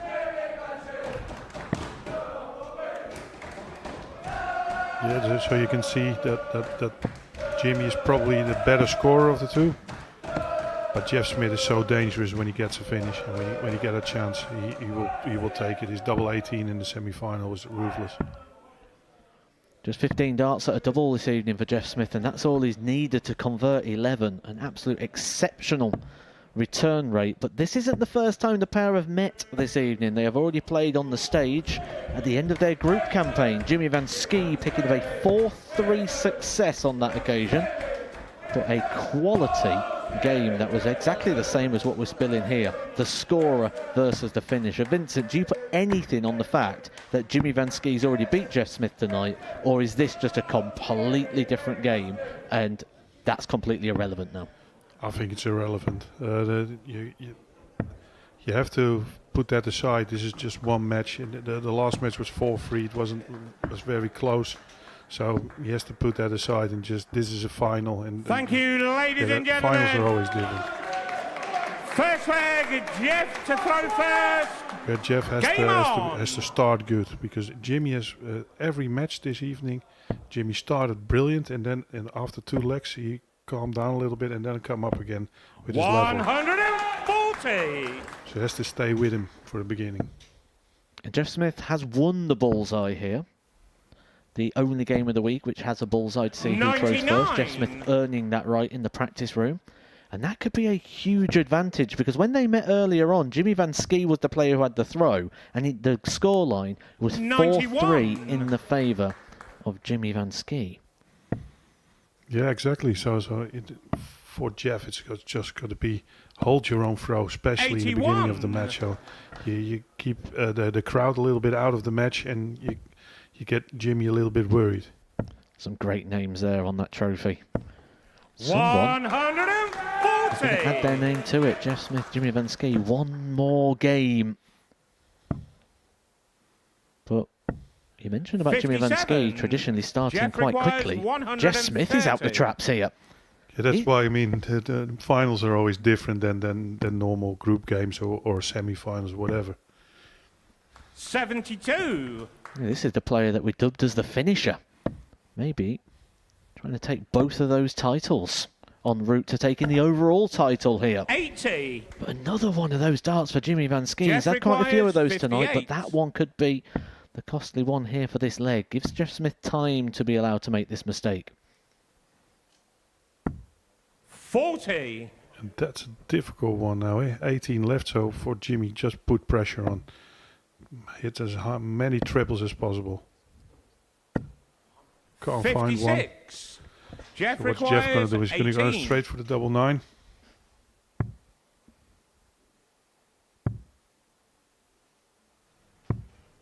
Nine.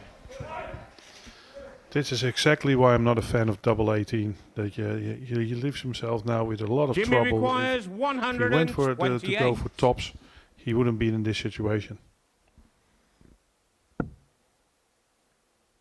It'd be so ironic if Jimmy Van Schie takes out this 1-8 and completely reverses the billing, because Jeff Smith's been the scorer and the finishing's letting him down. Where Jimmy Van Schie, the guy who said was the scorer, 18 darts, he's not even down to a double. Oh, just in the one. Game on the first leg. He will be a big relief for him. He knew this leg. He was the better player, so. But almost give Jimmy Second a leg, chance Jimmy to to steal throw the leg. first. Game on. Jimmy doesn't like that dart. 1, it's loose, and 2, it's low. But a great switch there. Good use of the board. Just going underneath the treble, not ideal for Jimmy Van Schie. It's where he's been getting those deflections and those bounce outs. 140. Jeff Smith is scoring really well. He believes he can win this match, and Jimmy has got he has to win his own leg now. 140.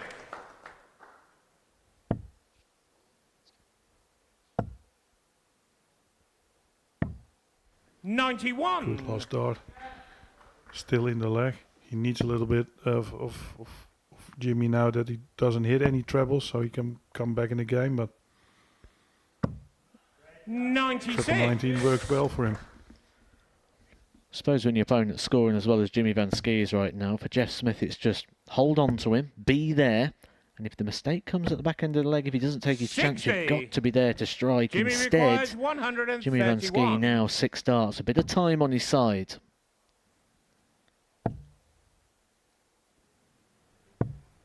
91. Actually like that play coming away there, because that could have got a little bit awkward trying to play around that dart into the single 20. So reduces the risk of the bust. Comes back 3 darts in hand at top, so a 13 dart leg. 40. Game time. That's a very good hole of throw. Pressure is back on Jeff now. Needs a good start in the third leg. Third leg, Jeff to throw first. Game on.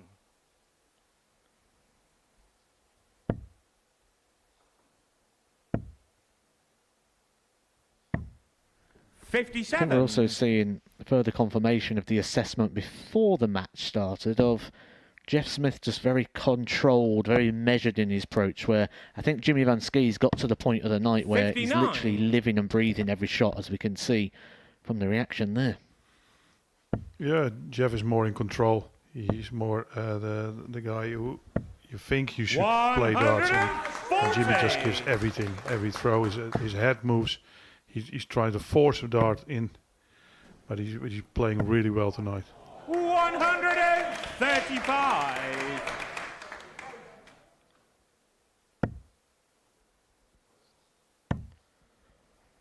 It's a sort of game where 34. 1 or 2 mistakes could cost you it all, and that is a mistake for Jeff Smith. And this is the moment for Jimmy to step in and take control over this match. Surprised he tried to persist 59. There in forcing that one past. Yeah, exactly. His treble 19 has worked perfectly for him in the last leg, and all of a sudden he moves around the hockey.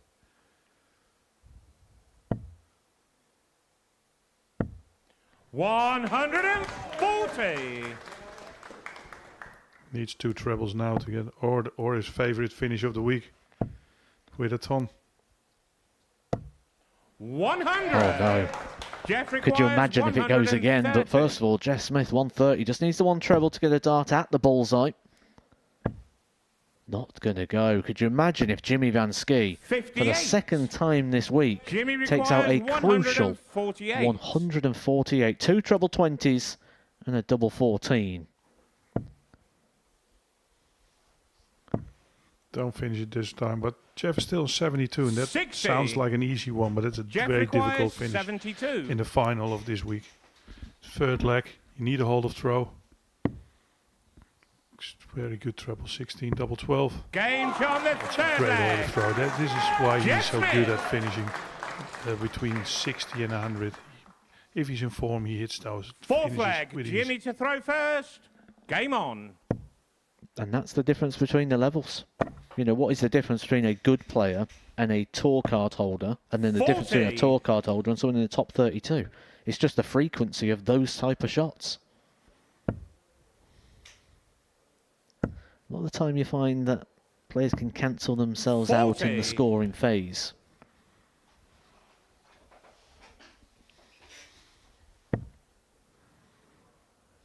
You can see Jimmy is a little bit hurt now.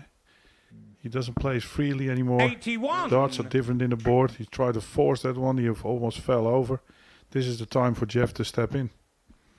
The release is just gone at the moment for Jimmy Van Ski, hasn't it? Held on to that last dart far too long. Yeah, he needs to try to step back. He does that, takes his time now, and regroup and goes again. Low again. 100. He will be happy with that. Yeah, keeps him in the game. Reminder, £25,000 the prize for winning this match. So you can expect to see some nerves. You can expect to see some tension on the stage. 85. Yeah. You would have plus your name on that trophy. Will be there forever. Jeff is off as 100. well. He's having trouble to get his first dart where he wants to. You tend to find in really important games like this, there's always a nervy leg. And normally what makes it snap out is someone goes, it's 2 trebles 95. And then it just sort of brings it all back in. When you get that big call from the referee once again, it just sort of resets everything.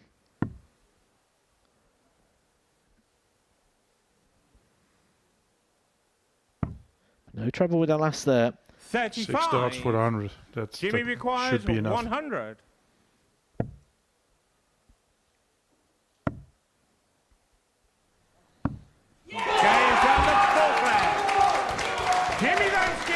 Still back on throw, and this reminds me of his final against Marvin van Velzen. He couldn't break the throw then, and he lost 4-3. And he's in the same situation again. He needs to break the throw of Jeff Smith. And he hasn't had a chance as of yet, has he? He had the shot the 1-8 in the opening leg, but didn't really scare it too much. He's not even been sat ready on a double to pounce should Jeff Smith miss. But we said he's the scorer. That scoring power needs to start coming now because Jeff Smith's opened the door here in this opening shot. 60. Yeah, Jeff's scoring is gone. The last leg.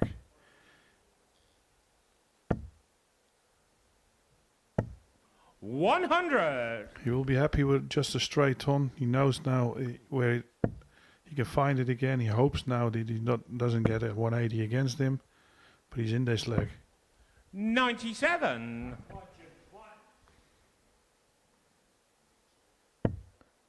Sort of feel this is going to be won by a string of about 9 darts. 140.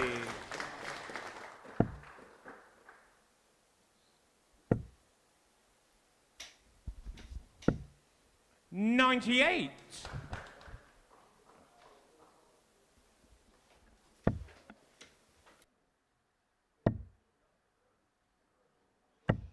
$100.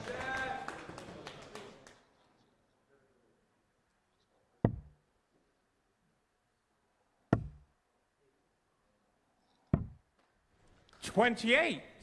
Jeff requires 117. What a chance to get one leg away from winning this amazing title. 77. This is where that a bit of a slip with the last visit here for Jimmy Van Ski. He's not there ready to strike. He will be this time, but you don't expect Jeff Smith to constantly miss opportunities. 40. Certainly 3 at the outer ring.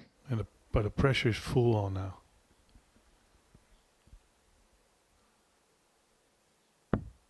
Great darter. Under that kind of pressure. He knows now he needs one more leg. And Jimmy is in the same situation as he was against Marvin van Velzen. 6th leg. Jimmy to throw first. Game on. 60. Just never quite looks settled here, Jimmy Van Ski.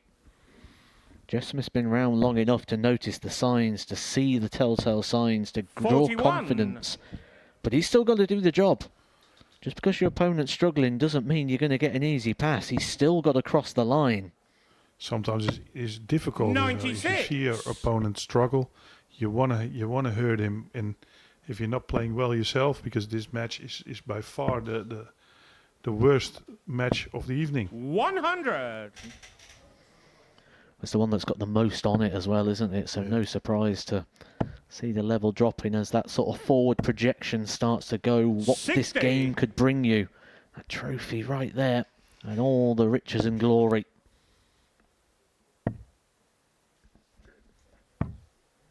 $78.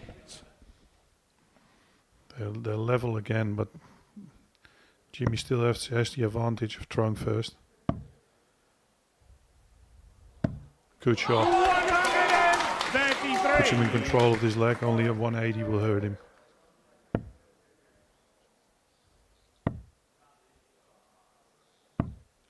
$58. Jimmy requires 152.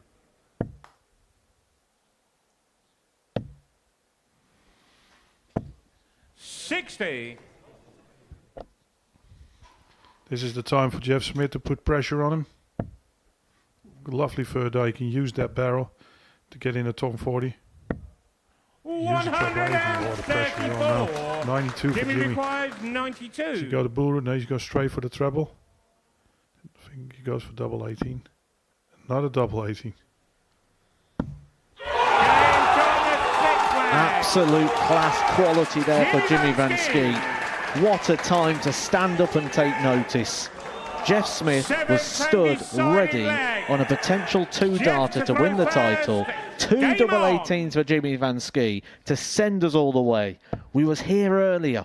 Jeff Smith, Jimmy Van Schie. It was 3-3. It went the way of Jimmy Van Schie, courtesy of the fact he thrown first. But Jeff Smith, with the darts, has come up dry, offering an opportunity here for Jimmy Van Schie. 140 would be absolutely golden. Two trebles, he starts really well. Puts the pressure on Jeff now. He needs to respond.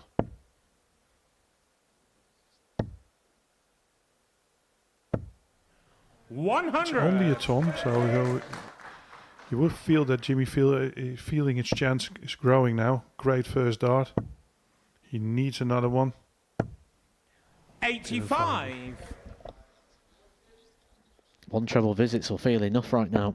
They'll feel like you're going to get an opportunity. Feel like you could get those chances. 94. What a great pick-off. Last dart in hand for Jeff Smith. This is tense.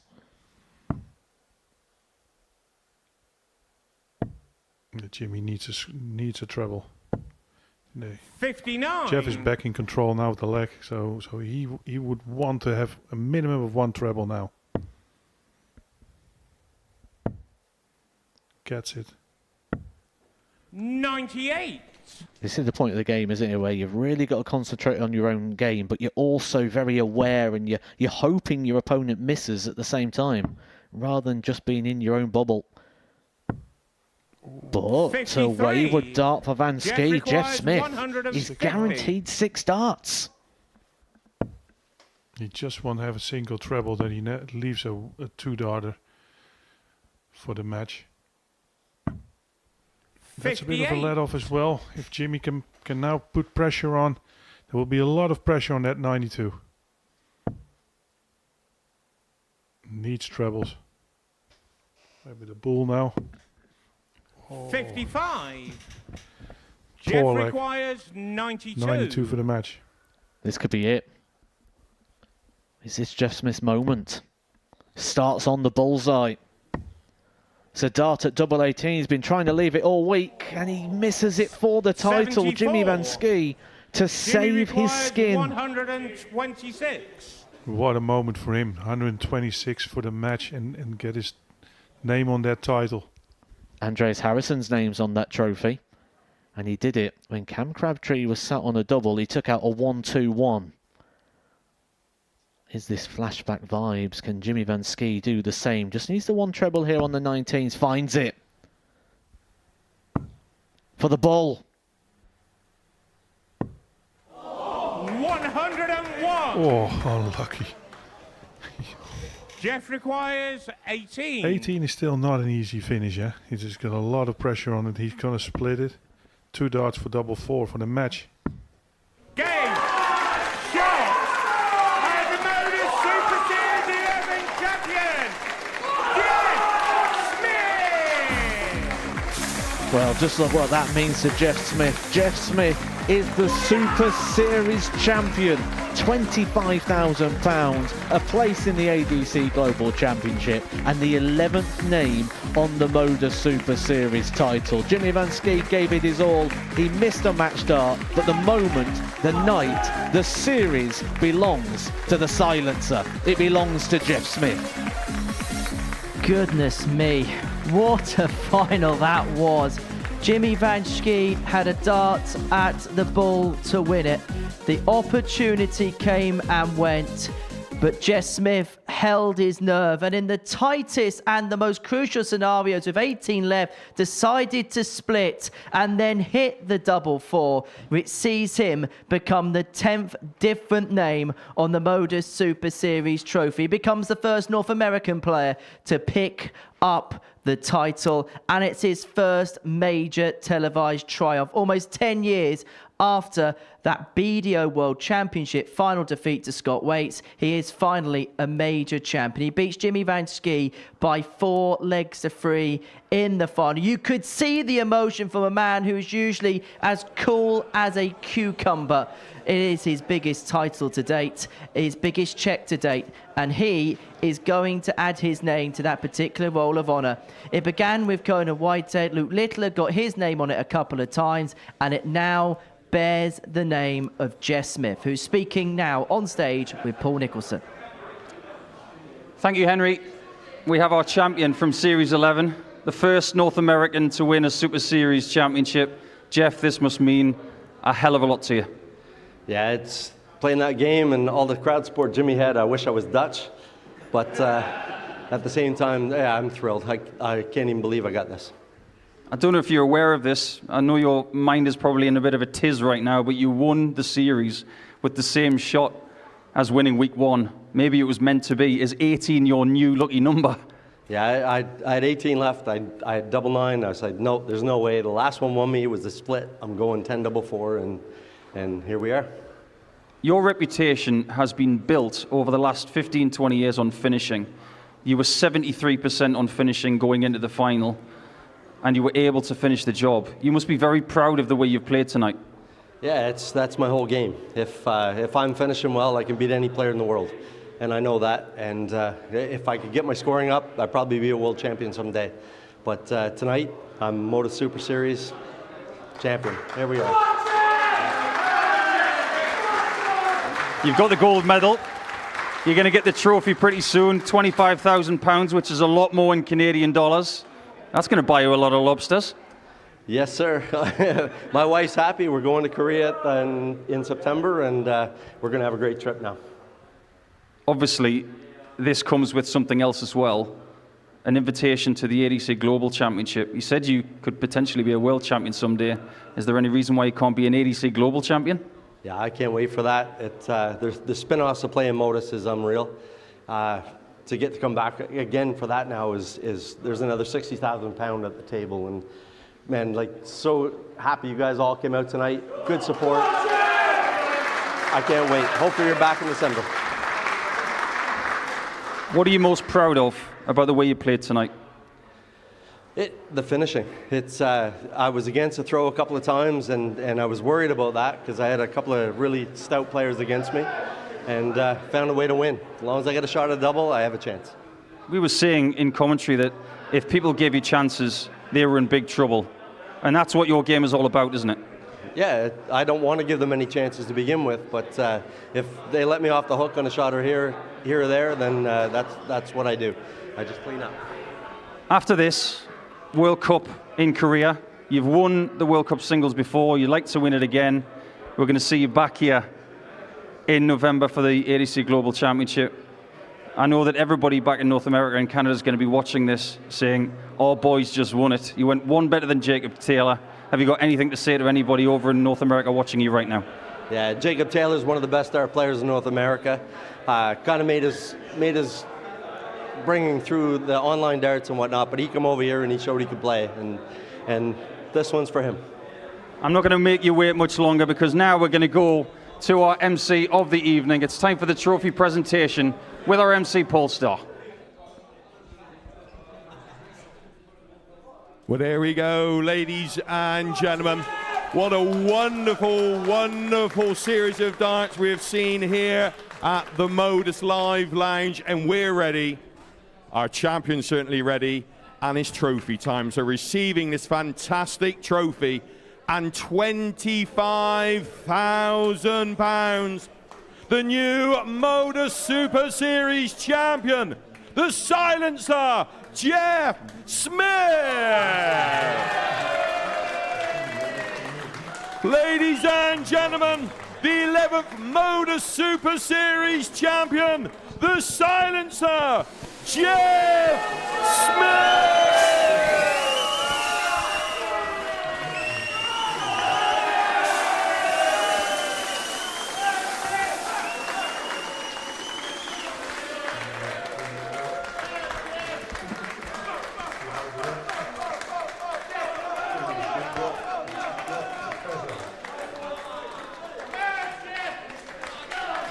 Well, the confetti comes down on the Canadian Jess Smith as he becomes the 10th name on the Modus Super Series trophy. The first North American player to pick up the title, and just look at what he means to him. He's a player, Vincent, that is usually so cool, calm, composed, but when that winning dart went in, you could see the absolute outpouring of emotion, couldn't you? Yeah, definitely, because the final was his worst game.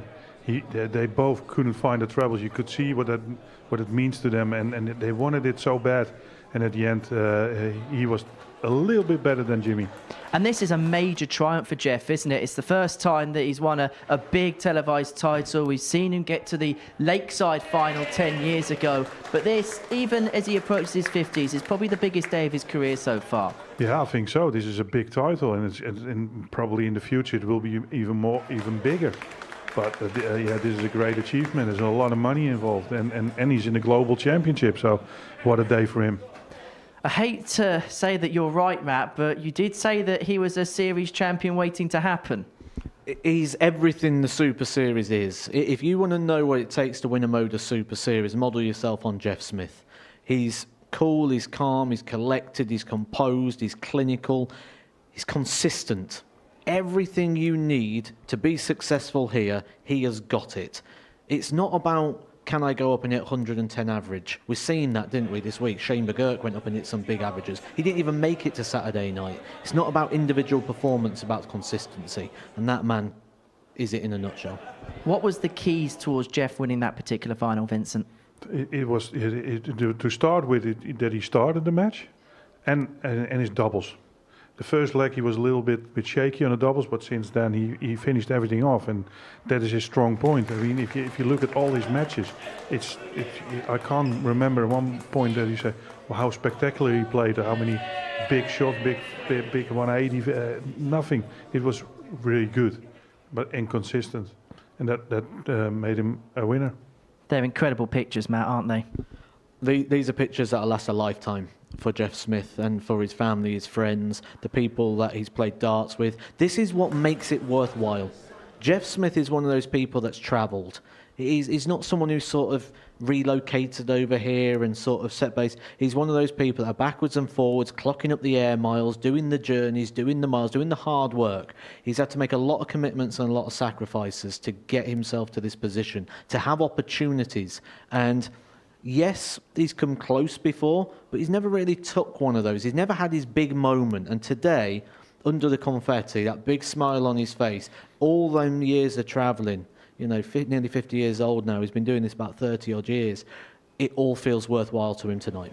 And for players in North America, the sacrifice that they have to make just to even play in these events, let alone be successful in these events.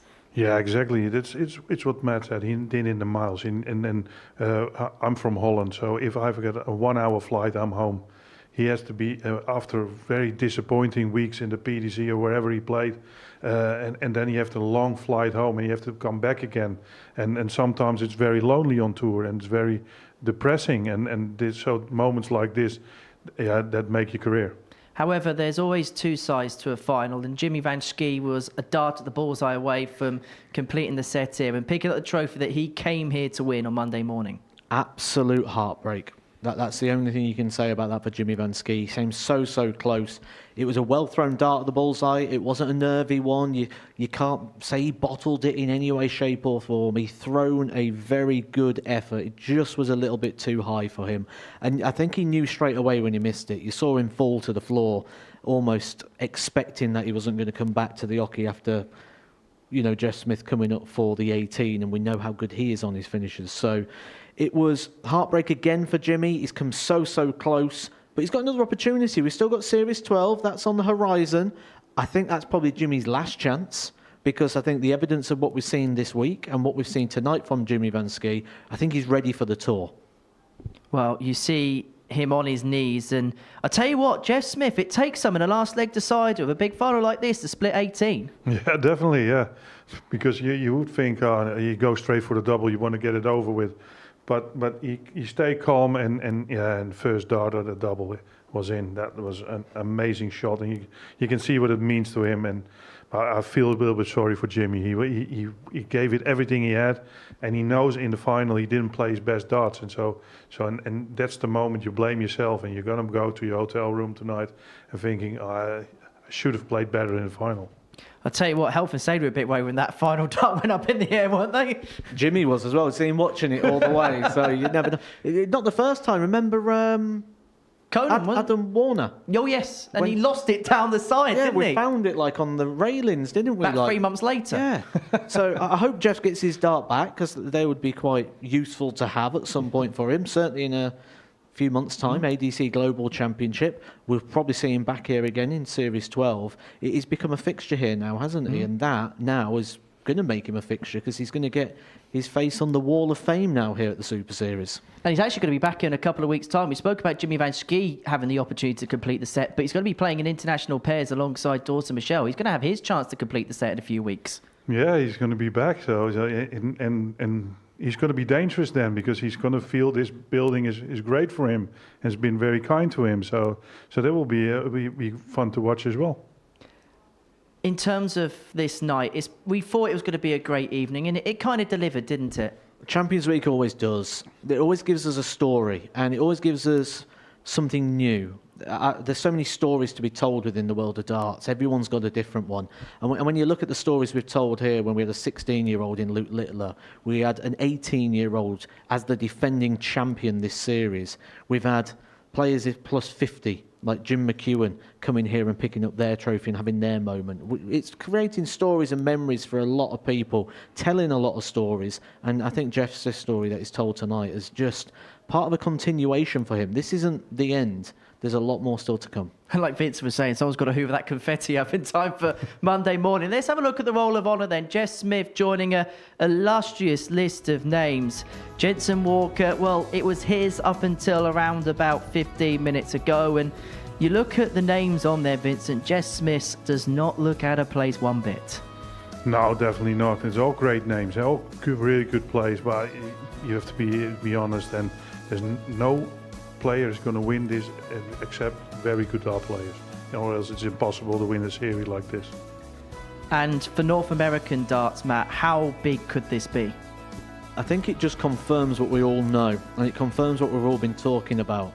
Big shout out to the CDC and the work that they've been doing over in America and in Canada, and sort of the systems and the developments of darts over there. I remember speaking to people when they used to come over and asking about what the dart scene was like, and you say, well, you have to go 4 hours, 5 hours, 6 hours to get a good game of darts. When Danny Baggish was relocated in the UK, he lived very near to me, and he'd say, should we go to this tournament? And I'm like, I'm not going 45 minutes for a local tournament. And he couldn't believe it, because he'd go 4 hours for one of those tournaments. Now we're starting to see more opportunities. We're starting to see more players develop through. And I think this just confirms the great work that's going on over there. And I think we're going to see a lot more of it. Final word goes to you, Vincent, on Champions Week as a whole from your perspective. Yeah, I enjoyed it, really. It's Champions Week, so all good players, but loads of stuff happened. Good darts, bad, really good bad darts. It was emotion. It had everything. And a final of 4-3. Yeah, great winner. Good Dutch players. Two Dutch players in the semi-final, one in the final. So, yeah, all in all, great week. Well, Vincent, it's been great having you as part of the team. I'm sure we'll see you again sometime soon. Matt, always a pleasure.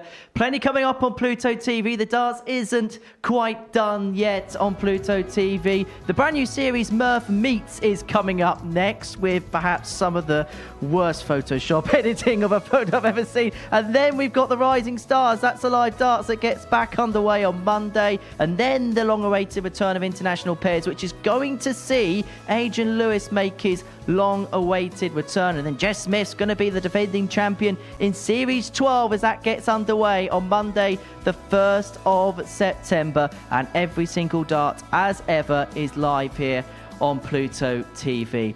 Well, what a series we have had. It's been a pleasure bringing it to you from all of us in front of the camera, but also all the people behind the camera whose efforts you don't see but do a great job. But it is Jess Smith, the silencer, who's made the big noise here at the Super Series. From all of us here, bye-bye for now. From the Modus Live Lounge. Well, it's Champions Night here at the 11th Modus Super Series, and yes, we are ready, and of course, our players are ready. Graham Usher wins the first game of Champions Night, and it was an absolute ripper. Is it? It's the hit. Tops for the match to win 4-1. And the dart at double 16 gets the job done there for Jurgen van der Velde. He gets over the line with to make the semi-finals for the second time. Adam Gablas has been eliminated.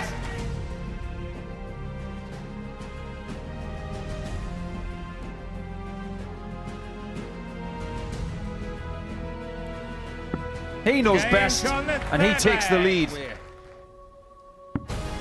He doesn't need any more darts. Jeff Smith makes the Series 11 final.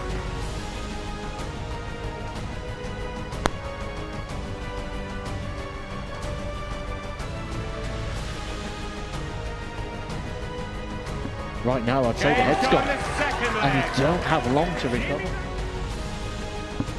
Jimmy Van Ski is yet again into a Modus Super Series final.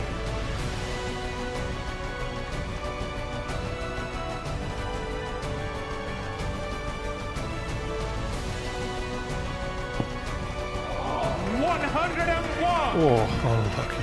2 darts for double 4 for the match. Game, shot, and the Modus Super Series 11 champion, Jeff Smith!